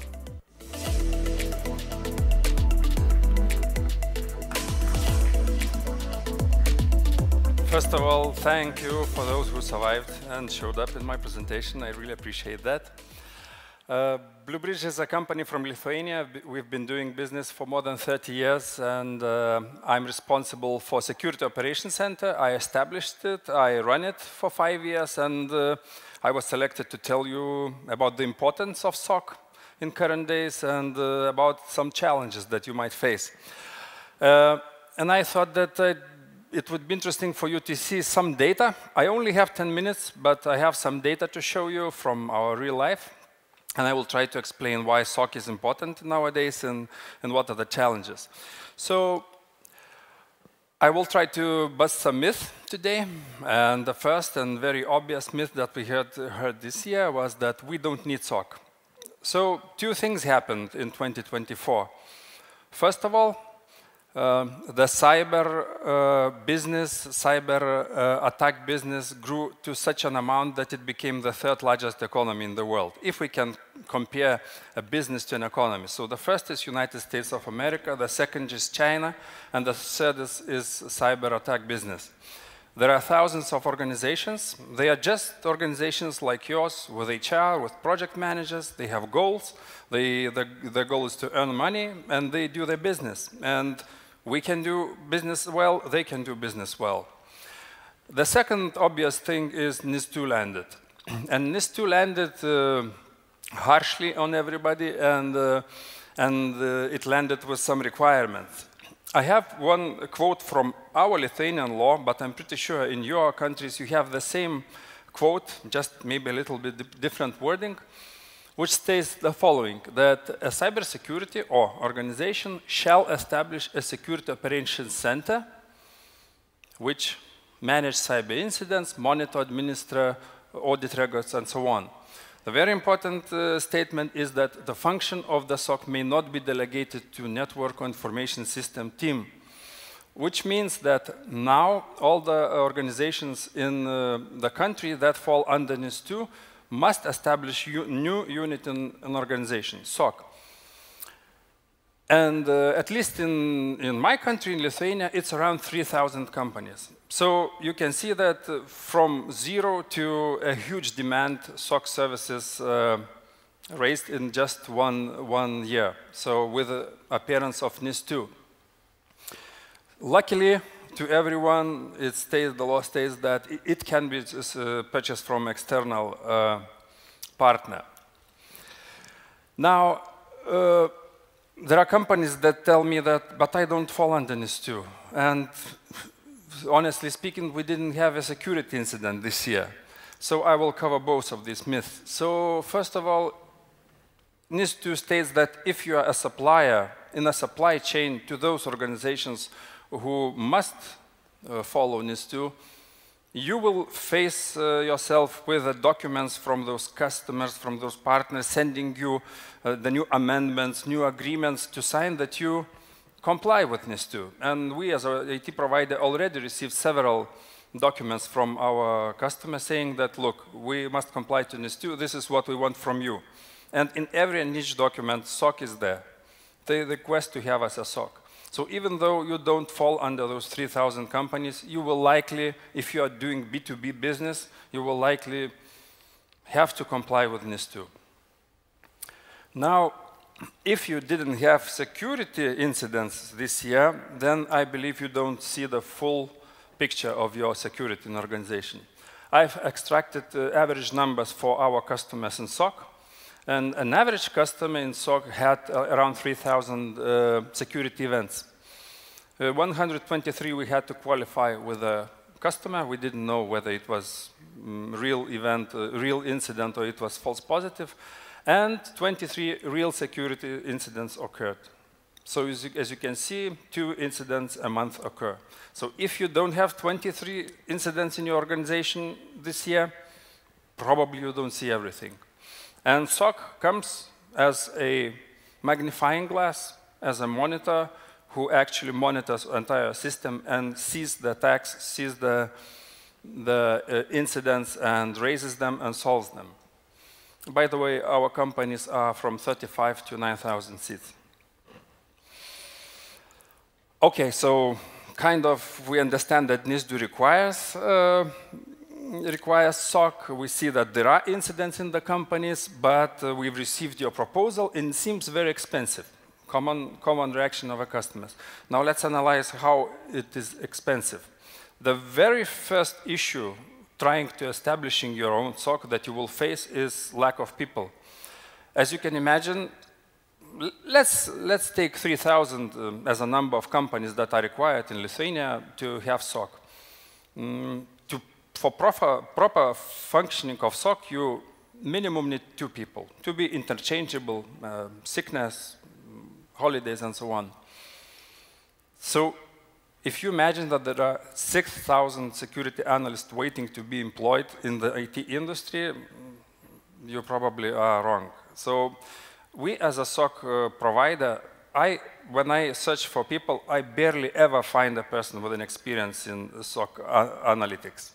So what we do, we have training programs, we have mentorship programs, and we basically choose people from other IT areas, requalify them to be SOC analysts. And this is how we find those people. But definitely the requirement by law is that 3,000 organizations build their own SOC, and people are just not prepared, not by universities, and they are missing. So this will be the first challenge what you will face. Now, in terms of can you do cheaper or better, let's see what BlueBridge SOC statistics are. So we have 21 unique certificates in our team. We have 8 unique roles. So by roles, I mean SOC analysts, SOC architects, SOC delivery managers, platform specialists, and so on. So there are 8 unique roles. We use 10 unique technologies. It's true that 5 years ago, when we were talking about SOC, we basically were talking about CM as a service. Most of you know CM. This is a security event and information management platform. However, NIS2 brought a lot of requirements, and SOC is able to cover many, many things that are listed in NIS2. So now we use more than 10 unique technologies. And just to illustrate one, which I just mentioned, CM as a service, our team managed to improve almost 500 CM correlation rules during this year. So what I want to tell is that the breadth of competency needed to run SOC is very, very broad. It is a complex service, and if somebody would ask me how to squeeze everything into 2 people, I would say that's impossible after 5 years of doing SOC services. So not only we are missing 6,000 specialists in the industry, but squeezing the required competency into 2 people is a very challenging task.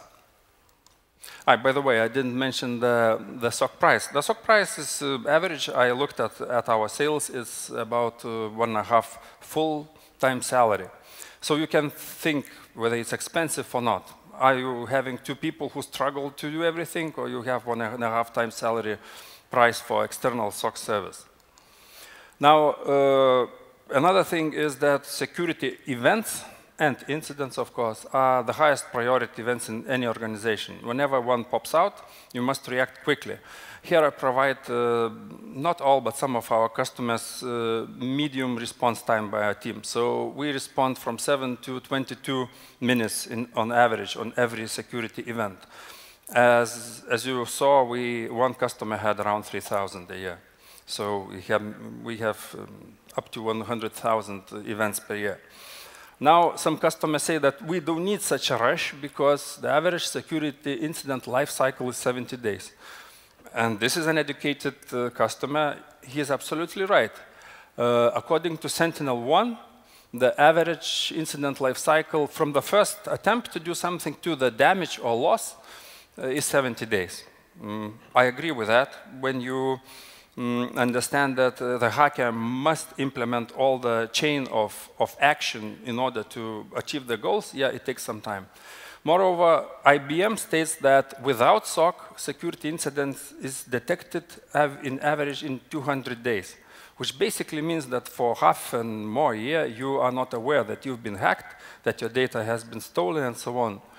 And you realize it when there is a loss or damage. So with SOC, you can shrink that time to 2 hours, 17 hours, depending on which SOC service you. So the main value of SOC is that from 200 days of unknown issue, you subtract to several hours. But not all attacks take 70 days, and I want to stress it. The most recent, and some people in this stage also know, attack was a huge attack in Lithuania was on September 13, Friday, as you would expect it. And it was a massive attack that that was landed on many public and business organizations. A phishing attack that started at 10:33. We detected this attack at 10:45. The first attempts to log in with the stolen credentials we detected 10:58. And we identified that from our SOC customers, 11 customers were affected. And in total, it took us about 5 hours to resolve this incident.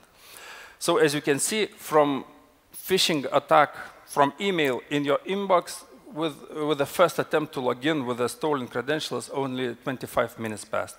So when I say rapid response of SOC team, I mean it must be rapid. So in 25 minutes, first attempt to use your credentials. So my time is up, and I just want to tell that, yes, NIST landed and suddenly created a huge demand for SOC services. People are not ready. Experts are not available in the industry.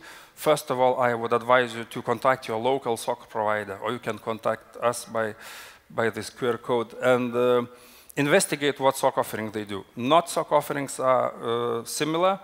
NIST can be covered in many ways. Some SOC providers offer more, some less, so you need to match the NIST requirement with the SOC providers offer. Thank you.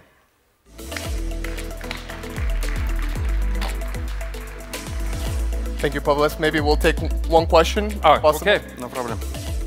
You mentioned, you described very well the complexity of the service that it entails and the need for really advanced expertise and consequently a lack of suitable specialists. So I was wondering, where do you find talent and how are you able to hire the type of experts that you need? And maybe in a bigger picture, what can be done to widen the talent pipeline necessary? Yes, so I already mentioned this in my presentation, but we have mentorship and training program. And because we are SOC, we understand that we will not be able to find suitable people. So we have mentorship. The new person is assigned a mentor for 2 months, and he's doing daily operations with him. Then training program, there are clear steps which he needs to learn during those 2 months.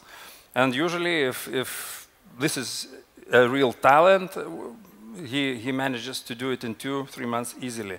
Start working as a full-time SOC analyst. Thank you very much. Please don't run away without a gift. I will join you in a second. I would like to introduce our next presentation, which covers the topic of 6G and the transformation of our mobile networks that will require. It seems that we just recently implemented 5G, but already technology is racing ahead much faster than we can keep up. So what does really this technology promise? What is hype and what is not? We will have a presentation by Aigars Benders, the technical director at LMT. Thank you.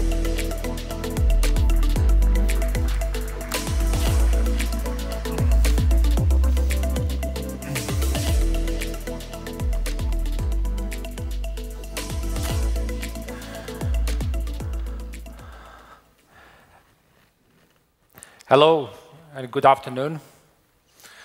We all live in a mobile world. Around us are applications, we use the data. 6G, most probably it says by itself, it's a 6th generation technology. We all know what is 2G, 3G, 4G. Now the 6G is on the horizon, and we try to understand what else it brings comparing what we have now in a place. By simple terms, 6G is technology that didn't make 5G happen. We are human beings. We made mistakes. We're looking back in the history. We look how the things to be improved and what to improve. So the 5G definitely in simple terms is, the 6G in simple terms is something that didn't work in the 5G, what we are now learning going through our experience. In a much broader term, 6G is technology, or it will be technology that will promise to open the network for broad scope of innovation, which is currently most probably not so wide. It will solve those emerging challenges what we have now experienced in previous generations, and it will transform the network on not only on the network which serves on Earth, but we include space communication, we include sea communication, undersea communication, all that nice stuff, what we could dream about it. And of course, it needs to be secured and reliable. That is the most important in order to allow these communications work. Back in the history, the data, the last 2 decades, data has been the main driver for our applications, content, our everyday life. 2G, 3G, 4G technologies were mainly focused on the data rate, on data speed. We've been trying to reach higher speeds and uplink and downlink. With the 5G concept, industry wanted to kind of integrate more use cases that would be needed for different kind of industries, not only for the end users. We talk about the connection density, different kind of, a lot of IoT devices. We are focusing with 5G on the latency, on signal delay. We wanted to play the games, have real-time video, real-time applications that all are needed for mobile networks to be performed. What else can bring the 6G? And here I want to say a 6G is not yet the standard. 6G is more like a concept, like a vision, and some of those statements I also will introduce today. But the industry is going on the same direction, that what 6G requirements should be in place. And the first document, that is the plan, will be available next year in 2025, that ITU organization will issue the global statement, what and how the industry, not only industry like communications industry, how the whole economy, different countries see the 6G development. 6G, if we see the 5G, it stands on the 3 cornerstones. Enhanced mobile broadband, which we all understand, which is the higher data rates. Massive machine type of communications that are IoT devices. The density, we talk about 10,000 devices on a square kilometer. 6G, of course, we want to have more. Each and every device at home, even what we wear, will be or are equipped with different kind of sensors. And the last is on the 5G, ultra-reliable low latency that is specifically for specific applications like factories, robots, and so on.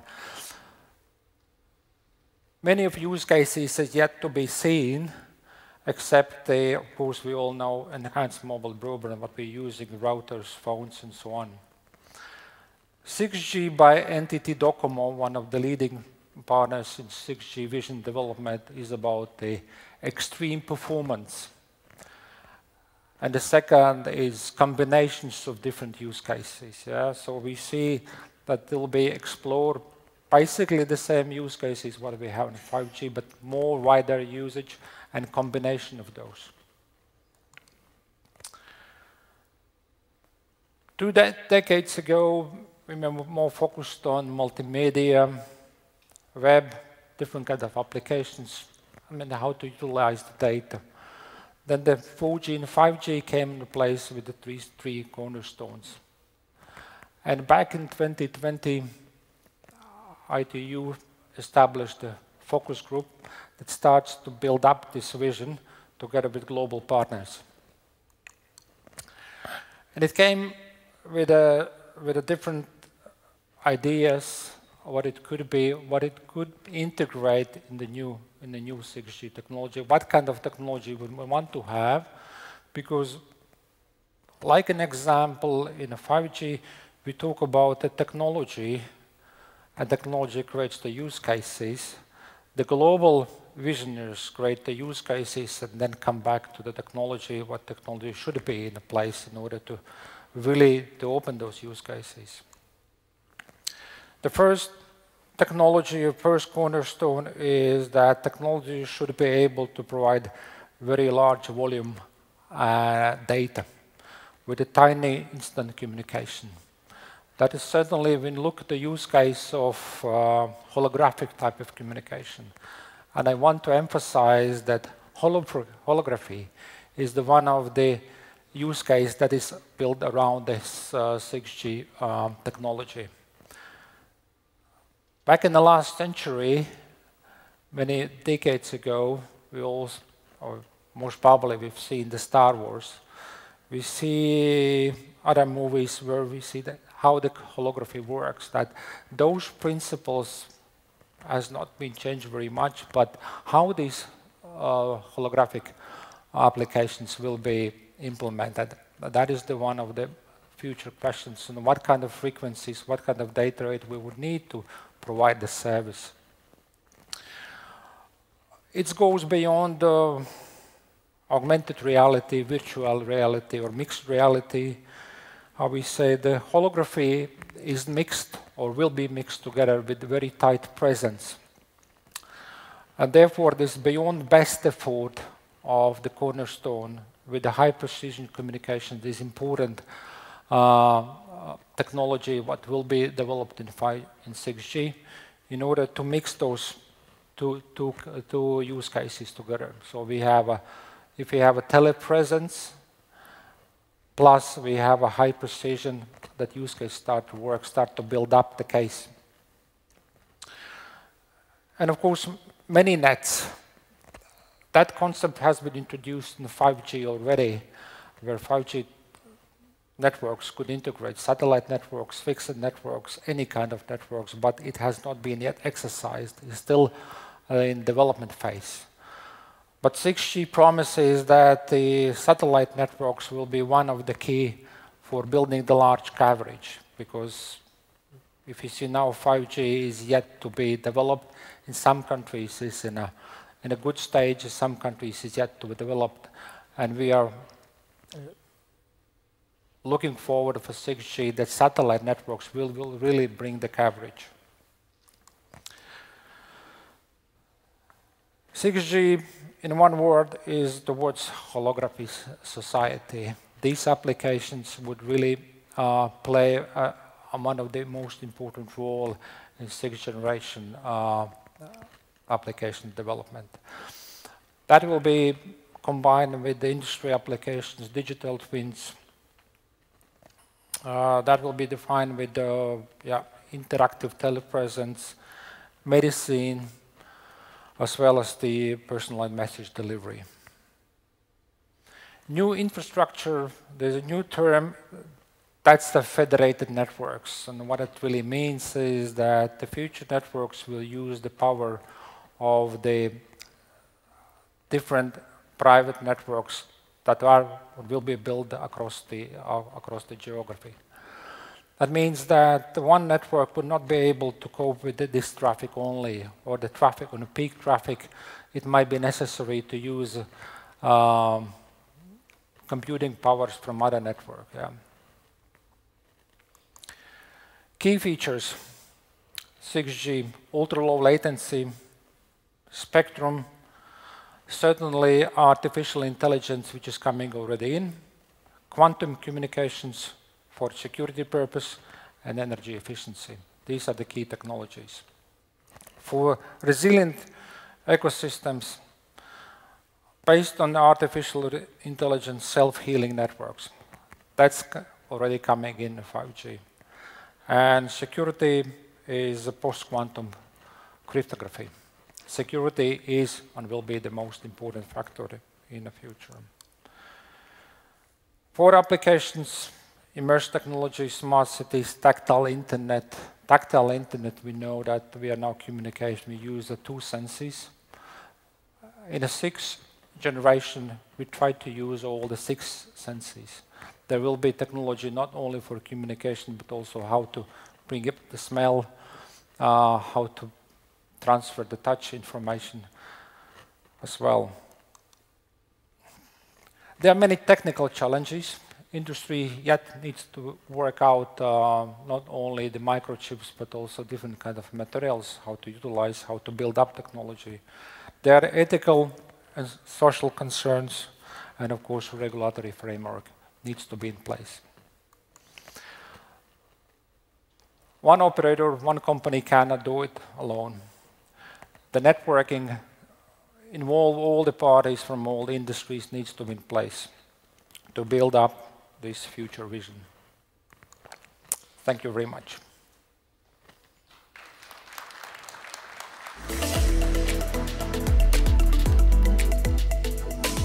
Thank you very much. Don't run just yet. We have 2 questions for you. So one is, I was wondering if you could actually tell a bit more about Latvia, how Latvia is positioned. You know, Latvia has a reputation as one of the leaders in digital connectivity, broadband coverage, high-speed internet. What does this mean for Latvia's potential to really make the most of 6G technologies? We learn now the same from history.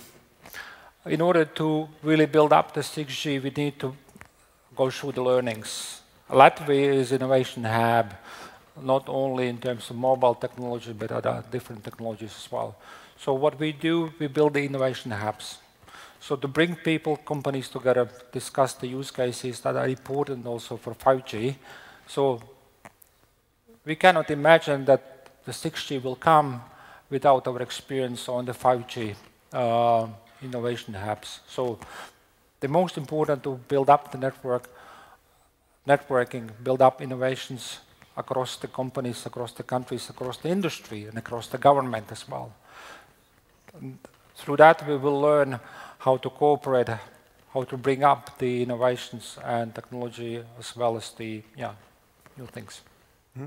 Thank you. And maybe one final question. LMT also has a growing and successful defense business, right?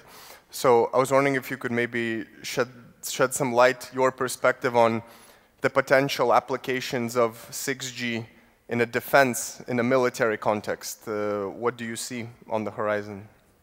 Those will be the same as 5G. VR, AR, what we are now experiencing or trialing or implementing already now, that will come with the telepresence, holographic application services. I think that we are learning now ourselves how to really utilize the 5G for the 6G benefit. Mm-hmm. Thank you. Maybe a round of applause for Aigars Menders. Thank you.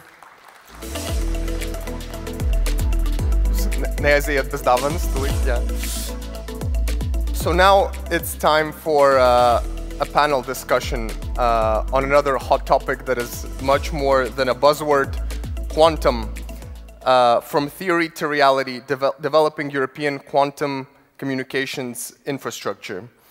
And I think as this discussion will show, quantum is not just some abstract or distant future, but we will have speakers from 2 companies that are involved in very much practical work in implementing these technologies. I would like to invite on stage the moderator, Linas Bukauskas, who is an associate professor at Vilnius University. Thank you.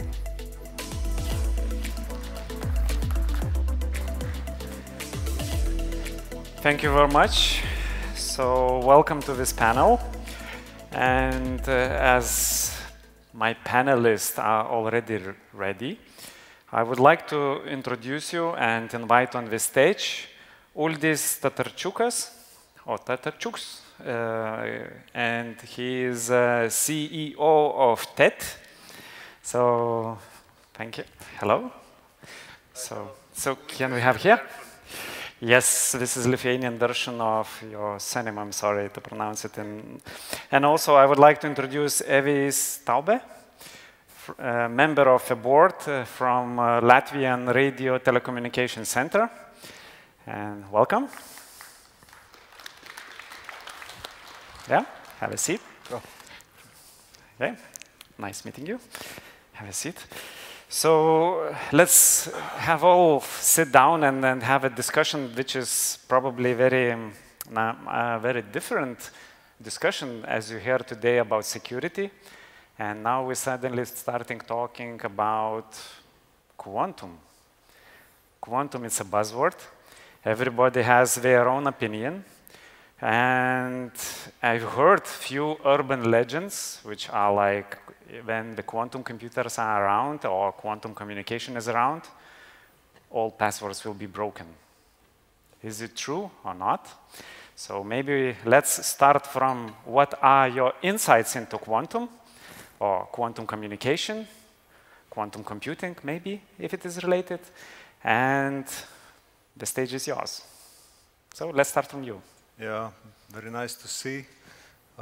Almost very dark, but very nice to see the audience. And maybe first of all, just explain who we are about the company. So this Latvia State Radio Television Center, so company actually 100 years celebration this year. And for those who are not local, if you go outside of these buildings, just across the river, our flagship TV tower, which is, by the way, the highest tower in EU. So we are very proud of that. And what about the quantum? So the company heritage is the radio, first of all, and television and communications, data centers, etc., business as usual. But what we care about, it's basically about the security of the information, or to make sure that the information is information, so it's not something else. And that's why we are starting to take care about the quantum, about the low-level physics, about the cryptography, etc., to prevent or to add another layer on top of the security what we have by default, to add another layer of security. So that's the short intro. Very interesting. So quantum communication is probably a future. So this is what is your company working probably in the project with TED, as far as I understand. Is it correct? So maybe you can continue and add a bit. Yeah, my name is Uldis Tatarčuks. I'm CEO of TED, one of the biggest telco and tech, I should say, tech company in Latvia. So we are transporting majority of data in Latvia. So if you are sending pictures, most probably we are part of every transmission, every email. And when I was coming to this conference today, I noticed that one of the biggest banks in Latvia, SEB Bank, has a technical difficulty. So that shows that actually the cybersecurity and safety of the systems is quite important. We all are carrying around devices connecting to the world, using systems, using applications. So I don't believe that quantum technology is a buzzword anymore. It's very practical thing happening today, starting with cryptography, with encryption of data. So first will come data safety aspect. And second one will definitely, the quantum computers will come, so it will bring new opportunities.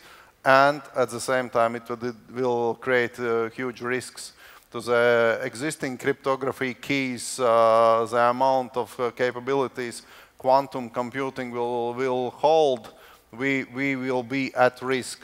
That's why we need to be ready and invest in the technologies which will be delivered a couple of years ago.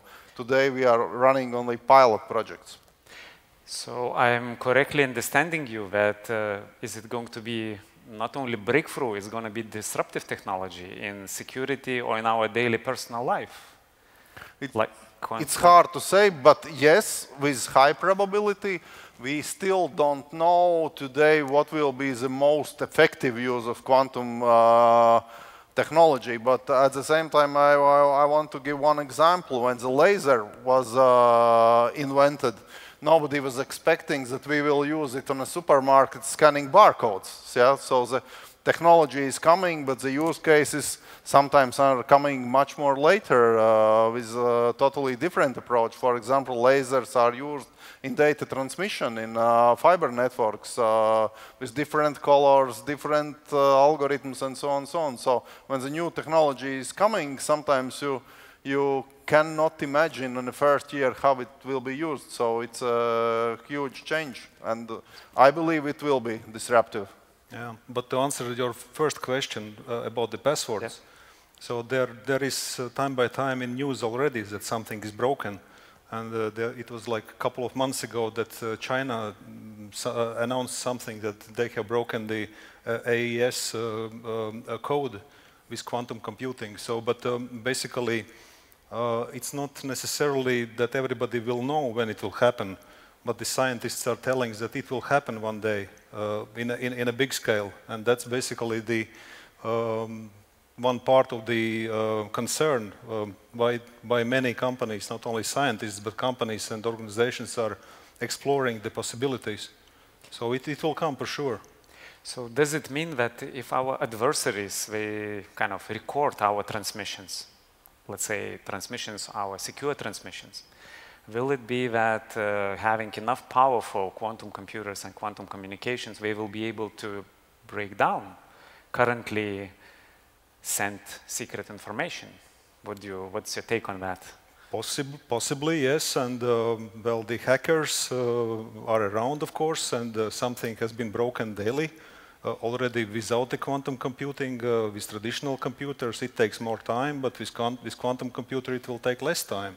Yes. But one more thing about passwords is interesting, that the human factor is very important about the passwords. So already, well, many are using that simple passwords that even not a quantum computer is needed.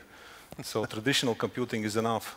So that's another. Exactly, sometimes. But if we talk about governmental or some really important data, if it's going to be recorded, probably there might be future risks associated to that. Do you think, is it the correct absolutely, thinking? There are risks coming, but I'm staying optimistic because it's not so simple to crypt something, but it's even more complex to decrypt something. So, so crypting systems most probably should stay one step ahead of decrypting systems. So if you are using super good technology to crypt something, then you are a step ahead versus bad guys, let's say. Yeah.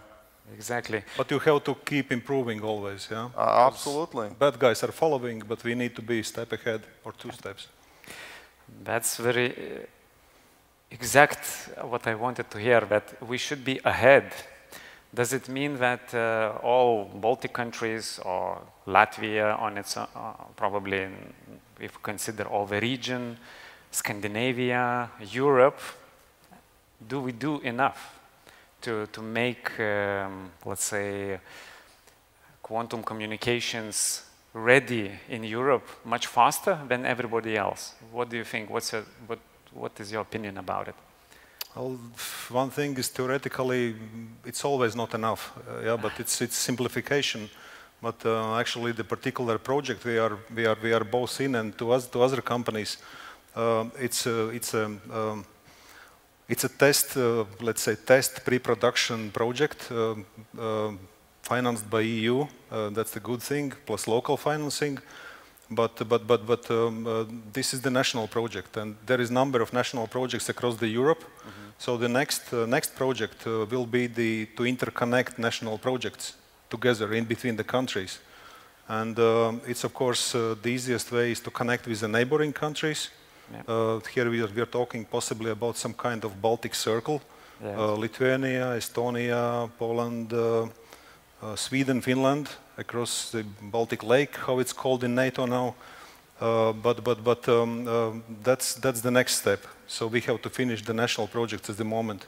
So have you seen any maybe good examples of some kind of already implementations where you think that the community is building up and vibrant community that already invests a lot into quantum communications? We are really in good shape. We have local scientists like Andris Ambainis, Vyacheslavs Kaščejos, one of the leadings not only in Europe but worldwide. What we are seeing is that there is a huge investments in China, in United States, so Europe generally lags behind in many areas. We still don't have in Riga those self-driving cars versus San Francisco, and I do believe that we need the ability to experiment and use good technology also in European capitals and other cities. But we have a very practical example. We have real devices installed in our network, like together with LRTC, and we are running first pilot project to see how the new technology of quantum cryptography is working together with all other technology we are using, like MPLS, DVDM, layer 2, layer 3, how it goes together with all the other technologies we use in our networks, because it's not going to be like new quantum network just suddenly implemented in one day in Baltic countries or even in one city.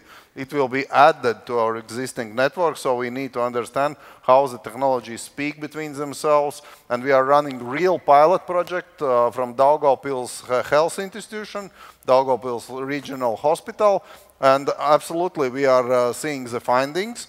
We will make a use case after we will complete the test, and then we will be able to use the same findings and the same logic for financial institutions like SEB Bank, most probably will be one of our first clients, military, police, and other institutions. Like there was this incident a couple days ago in Denmark when nobody was able to reach this 112 hotline for medical services. So definitely we need to protect a lot of industries.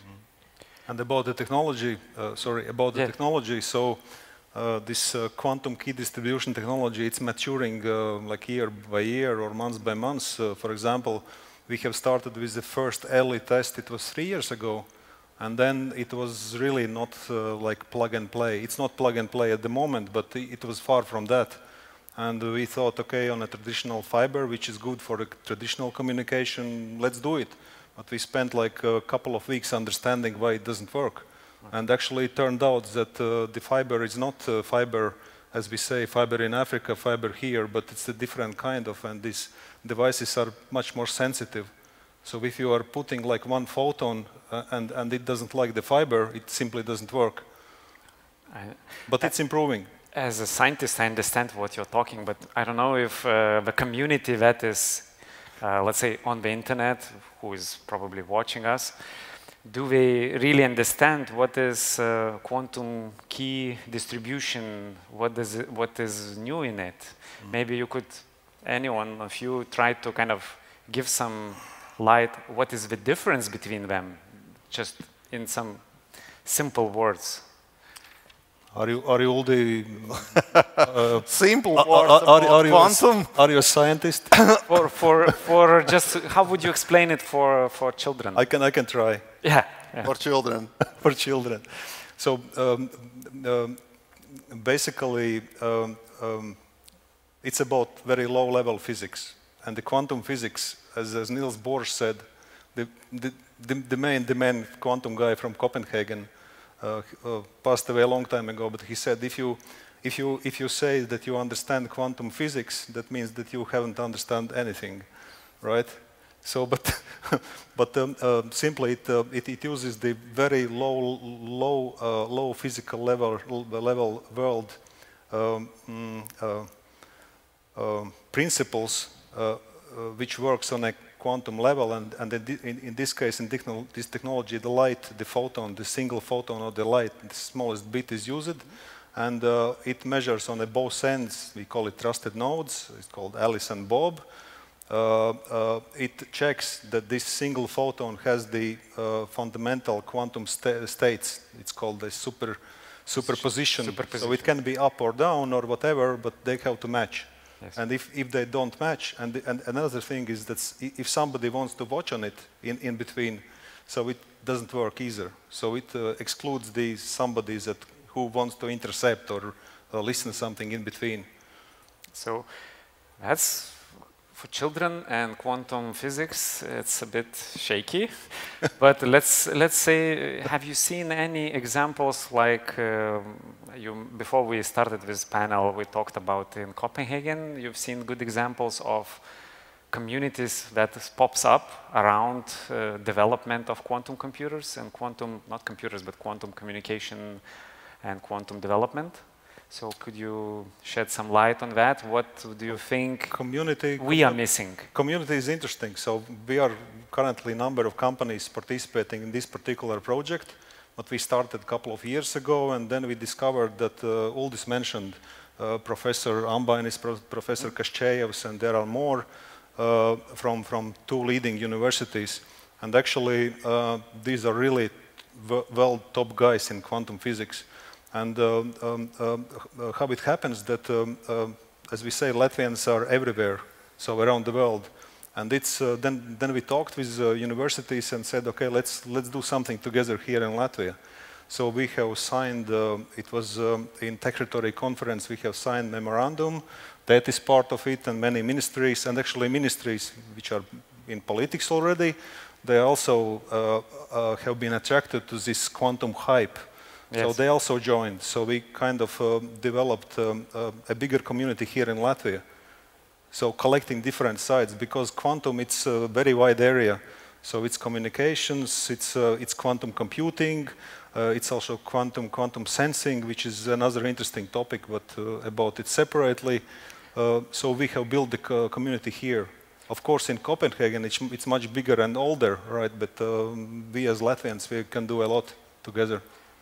Just to be, let's say, I'm from Lithuania, and I know that we have some efforts in quantum communication networks and at the university level, and we do not have such good examples like you. Have you heard of any company in Lithuania or in Estonia who are using or working in this area and would be willing already to collaborate and maybe extend the hand to you, and together can be stronger? Probably good idea is to extend the community at the Baltic level at some point. For example, in Estonia, there is for sure, in Estonia is a similar project, national QKD project in Estonia. In Lithuania, I'm not sure.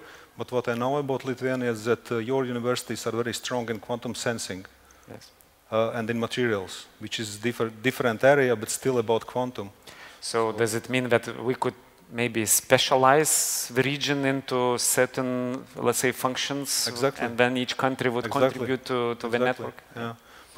Yeah, absolutely. We are cooperating. Like biggest IT solutions also are working or delivered in Baltic level. So we have partnerships in other areas with Lithuanian, Estonian companies. So why not this area? You know? And I believe this is the goal of this conference, to promote to some extent our companies, and to some other extent we are inviting Baltic partners. Please contact us.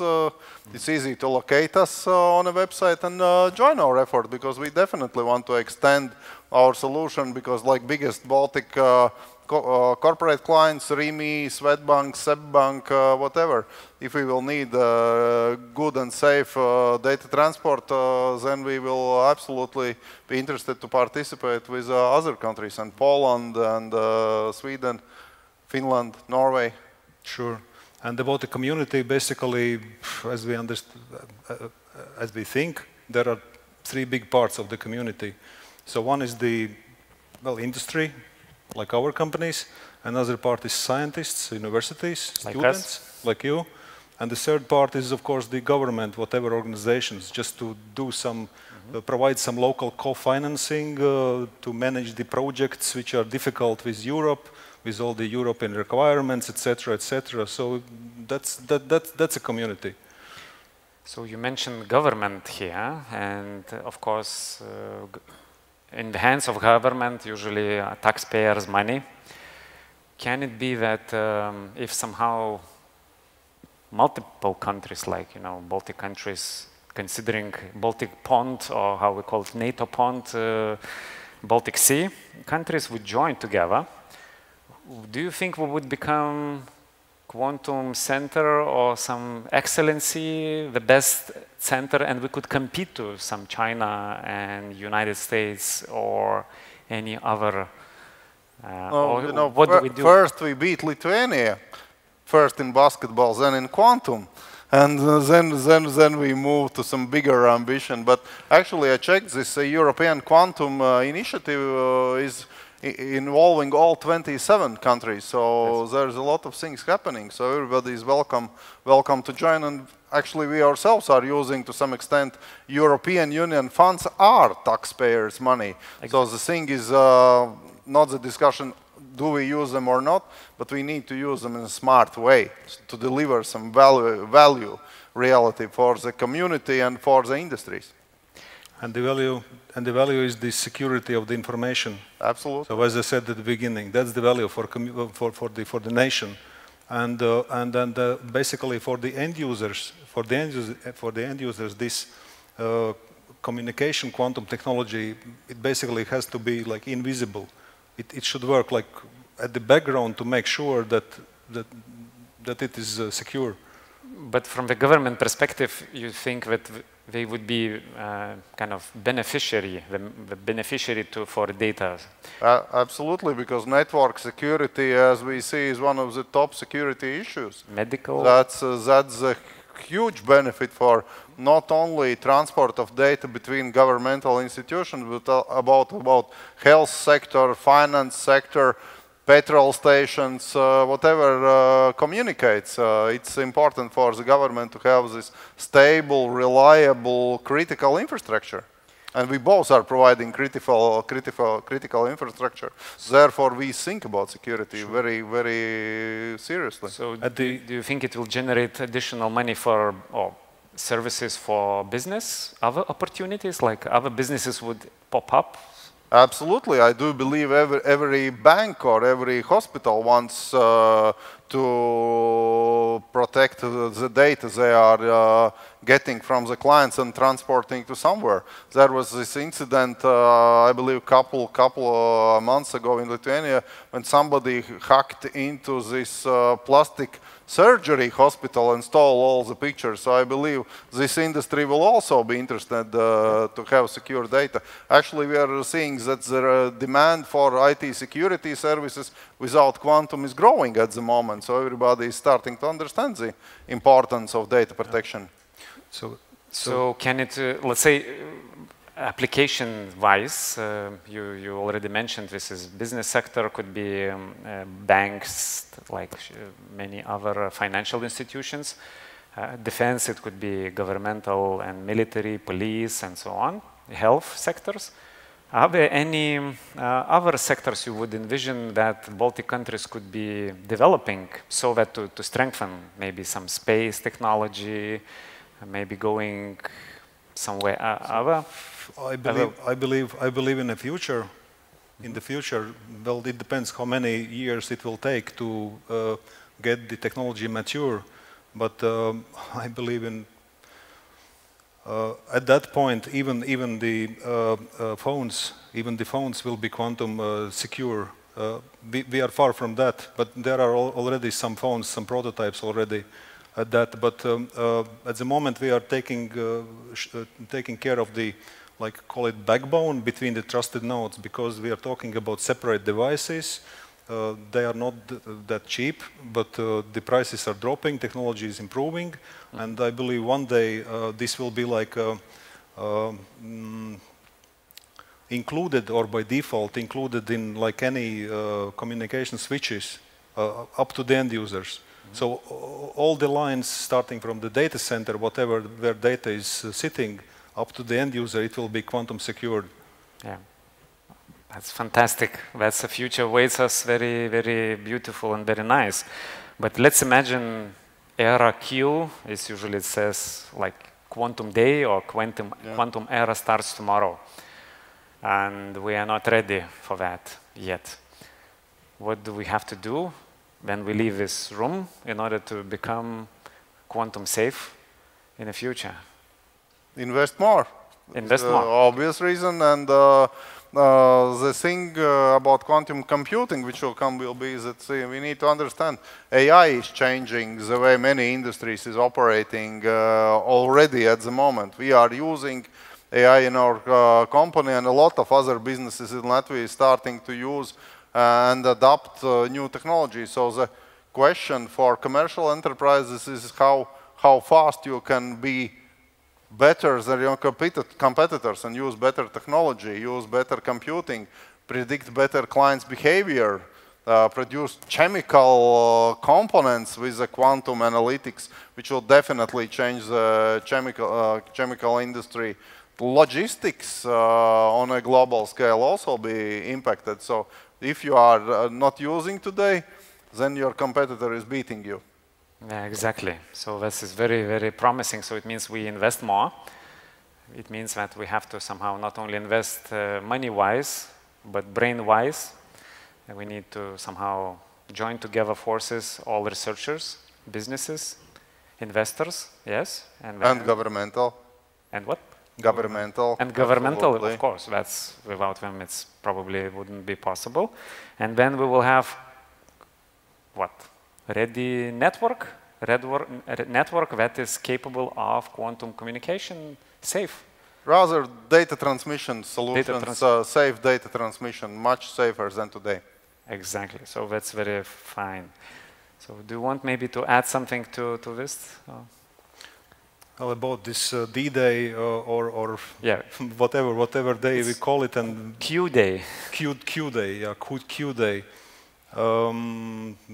Well, what we can do, basically, this technology is good, it's improving, but there is another topic, this post-quantum cryptography, which is about the mathematics. It's about the mathematics improving the existing algorithms. So these two technologies, which is low-level physics and the mathematics with new algorithms, they have to work hand in hand. Because in worldwide, there are very extreme scientists which believe that none of the algorithms will help. We have to work at the physics level. And there is another part which believes in mathematics and says that this physics is difficult, not mature, and let's work on mathematics. But what I believe, and many, is that this must be combination. So, and in general, about the security, how we see it is that basically we call it sometimes like an onion, which has 1,000 layers. Yeah. So as more you have, it's better. So it shouldn't be like a nut when you break a nutshell and it's broken and that's it. So it's very good that you mentioned post-quantum cryptography methods, and I know that NIST already published standards for new post-quantum or quantum era-ready algorithms that will be used, or they could be used already now. Mm-hmm. So do you think it is essential already for a business to start investing into, and government maybe regulating that or somehow putting a stick to the hand, or maybe putting some carrots so that businesses would move toward quantum, post-quantum era-ready cryptographic algorithms? What do you think? I do believe, I don't like sticks, yeah. Carrots? Yeah, we need some regulation, absolutely. Like NIST-2 standard is already implemented, so there is a need for push. We need, unfortunately, as a society, we need a speed limit on the streets, and we need some regulation for data protection. Otherwise, it's not going to happen everywhere. So the regulation is okay. It has to be reasonable, affordable, and understandable for the end users, for small, medium enterprises, and so on. So absolutely, we need the regulation. And the reason why we are buying expensive boxes today and experimenting with them, because we see two things. Business potential, first of all, and the second thing is it will allow us to comply with all the regulations for data transport. Mm. Okay, so it means that having post-quantum cryptography, post-quantum cryptography already in business, which is, you can do it now, would be helping you or not helping? Helping. Helping. So it means whenever you will have already infrastructure, it means that all your communication will be quantum safe from quantum breakthrough, from what's called brute force enumeration, so to say, quantum brute force. It will be safer. Safer, yes. It will be safer. And about the sticks, yeah, nobody likes sticks, but not necessarily needed, but probably at some point will be. But what we can do now, and there are already good examples that the industry is already working and getting ready. Just one example, within our project, we have opened the collaboration with partners, external partners. And one example is the Latvian company Mikrotik. Mikrotik has very famous routers, and what Mikrotik is doing, they are integrating already PQC protocol within their routers. So their routers will be at some point like quantum communication ready. So it means that right now business is transforming, and we should encourage business transformation, and probably by encouraging that, we should somehow tell that there should be some trainings where how maybe people should be trained to learn about it somehow. How you would think businesses should learn about that post-quantum cryptographic algorithms already there in place? About learning, I have one story. So we had one of the quantum events. We have many quantum events, maybe too many sometimes. But okay, we had, it was months ago, and we had colleagues from Estonia, and the Estonian colleague Ingrid, she said, let's do quantum normal or normalize quantum for the public. Because that's like scary word if we talk about the spins and about the photons and particles. It's a bit scary. But let's normalize quantum. So quantum is not scary. The quantum field is all around us. Yes. So we are still alive. But let's get it for the best use. And these different use cases: quantum communications, quantum sensing, quantum computing. It's based on simple things, yeah, and it's just for public, for us. So to wrap up our discussion, I know time is running out. So to just as a homework for everybody, what would you suggest? Maybe some few homeworks to do for businesses that are over here, and maybe researchers and government people over here. So what would you recommend to do when they are back in their offices or back in their home countries? What would your recommendations, maybe one of you?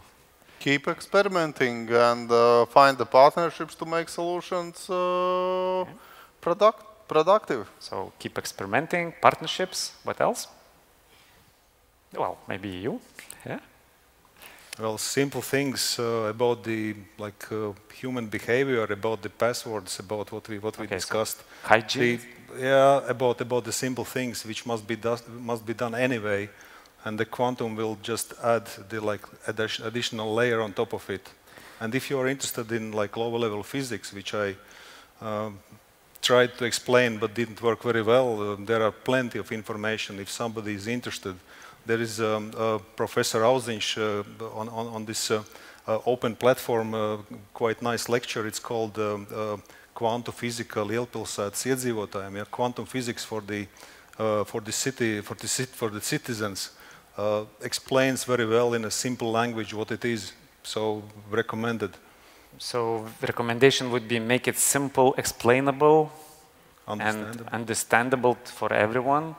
And also that businesses would go home and, or not only businesses, governments would kind of invest in that.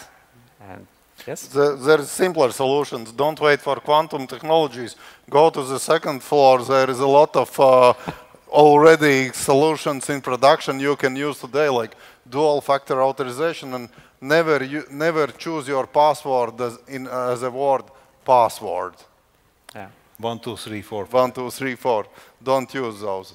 So thank you very much for this wonderful discussion. So from myself, I would just say that there'll be, I think I'm waiting for this Q day, and I'm waiting in the sense that maybe I'll have a new technology to program on. But at the same time, I wish that everybody also would create new businesses, create new value for our countries and safety for our countries.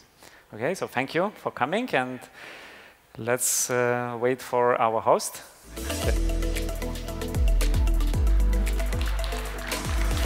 Can we go? Thank you.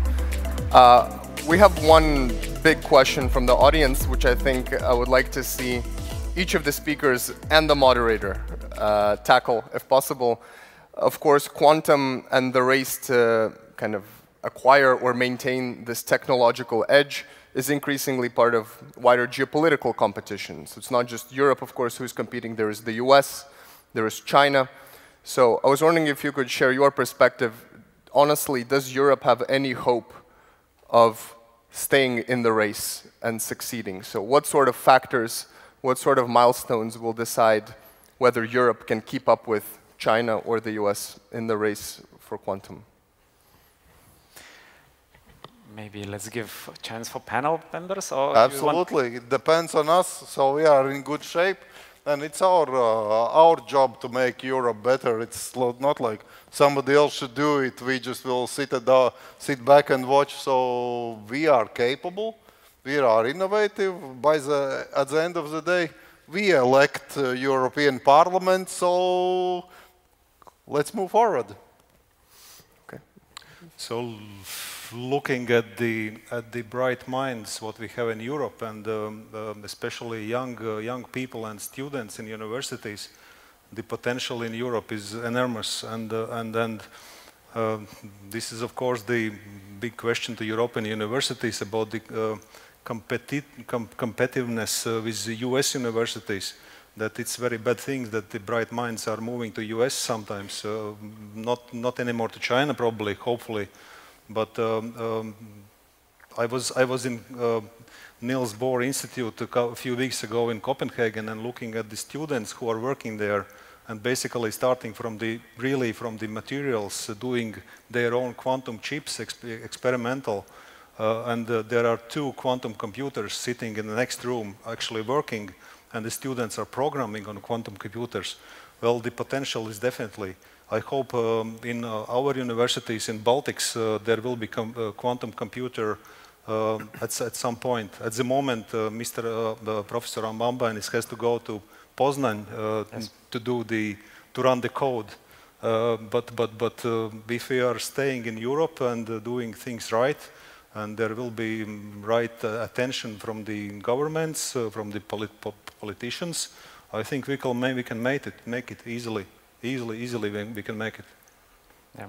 So my take would be that maybe theoretically wise, let's say from a research perspective, it is not only creating a lot of trouble, but at the same time it creates a lot of opportunities for researchers. At the same time it creates not only a lot of opportunities for researchers, but also for communities to build up new way businesses are made, especially if new cryptographic methods appear because of quantum computers.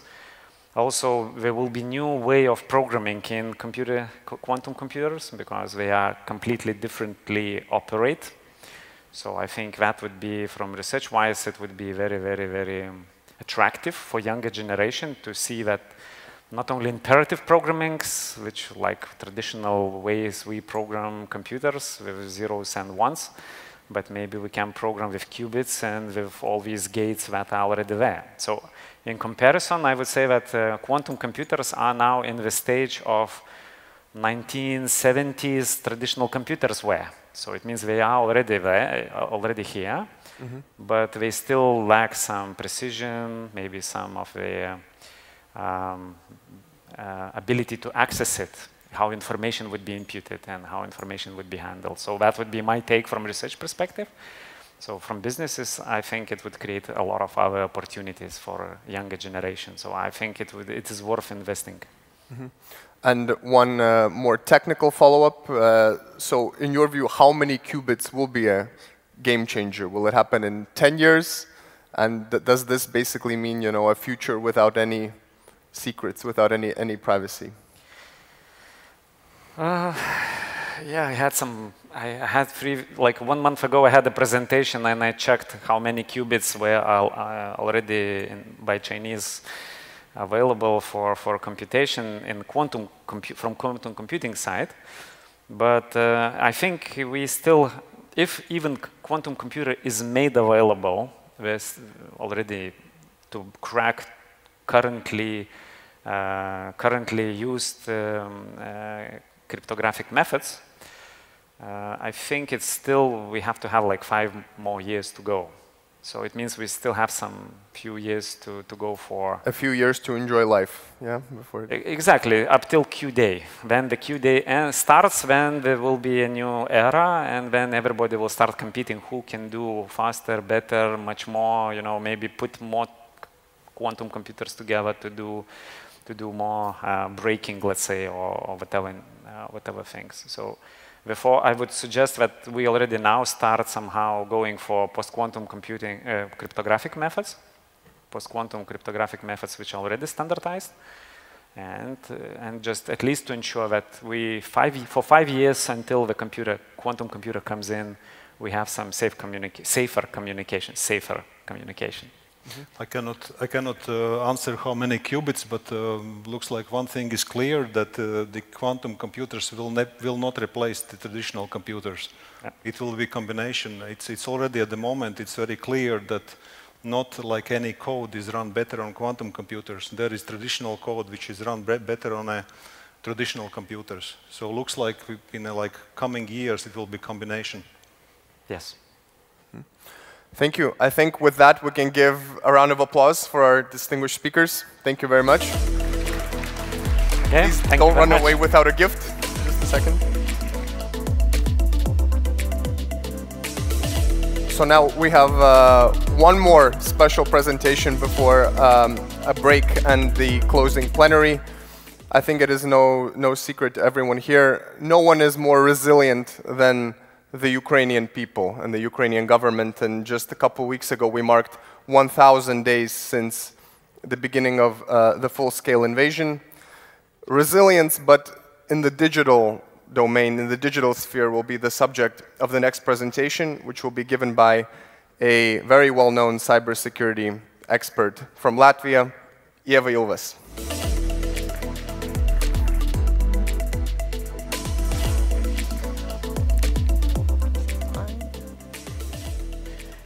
Good afternoon, and I promised to organizers to be brief and crisp, but still a few minutes before taking a coffee break. So my presentation maybe will be less practical, and I'm really glad to see a Ukrainian colleague from Kyiv here who will follow up, I'm sure, with the more practical points and lessons learned from Kyiv. But I wanted to draw a picture of sort of contextual, philosophical, to think about in a time we live, and to think about how Ukraine lives and be inspired, and maybe find some practical inspirations for future work. So I myself work now already for a year and a half in Ukraine. So my presentation partly will be reflecting of my work experience, but I also spend quite a lot of time there. I live there. And I think some of that is a mix from my experience living in Ukraine. No surprise, in the Baltic states, we do follow Ukraine closely, and this is how a usual day and night in Ukraine looks. I counted recently in an article referring to the statistics from Ukrainian air defense forces. It was in October, it was almost 2,000 aerial attacks on Ukraine, and it's sometimes around 100 a day or night. That's a common experience for nearly 3 years. And you know, when you look at these pictures and you read news, the first thing you think about is air defense. You think about patriots, you think about fundraising, resources for defense, things that will protect the sky of Ukraine. And that's essential.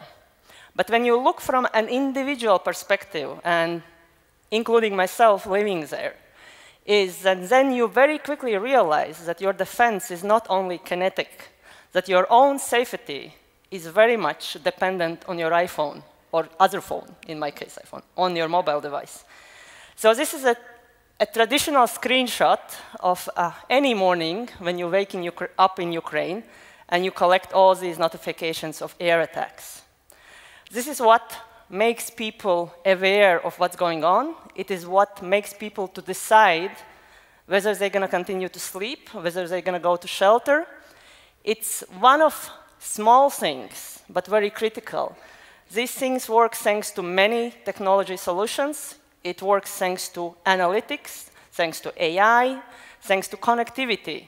Many things that support that. But I can't underline enough or emphasize enough how important that is for humans to be connected, to be in touch, to know what's going on. So in my year and a half, I came to conclusion or hypothesis that actually to be resilient as a nation, as a state, it is equally important to remain digital. To remain digital, I would say almost at any cost. This is a picture generously created by AI. I tried to bring together, how our current days, for those who don't live at war, look, we go everywhere with our cell phone. We do everything with a phone. We probably, all of us, have a cell phone next to us while we sleep, be it for purpose of alarm, for reading, for any other reasons. So we basically live with the phone. And even if we don't think of a crisis situation, we actually will very quickly discover that the phone is the first thing that we will grab if something will bad happen. I actually have my personal experience that I only know connected. I lived in Washington, D.C.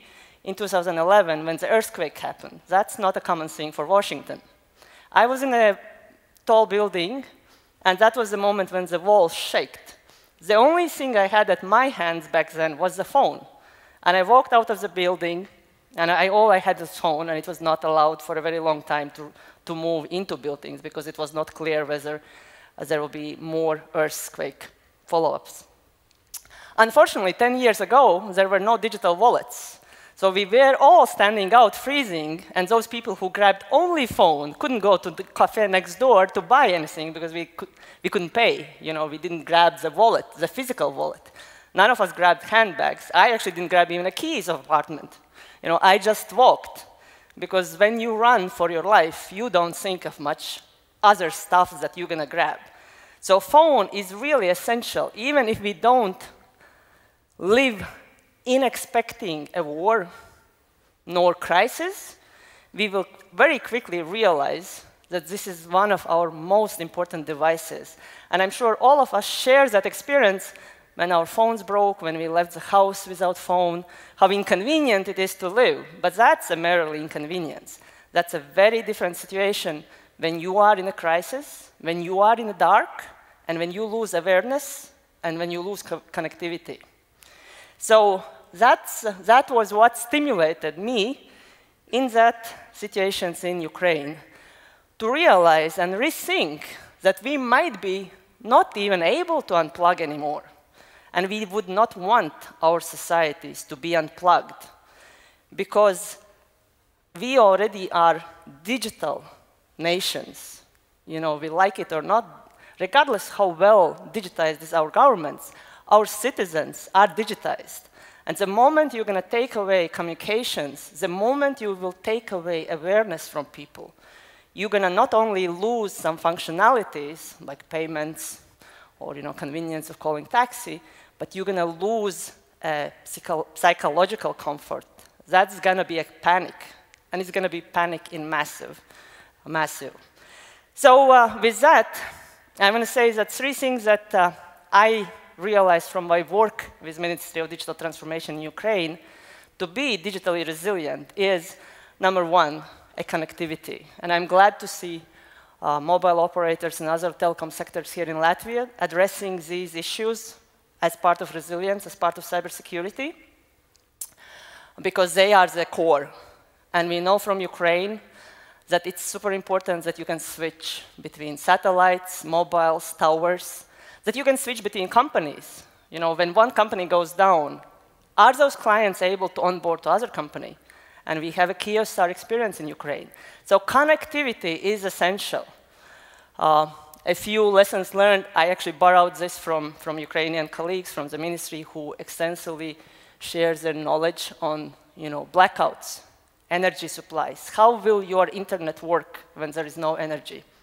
How are you going to do that energy supply when needed? you know, how you're going to rebuild it, how you're going to think of critical areas. You know, one of the angles that they're discussing that all the border regions should probably be underground cables because those are less vulnerable and there are special technology, how deep and how you build them, that they can be damaged.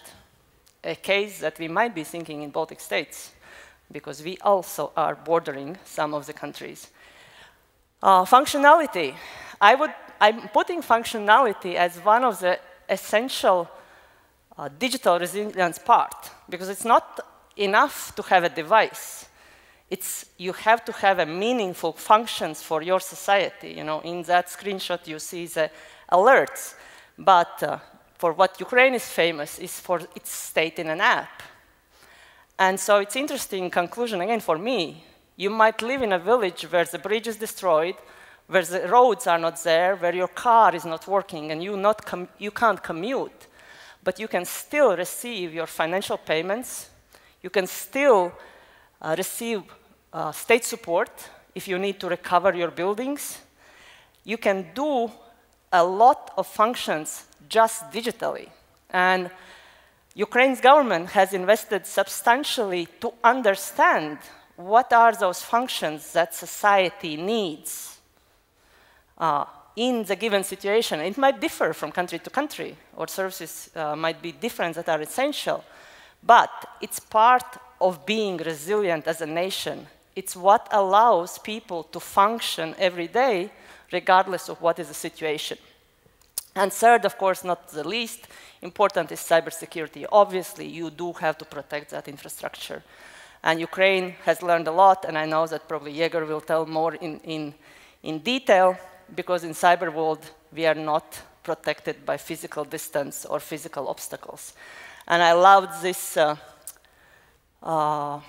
graph from a report that the Ukrainian CERT team put out, not this year, but last year before, which actually demonstrates that the cyber attacks will be directed to the fields that are critical, that your adversary is trying to destroy. And we know that a lot of rockets are targeting energy sector. So no surprise, the same attack surface is directed to the energy sectors in digital. Then it goes to telecommunication, because it's obviously something that keeps a nation consolidated and communicating. So this is important part. I know I'm out of time, a minute or two. Just to end up, I've been talking about experience from Ukraine across Europe. And I do recognize that we all live without anticipating war. Of course, none of us want to be prepared for a day X. None of us imagine ourselves in these situations. But I want to remind at the end that even if you don't get scared of war, or you understand that these things might never happen to us, that we live in a conflict times. We are seeing wars, conflicts, disagreements across the globe. And they are not only anymore territorial, they are fundamentally about the values. And these values are embedded in technologies, and these values are carried by technologies, whether we build surveillance technologies, or whether we build technologies that respect people's human lives, human rights, freedoms. So that is a race for how technology is going to be used. And that race is going hand in hand in geopolitical conflicts. And because technologies makes us all connected, because we don't have those oceans, mountains, lands that separate us from other conflict zones, we are actually all equally vulnerable to conflict situation growing around the world.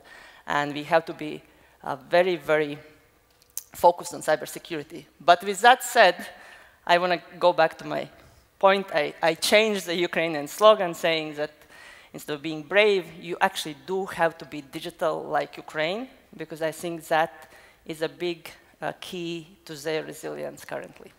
Thank you.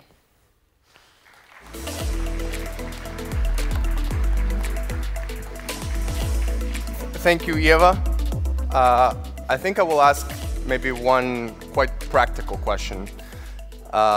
In the kind of domain of digital resilience, what kind of concrete support does Ukraine need from its European partners and allies, from other global democratic like-minded partners, from the US, from Japan, South Korea?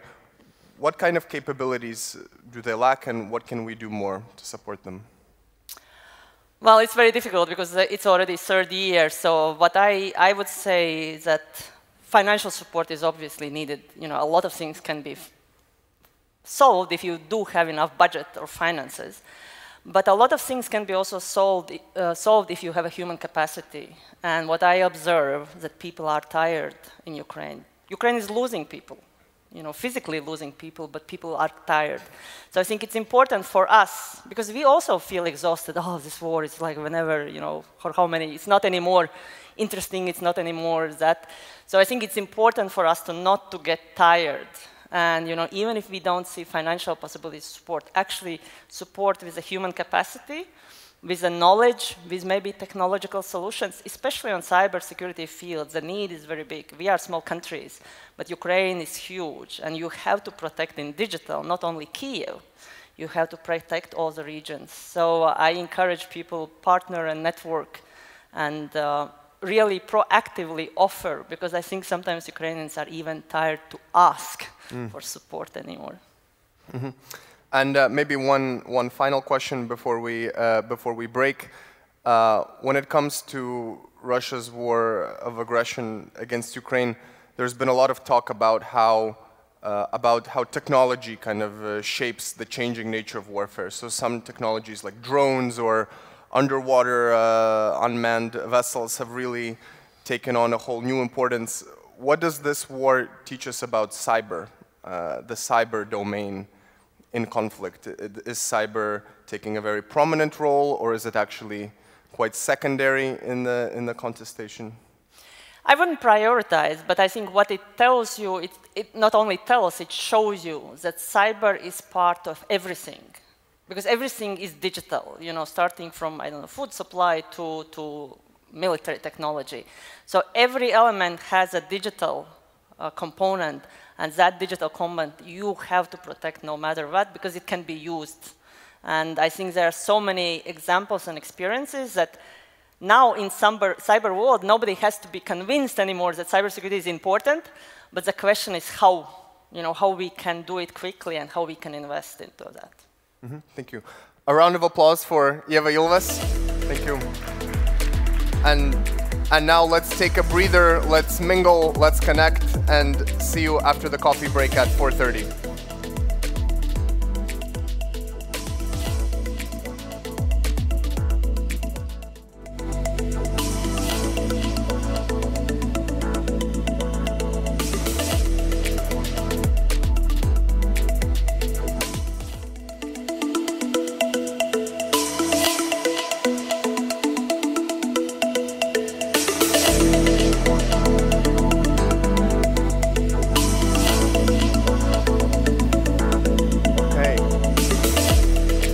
Welcome back, everyone. We have survived this far. I congratulate all of us on this resilience, on this perseverance. Now, I would like to actually begin by introducing the closing plenary by saying a huge thank you. We already said thank you to the main sponsors and organizers, but it's also important to thank all of the participants, the speakers, those involved in organizing the CyberBazaar Expo, the CyberBazaar Scientific Conference, and also a huge gratitude to other partners involved in organizing the hackathon. So this is the University of Latvia, the Student Council of the University of Latvia, TET, Women for Cyber Latvia, and CERT.lv. Now, I thought it would be a really useful exercise to have a quick debrief from the other tracks. So I would like to invite shortly on stage the other two moderators who have been taking care of the business and the research track, Ansis and Bernhards. Welcome. Hi. So just very quickly, in this stage, we kind of really alternated between doom and gloom and optimism. So I would say we had a quite bipolar experience. We discussed the need for European states to obviously work together more, but we realize that there are still so many barriers in place. Barriers in terms of regulation, but also challenges in terms of building trust between institutions that is required to cooperate more. At the same time, we recognize the enormity of what is at stake, especially in fields such as quantum. So we really see the risk of Europe falling behind in this technological race. Another point that was really emphasized was kind of investing in societal education, societal literacy, technological literacy, and above all, the need to invest and cultivate talent, talent, talent. This is kind of some of the main takeaways from our recent discussions. What have you learned? Well, we learned that these are actually 11 acts, the kind of procedures or regulations by EU or national levels, which are sometimes obstacles, sometimes they are good, because then industry kind of knows what kind of new game rules will be introduced in, say, next year, and then industry can search for solutions or new products, how to, well, sell these solutions. But then we also raised this very question, if that's good to have too much of regulation. On the other hand, we also noticed that there are 12 very serious, very concrete, very, futuristic in a way, skills, even professions, what kind of persons we should educate in the nearest future really to be in a good compliance with all these new acts or regulations. So this, I think, is kind of good. It's structured in a way. On the other hand, well, okay, big questions still. And then the interesting thing was the holistic approach and synergy with something you actually outsource. More and more SMEs, for example, we targeted SMEs question, how safeguarded or how secured they are. And actually, it's a big question about the outsourcing thing. Can you fully trust? You kind of take this holistic approach, but can you trust this outsourcing thing? How can you check it? How can you, comply with all the regulations? So it's not kind of your responsibility, even though it is your responsibility at the end of the day. And what about the good stuff? Where to get the good stuff? There will be definitely shortage of good stuff available in the next, 10 years most probably. So this was the main thing which I would say. And the two gentlemen, of course, the Draghi and Niinistö. The Draghi did kind of opportunities. The Niinistö said, oh, no good solutions so far. So these are still the kind of big elephants in our room. Bernhard? All right, I was engaged also. Oh, okay. Now I'm on. Now you can hear me, right? As a CertLV expert, I was engaged over the course of 3 days. First of all, I was also one of the mentors for the CyberBazaar hackathon. And I was one of the moderators for the research track. And I was very pleased to see, even now, in the front rows, to see the students from the hackathon being here. Could you please raise your hands so that everyone can see? Woo! Yay!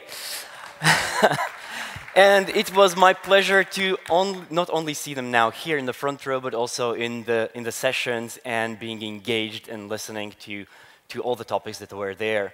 And the topics were ranging from social sciences up to the technical track and technical stuff, exploring variety of emerging technologies and how we can pursue them, things that we already know, but maybe taking a little twist, a little step forward, and seeing how we can make them better. The key takeaway, most likely, is to see also the expert, senior researchers and academics being mixed up with the new researchers and students who are just practicing with their first research and giving them huge opportunity. And this forum allows them to gain more experience and say to the others what is important for them as a younger generation. So with this, I thank you, everyone. Thank you. Thank you, gentlemen. So good to debrief. I'm very glad to see young people in attendance. I think we're putting a lot of expectation on you, to really not just breathe life into this conference, but really to carry us forward. Now, finally, we get to the awards, and I would like to give the floor to Mikhail Potapovs from the Ministry of Defense. He is the head of the EU Cybersecurity Affairs section.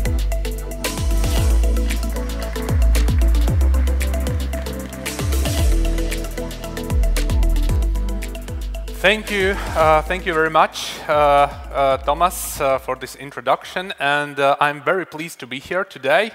Ladies and gentlemen, and esteemed colleagues and distinguished researchers, as we draw close to the end of this insightful program of the first edition of CyberBazaar 2024, it is my honor as chair of the program committee to preside over the Best Paper Award.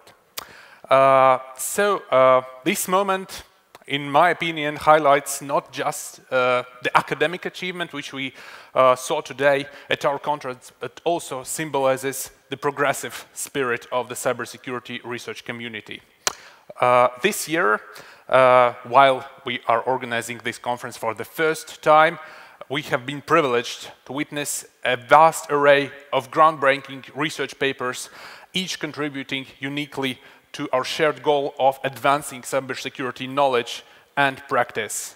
The submissions covered a vast range of topics, and I'm particularly pleased that we have seen research papers coming from both experienced researchers, academics, but also from the students. And that, I think, we can be particularly proud of, because we have a new generation of cybersecurity experts which will be contributing to our common cyber resilience. So this year, the award goes to the topic which, in the views of the program committee, contributes and addresses a cutting-edge issue of our digital future, which is the post-quantum cryptography. And I would like to thank all the members of the program committee, because it was not an easy choice. We had a lot of excellent papers, and my dear colleagues from the program committee helped to decide which paper merits the most. And the winning paper is called Practical Assessment of SSH Services Transition to Post-Quantum Cryptography. And this research paper addresses a comprehensive analysis of quantum-resistant cryptographic protocols, and its implications go beyond the theoretical into the practical realms as well, where our security of the digital communication stands. So, without further ado, I would like to present the Best Paper Awards of the CyberBazaar 2024 Cybersecurity Innovation Forum to Simona Zavaki and Linas Bukauskas from Vilnius University.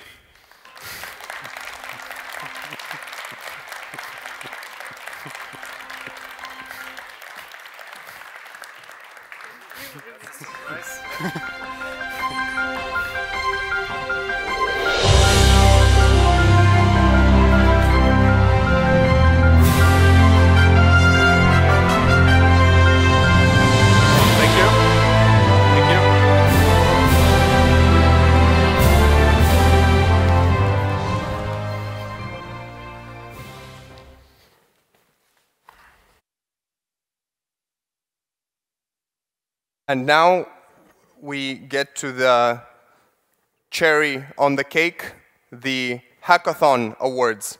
As we mentioned in the opening plenary, today we will have the special treat of hearing a presentation from two of the Hackathon winning teams. So first, I would like to invite on stage team with the name Kitchen.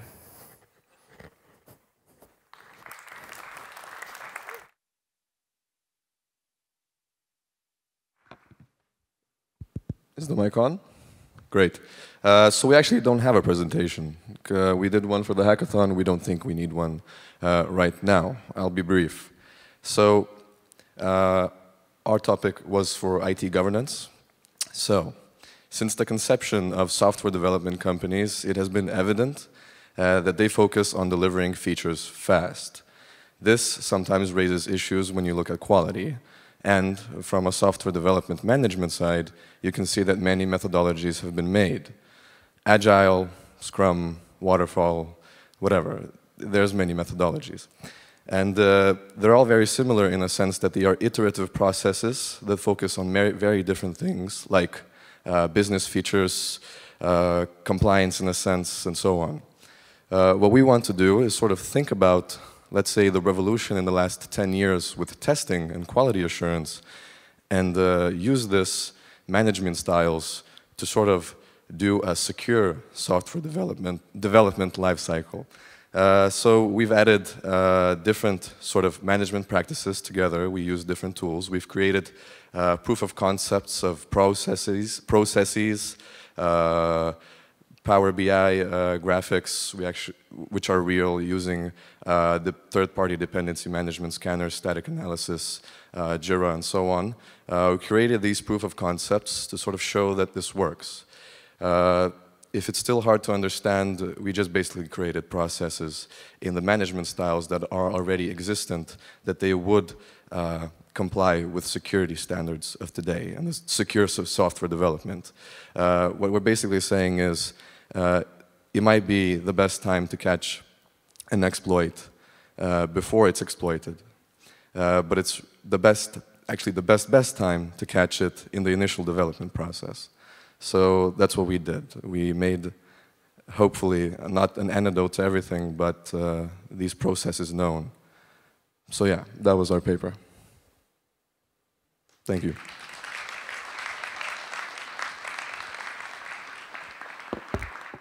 Thank you for that. And now a second team with the name Crackers.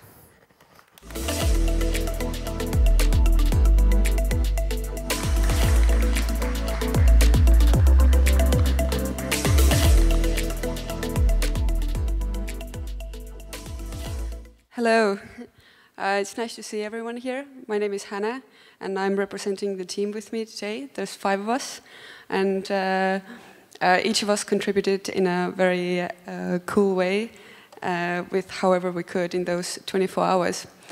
But we won the first place in the cybersecurity awareness topic, and our idea was pretty simple, pretty straightforward.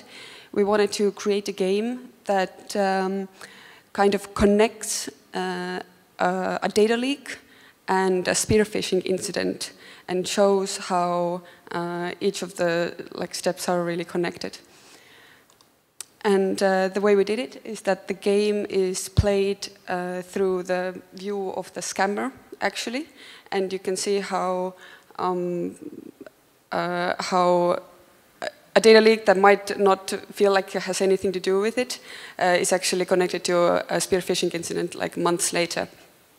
And we chose this topic because I think all of us have heard someone react in a really nonchalant way to a data leak and saying like, oh, it's only name and email and address, and how hard can it be? Like, it's not secret, like nobody cares, right?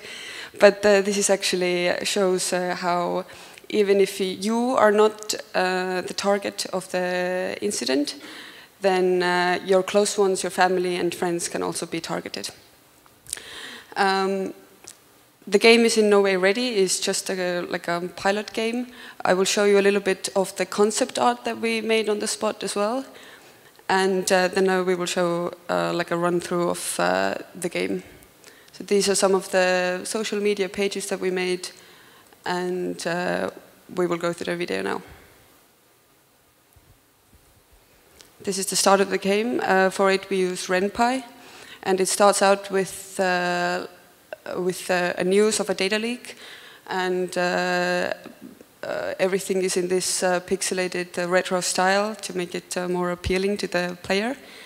And the anonymous is the scammer who is gathering more information from the leak, and then picks a target, and then gets more information from social media, and eventually it ends with a spear phishing incident.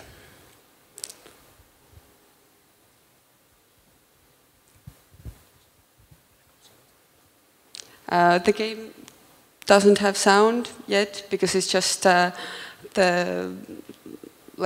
first version of it, but it could be developed further. And our idea was that right now it only has one possible outcome, but if we could develop it further, then you could see how from one data leak you could have like 50 different options of a spear phishing incident, and they could be connected to like various different people, or just also using a different emotional emotional aspects to target the same person as well.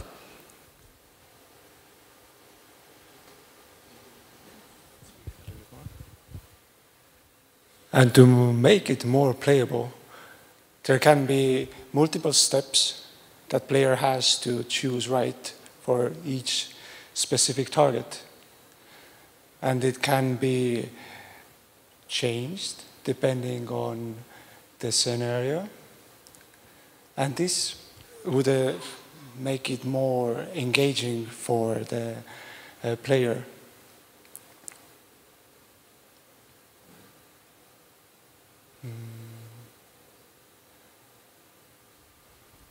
Right now, the game ends with a spear phishing email that targets actually the boy's father and not the boy itself whose data was leaked.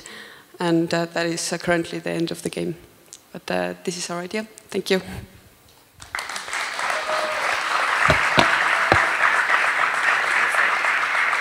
Now, thank you for that. I think you can stay on the stage, and we would also like to invite the other team's representatives up on stage, as well as the representatives of the 3 national cybersecurity centers of Estonia, Latvia, and Lithuania to give the awards.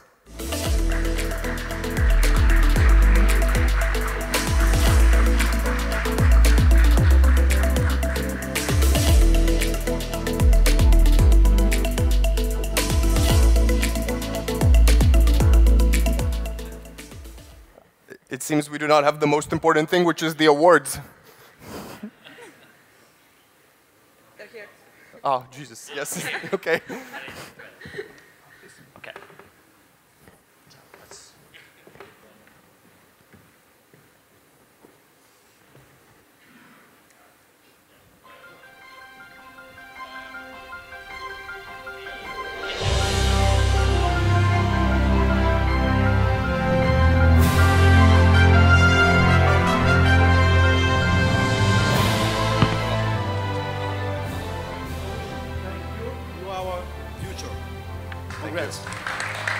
A round of applause. Yep.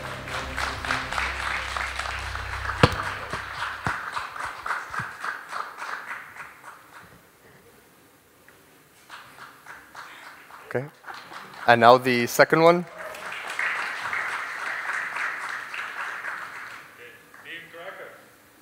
Woo.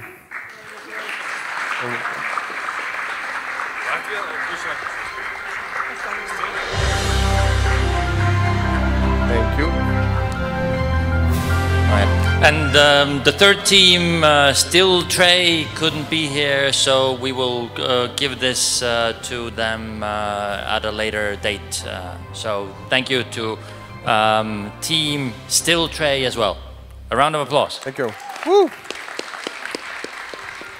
Thank you, everyone. A round of applause for our bright future. Yep.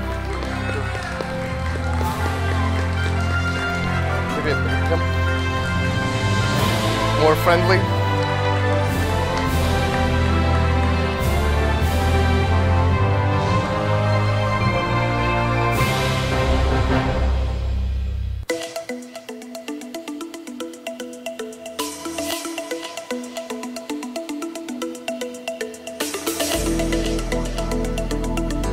Okay, thank you, everyone.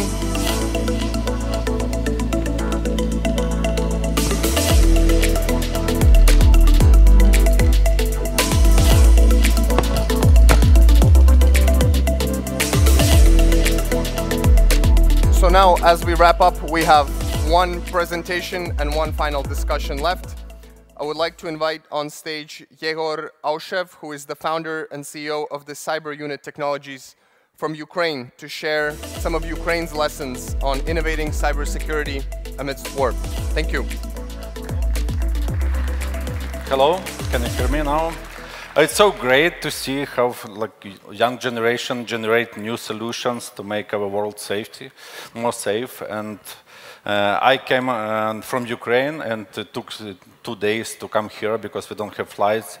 But I'm really pleased to be here with you and to share some lessons that we unfortunately have in Ukraine. So these lessons are ongoing because even after 1,000 days after full-scale invasion, we still have increasing of cyber attacks on Ukraine.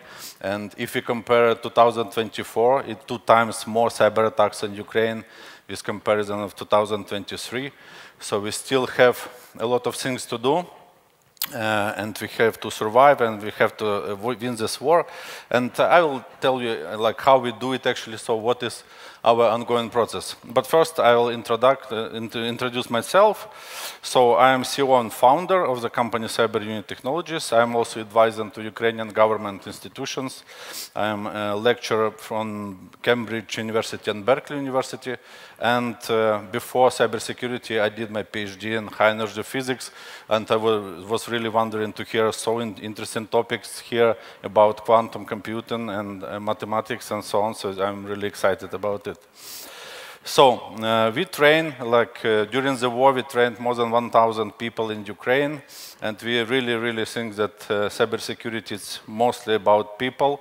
And we also trained more than 40 cybersecurity critical infrastructure agencies, and we starting from first day of the war, I coordinated and organized around 1,000 volunteers, cybersecurity volunteers. It's volunteer army of Ukraine.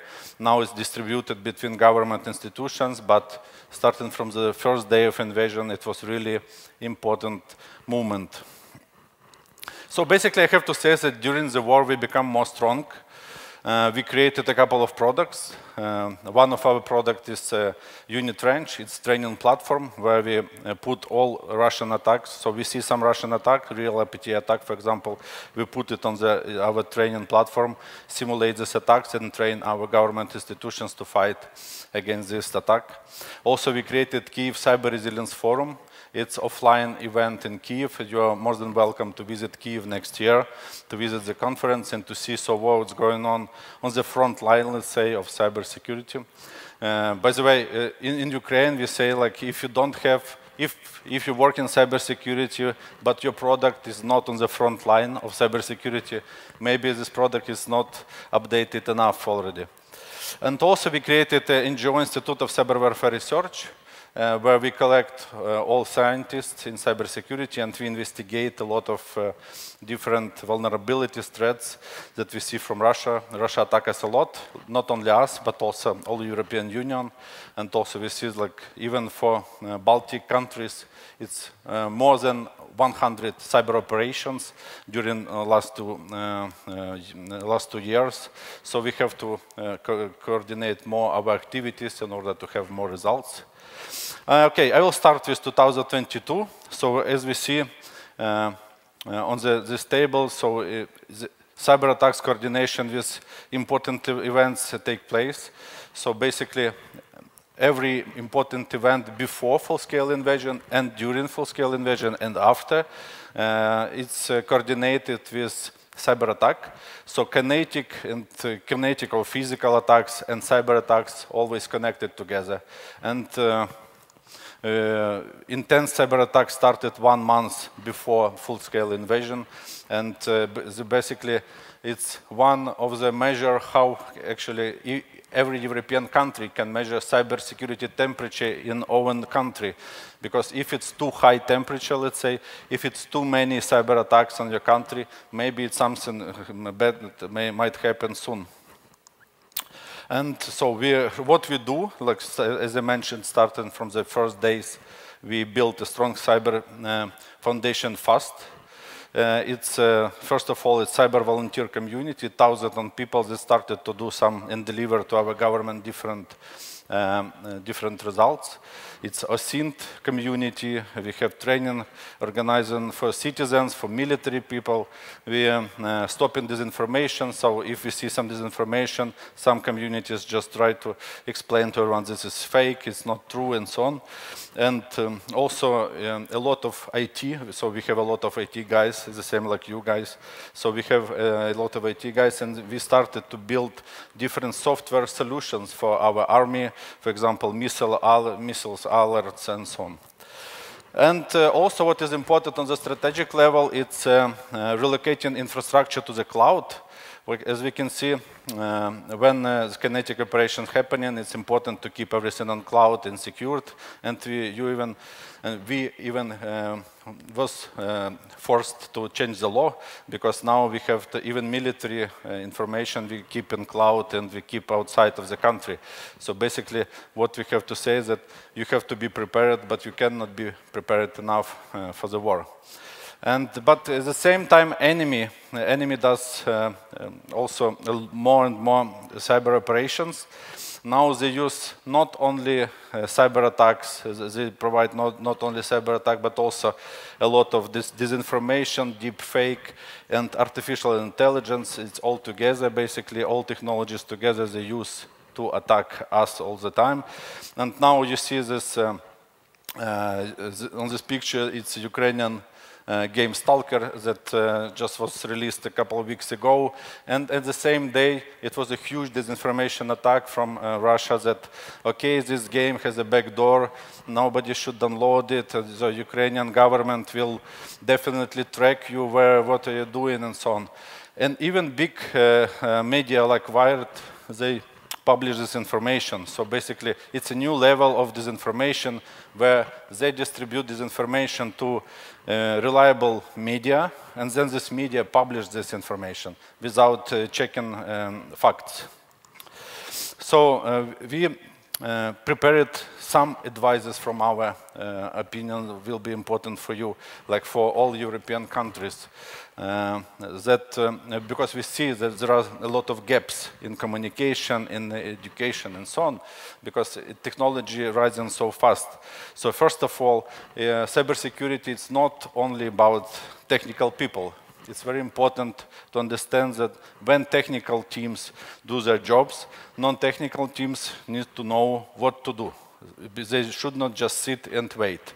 From our experience, non-technical people play a very important role. Also, countries in the region have different levels of maturity, and response must be proactive.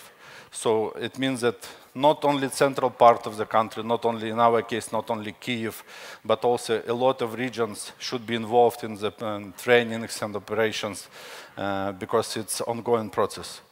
And also, it should be ongoing process of, it should be continuous training on the national level. And also focus on developing healthy cyber community and NGOs. If something happened, just every country have to know, should know who will be the supporting team, who will be the volunteers that they will be involved to support the country. So it's very important to build this volunteer community. So basically, we're pretty sure that it's CTF and hackathons, and so it's very important and very good, but it's very important to keep it under the time pressure. So, because, for example, when last week we were hosting an event in other European countries, and we invited 8 European countries to participate, and we were hosting this 2-day event. It was competition plus TTX, and what we see that just regular tasks were solved easily. But when we suggested tasks that like attacks that we see from Russia right now, for example, AI models and computer visions, like 0 teams, 0 countries can solve these challenges. So it's a new challenge. They rising from the war. It's important to use your technology in these new challenges. So, conclusion from our international work, while organization may have basic policies, like during the war you have to update all your policies, you have to update your strategies, policies and everything related, because technology are changing so fast. Even for drone technology, it's like every 2 months new technology every 2 months. The same in cybersecurity. So basically a couple of examples what we do in Kyiv in Ukraine during the war.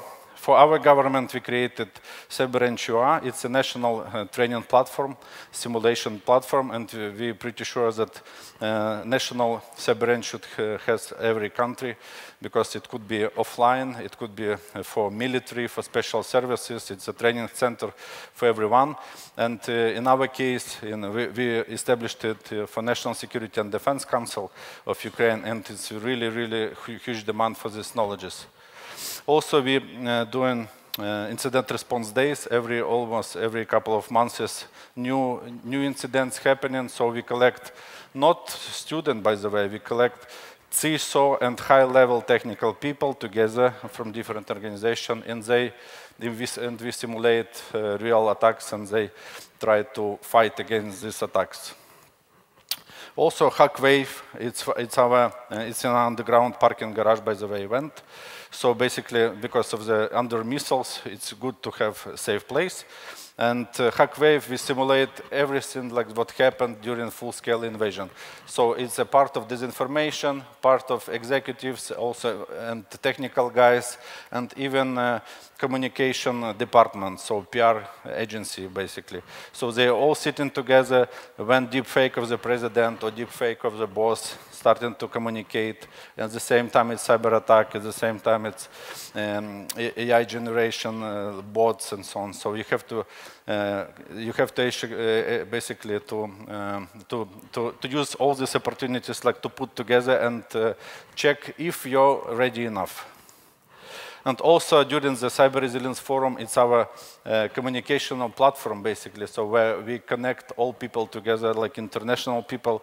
Last year, it was very high, like highest level of cybersecurity people in the world. They came to Kyiv to see, they sit on the one table and we discuss with them, so what's going on in the cyber war. And I really hope to see some of you, or all of you in Kyiv, if it's allowed, of course, for you to come to Kyiv and to discuss and to participate in the new way of technologies that are rising right now. And of course, we have to remember that we are stronger together by coordinating and working together. And I really thank you for inviting me here, and thank you for your hospitality. I see a lot of Ukrainian flags on the streets. It's very important for us. Thank you from Ukraine, and hope to see you in Kyiv. Thank you very much.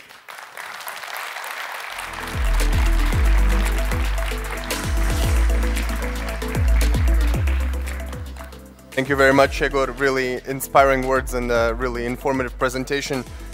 We have 2 questions from our audience, from our online listeners as well.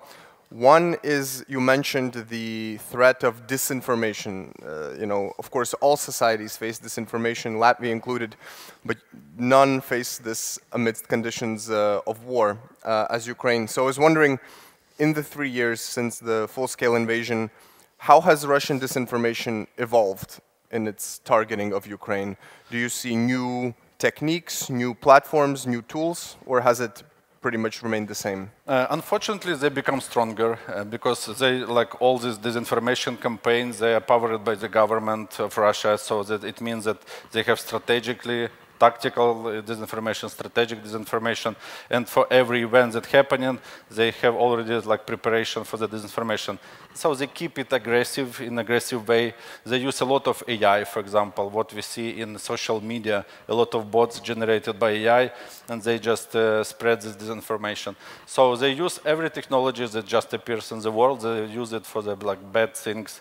So I invite you to be on the bright side and fight against this problem together. So you would say that our adversaries like Russia, they do have the capacity to learn and to Absolutely. leverage these They do very fast, and because of this regime in their country, they can do it like quite fast. What was like ordered by the president, everybody does it. Everybody do it right now.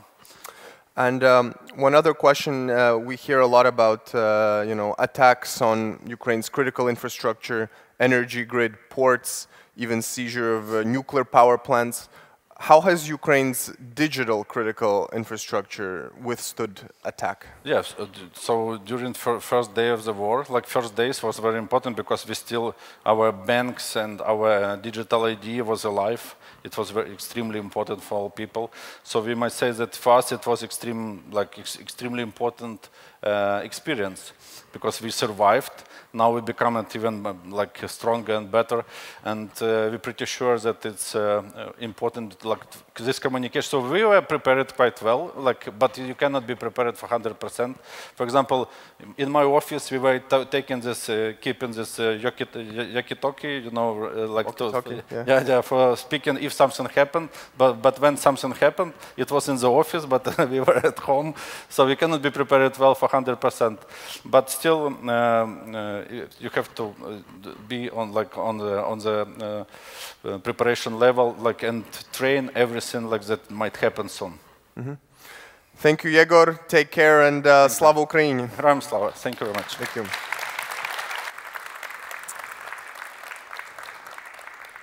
So now, last but not least, we have the final panel discussion of this conference. Cybersecurity 2050. So let's take out our crystal balls, channel our predictive powers, and look ahead. And I would like to invite on stage the moderator of the panel, Adrian Nicholas Venable, who is the senior lecturer at the Tallinn University of Technology. Thank you.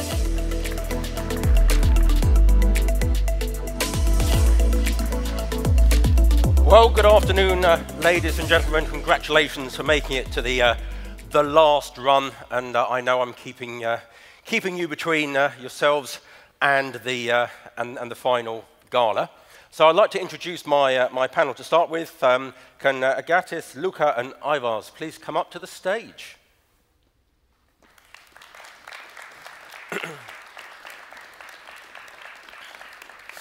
Hello. Hello. Hello. Nice to meet you. Hello. Nice to meet you. Hello. Hi. Right, please take a seat, gentlemen. Okay. So to start with some introductions, I am the program manager for this cybersecurity master's program at the Tallinn University of Technology.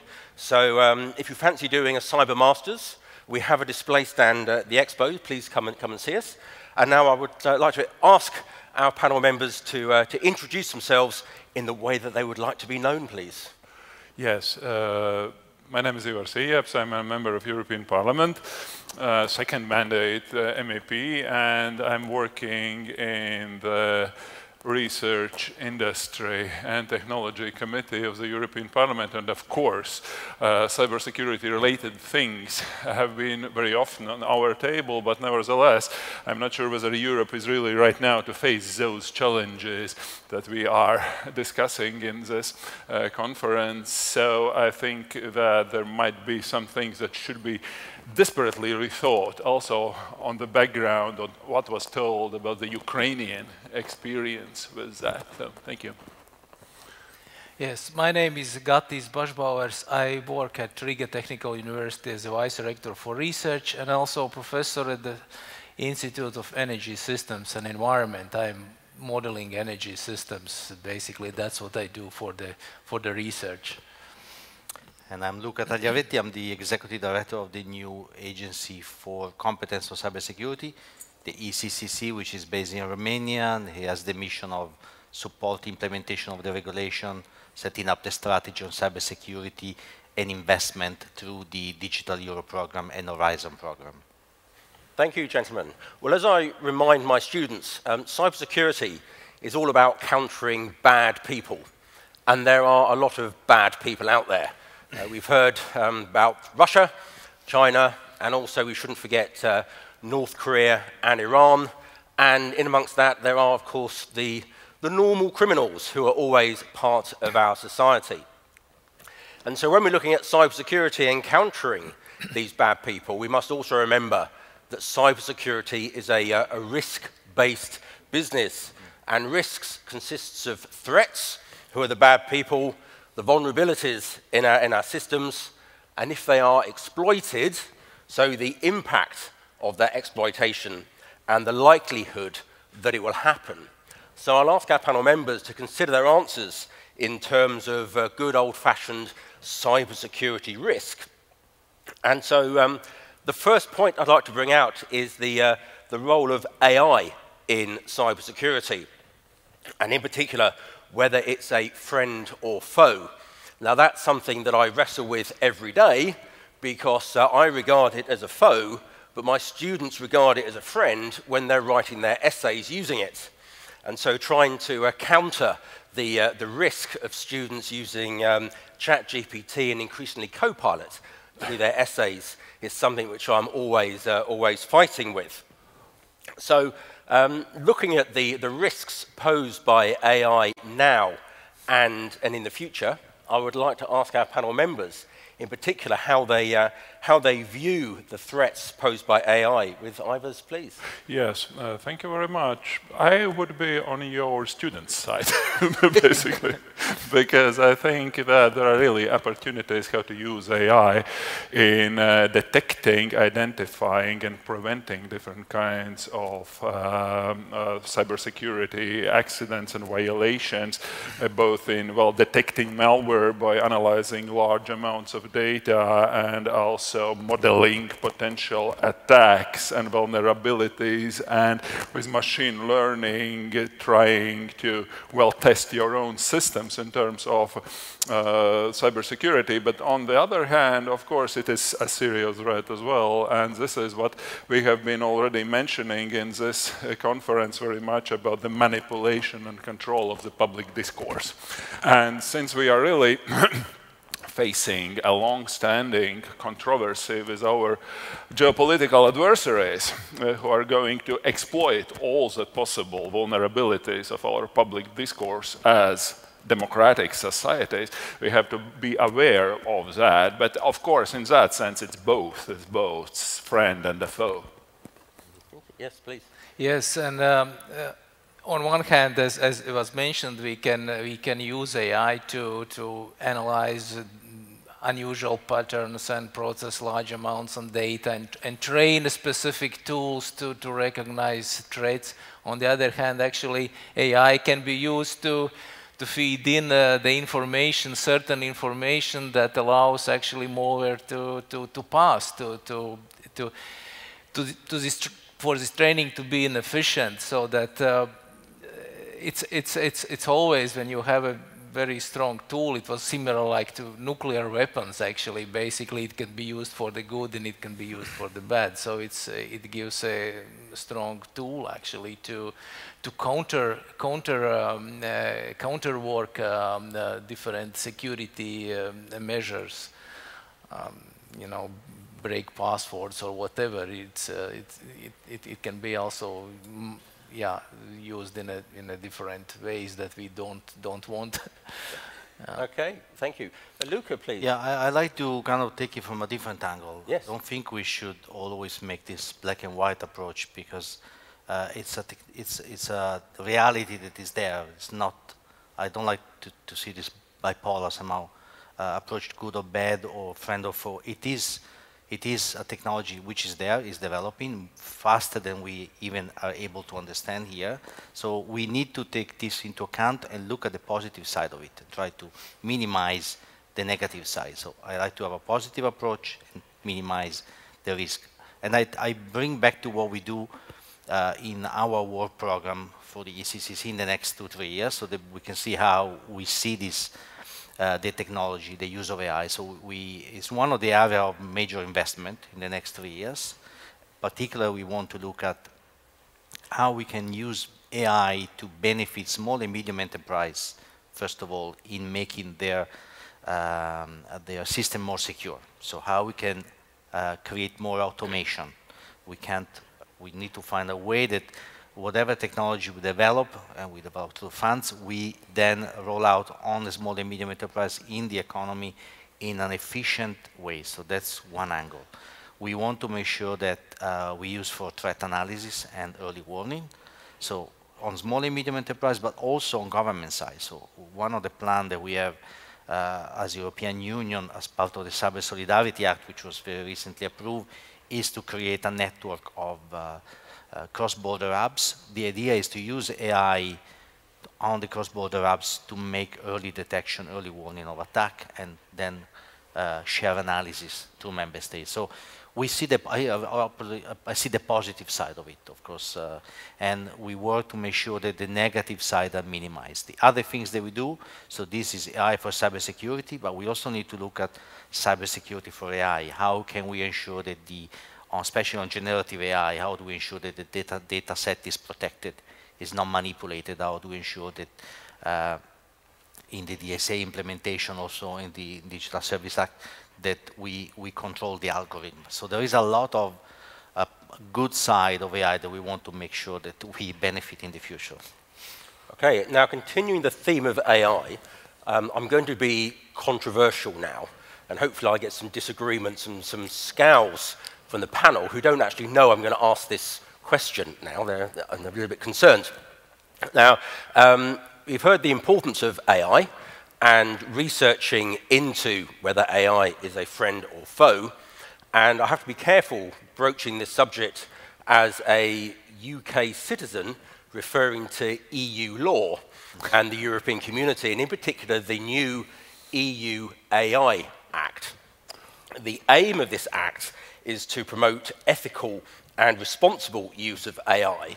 However, it has come under a lot of criticism for being prescriptive and burdensome. It will have a negative impact on innovation. It introduces unwieldy legal liabilities, and it is overly complex. The result will be that small companies within the EU will not research AI because it's too difficult, and large companies will do their research outside of the EU.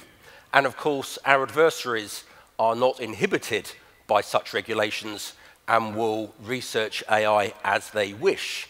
So I'll ask our panel members what their view is of the EU AI Act, and is that in itself friend or foe? Well, this is a good question, and I'm afraid most of your description of the current EU legislation is unfortunately correct. In a sense that, but this is the first step we have taken in order to give some kind of an order to that sphere, which we call AI, although, well, we all know that technologies are developing themselves much faster than policy. Meaning policy makers like me, we are always lagging behind the real technological developments. And also working in the European Parliament, I have often seen the situation when those people who really are on the top of the edge in terms of technology, they come and say, yes, this is very good what you are trying to do, but at the same time you understand that you are trying to regulate yesterday's AI. And as for this legislation, well, I think that the initial approach we chose in the European AI Act was a correct one. It was risk-based, in a sense that we took those applications that are really high risk, and this is where all the AI applications have to be certified, meaning energy, medicine, transport. If you are going to use in those fields, the AI, the systems have to be really secure. And then there are different risks. But nevertheless, as it sometimes happens, well, there were changes in the legislation's process, and this is when, of course, OpenAI with its ChatGPT appear on the scheme, because the initial thought was that we are going to regulate the output and not the input. When we started to meddle with those generative large language models, it turned out that we are willing also to regulate somehow the input of technology, which is much more difficult than regulating just the output.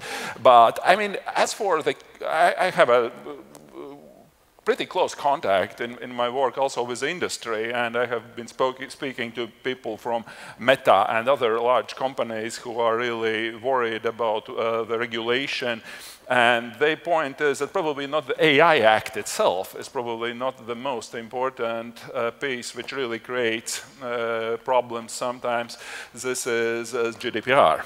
GDPR, the data protection, because we have still in Europe 27 different data protection regulators, authorities, and in order to implement some kind of a data protection regulation, for example, when someone wants to create some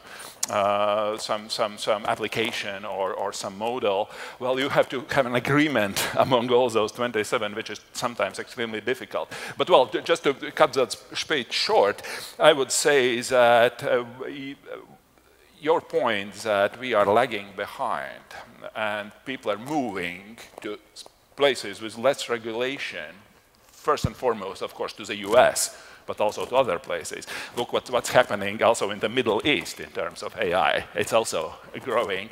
And this really creates problems for us as Europeans because, well, on the one hand, there are really threats and possible dangers coming from the AI, but at the same time, in order to control them, we have to be on the top of technological development, but we aren't. And this is a problem. Thank you. Thank you. Luca, can I ask you next, as I know this is... yeah, sure. It's a very interesting. I'm talking under the control of the, of course, MAP. I actually, again, have a different view in a way that the regulation allow you to do research. So there is no limitation in the research.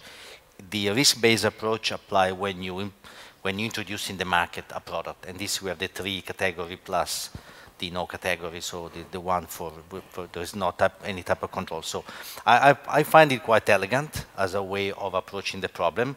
It's a first example of regulation of this type, and is also somehow human-based. So it's looking at the fundamental right of the person and say, what do we want, what type of society do we want to build using this technology?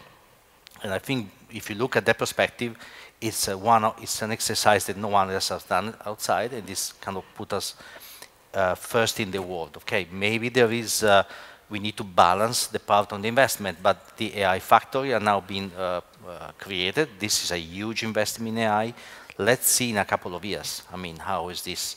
I don't think it's always the regulation, because we have markets which are very free from regulation, and we're still lagging behind other parts of the world. So it's not just the regulation. Chip is one example.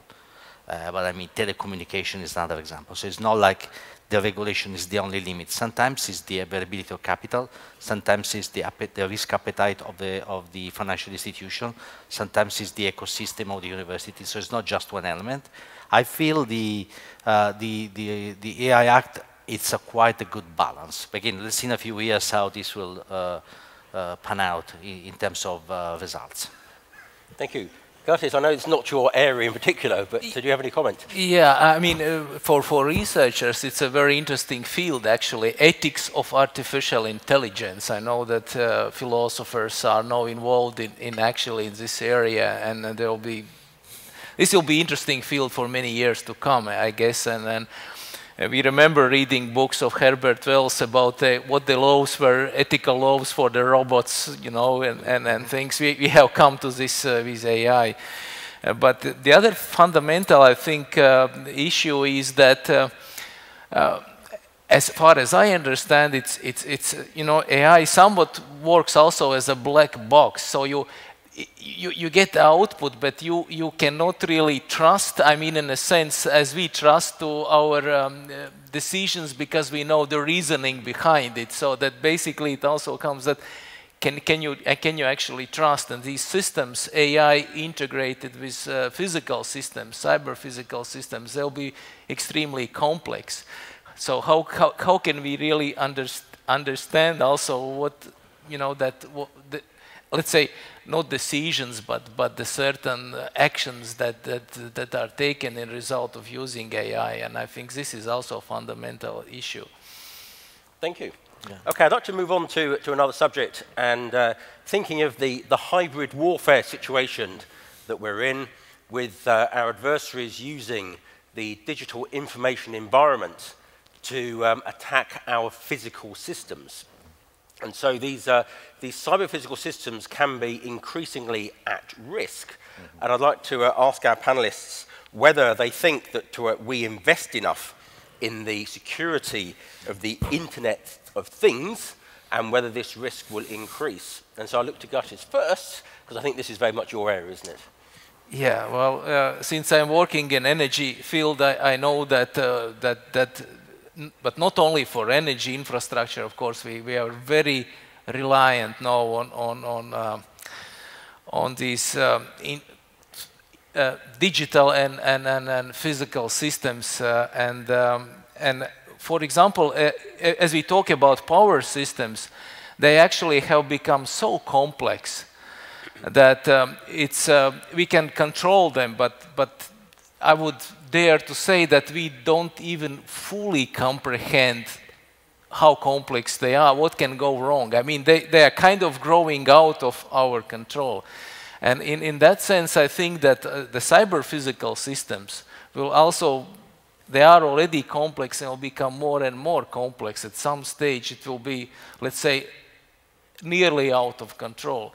And it means that actually that we have to figure out how to, first of all, manage them and also to protect against cyber attacks, because I have this question in my mind that, you know, how bad it can be.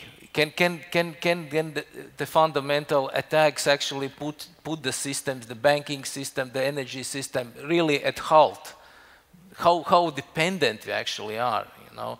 And can we in such a case, if the system fails, go back to some analog controls? Like I was working in a power plant for some years, and then the control system burned out. It was automated plant. But fortunately, I could switch it to manual operation, and I could operate that plant manually.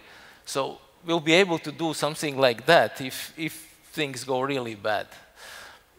So are we getting more vulnerable or less vulnerable? I guess we will have, well, good question.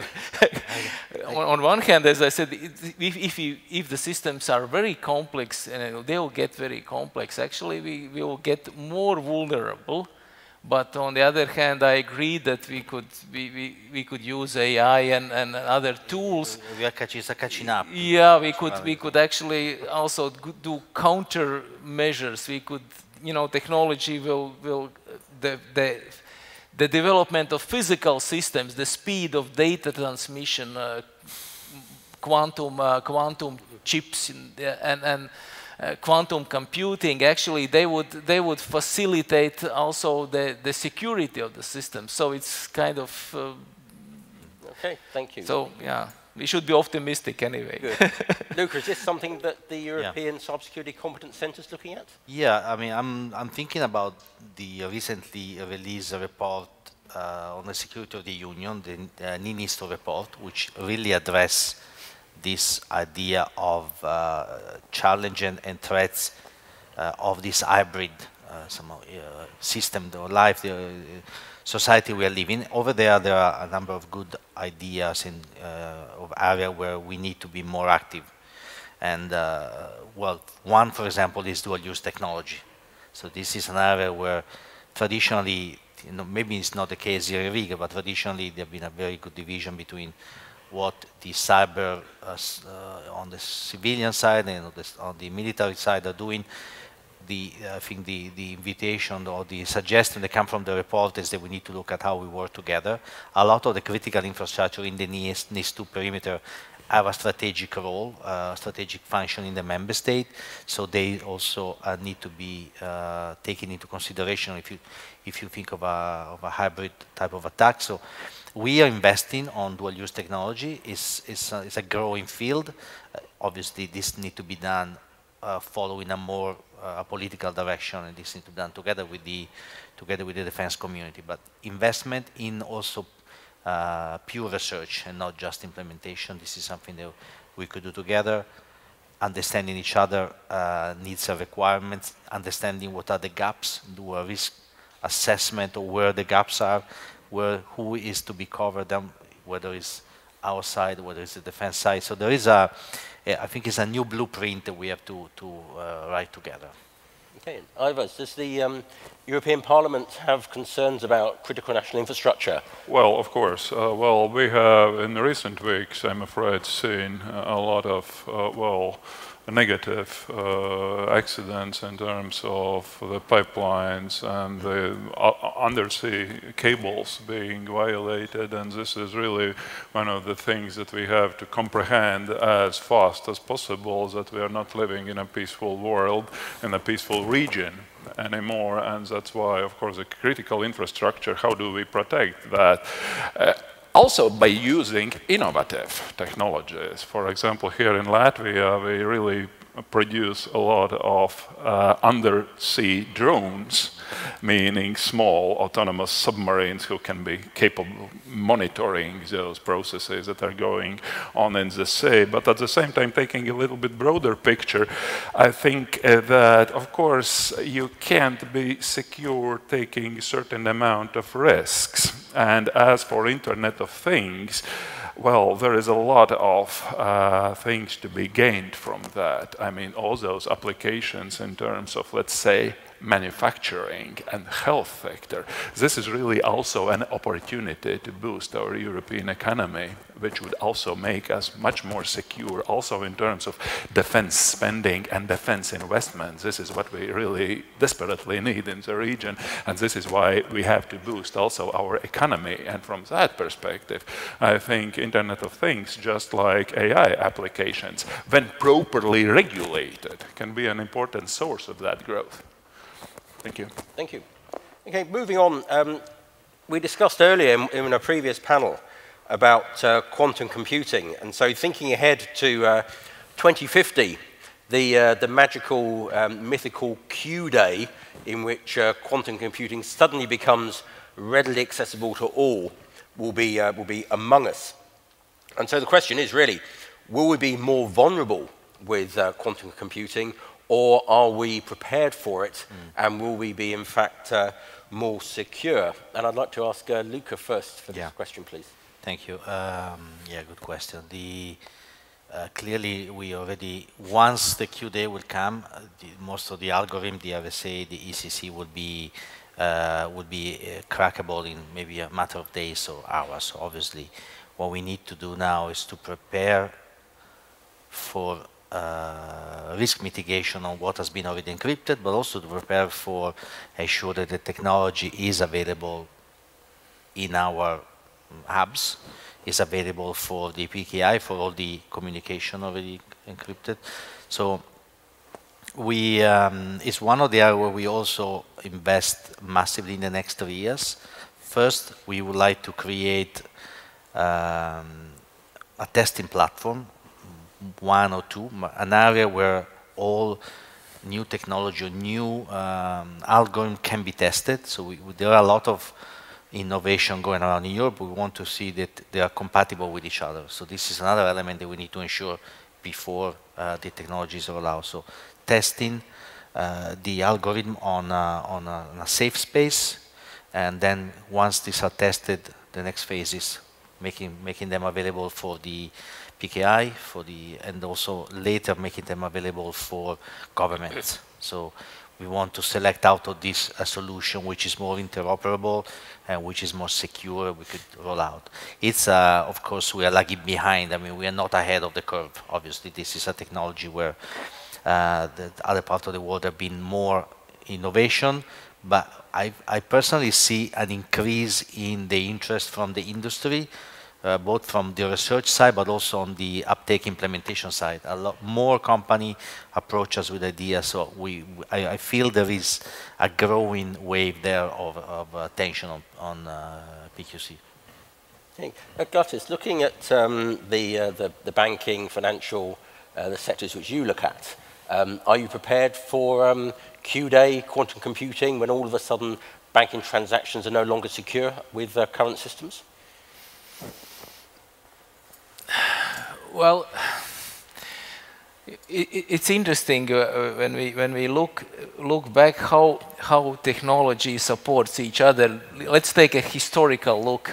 We were able to fly planes because there was oil discovered. Then we were able actually to make a computer to run transistors because the electricity was available. And then because computers were available, we were able to create World Wide Web. So, I have a feeling actually that, and know that sort of coupling of AI, photonic, microelectronics, high-speed data transmission, quantum computing, they will create a completely new synergy that we are not even maybe aware of. That will actually can change a landscape, technological landscape completely.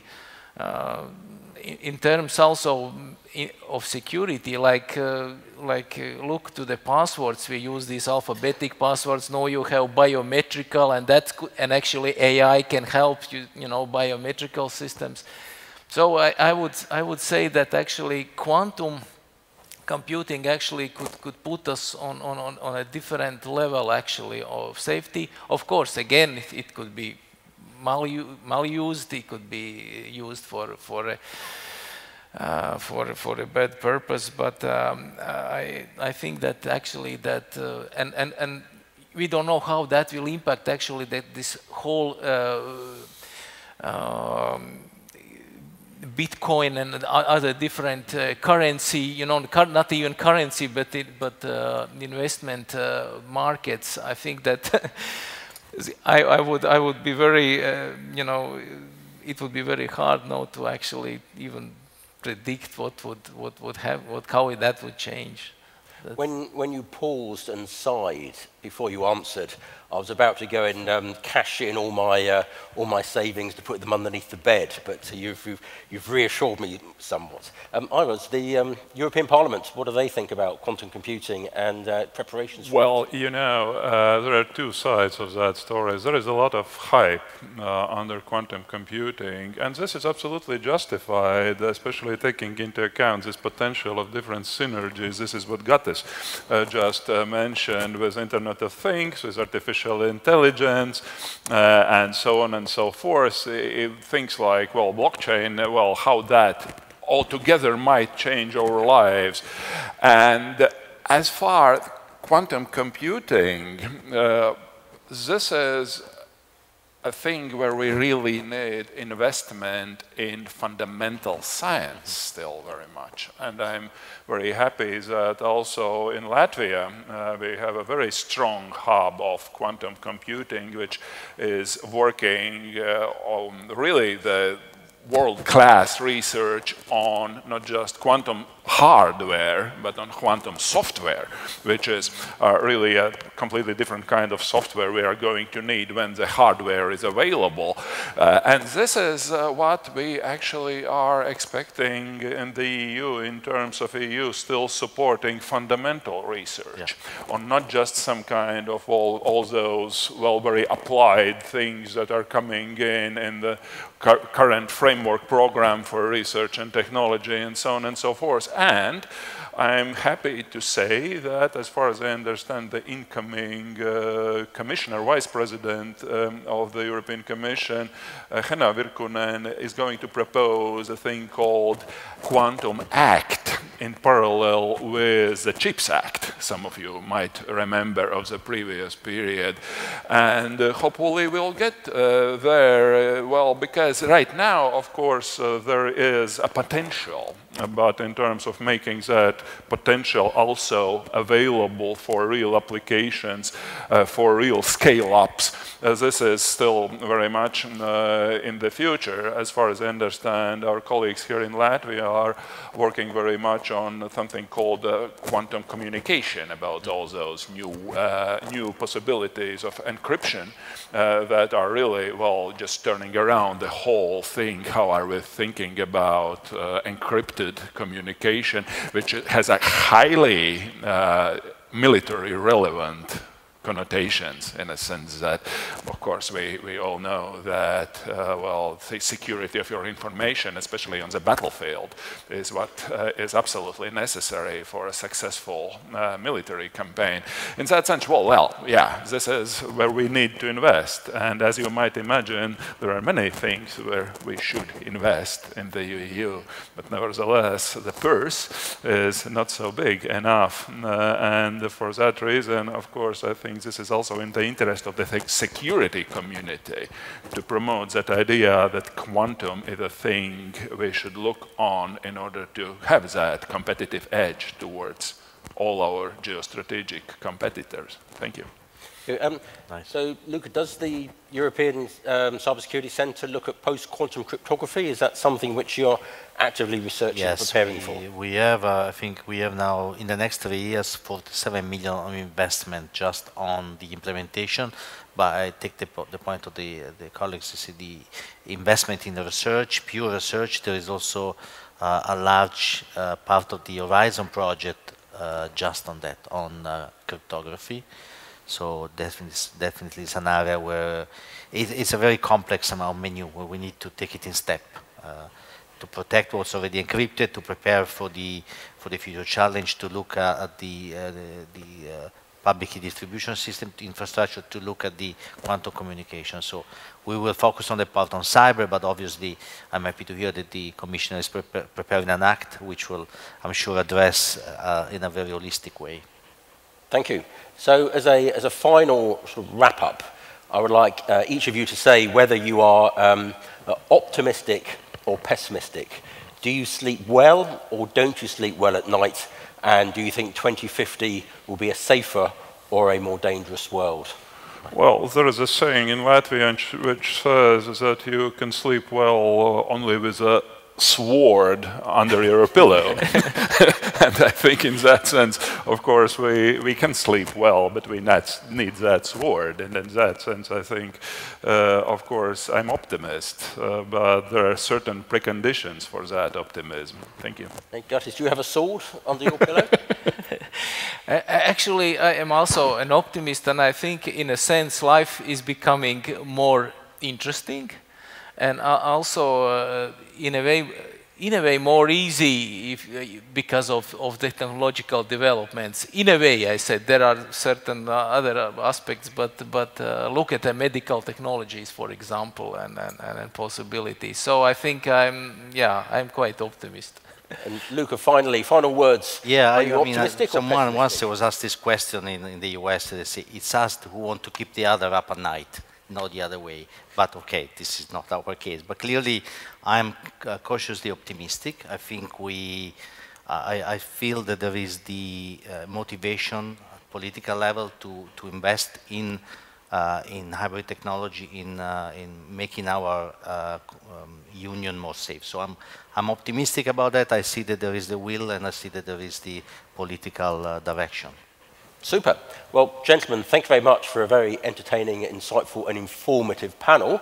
I will now wonder whether there are any questions that have been posed in the last 30 minutes or so. Thank you very much. Maybe a round of applause for our distinguished speakers. Thank you. Thank you. All right. You know, we had a reflection and we decided that after hearing 3 optimists, we will have no further questions in order to not disrupt, not disrupt. Thank you so much. Thank you very much indeed. Thank you. Thank you. Thank you. And please do not run away without gifts. This is the most important message.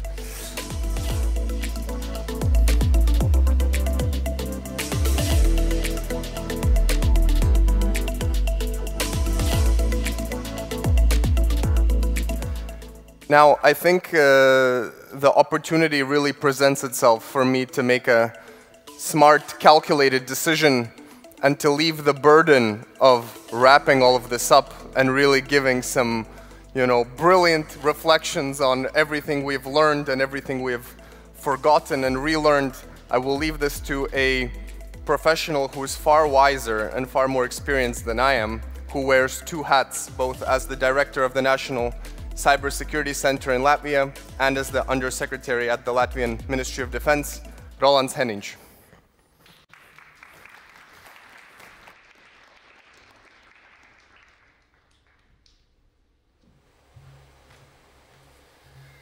Can we do at next hackathon a task to the students to make a tool to sum up conferences like these? So people like I could just read or could watch a video which summarizes everything. But yeah, good to be back. As you can see, I still haven't got my iPad, working on that. Still have some paper notes or paper note. Thanks to you who has the most of stamina to still be here throughout the day. Actually, my minister wanted to be here and to give a closing remarks, but he couldn't because he is now in the Dr. Andris Sprūts. He is currently at the parliament and there is a final discussion on the budget. It will be the next year's budget will have only one priority, which is security, internal and external. And I hope that while he's there, he's fighting hard for cybersecurity to get some additional funding next year. We'll see how it goes. But defense will have the biggest budget next year as we ever had. But if he would be here, he would probably say that this CyberBazaar was the best of CyberBazaar so far. Yeah, not only because it's the first one, but as well because indeed it was a fun day, right? Lots of you joining this event, which means that this is something which is of great interest and importance for all of us. Hackathon for 2 days, all those exhibitions outdoors, and I think upstairs, and I think it was a fun day. And therefore my only task here is just to give lots of thank yous for all of those who made this possible.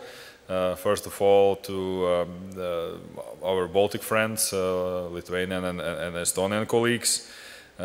Also special thanks to Luka, who was just on the stage, and his European Cybersecurity Competence Center and European Union Agency for cybersecurity. I also want to thank those who supported the hackathon part, particularly the University of Latvia, the Students' Council of the University of Latvia, company TET, and Women for Cyber Latvia. And of course my thanks to all the speakers and all the moderators of today, and also the members of the team who made this possible, the organization committee and program committee. And of course special mentioning, I should say, to ATTAT Center, where we are now, and to Medusa Events for supporting the organization of the forum.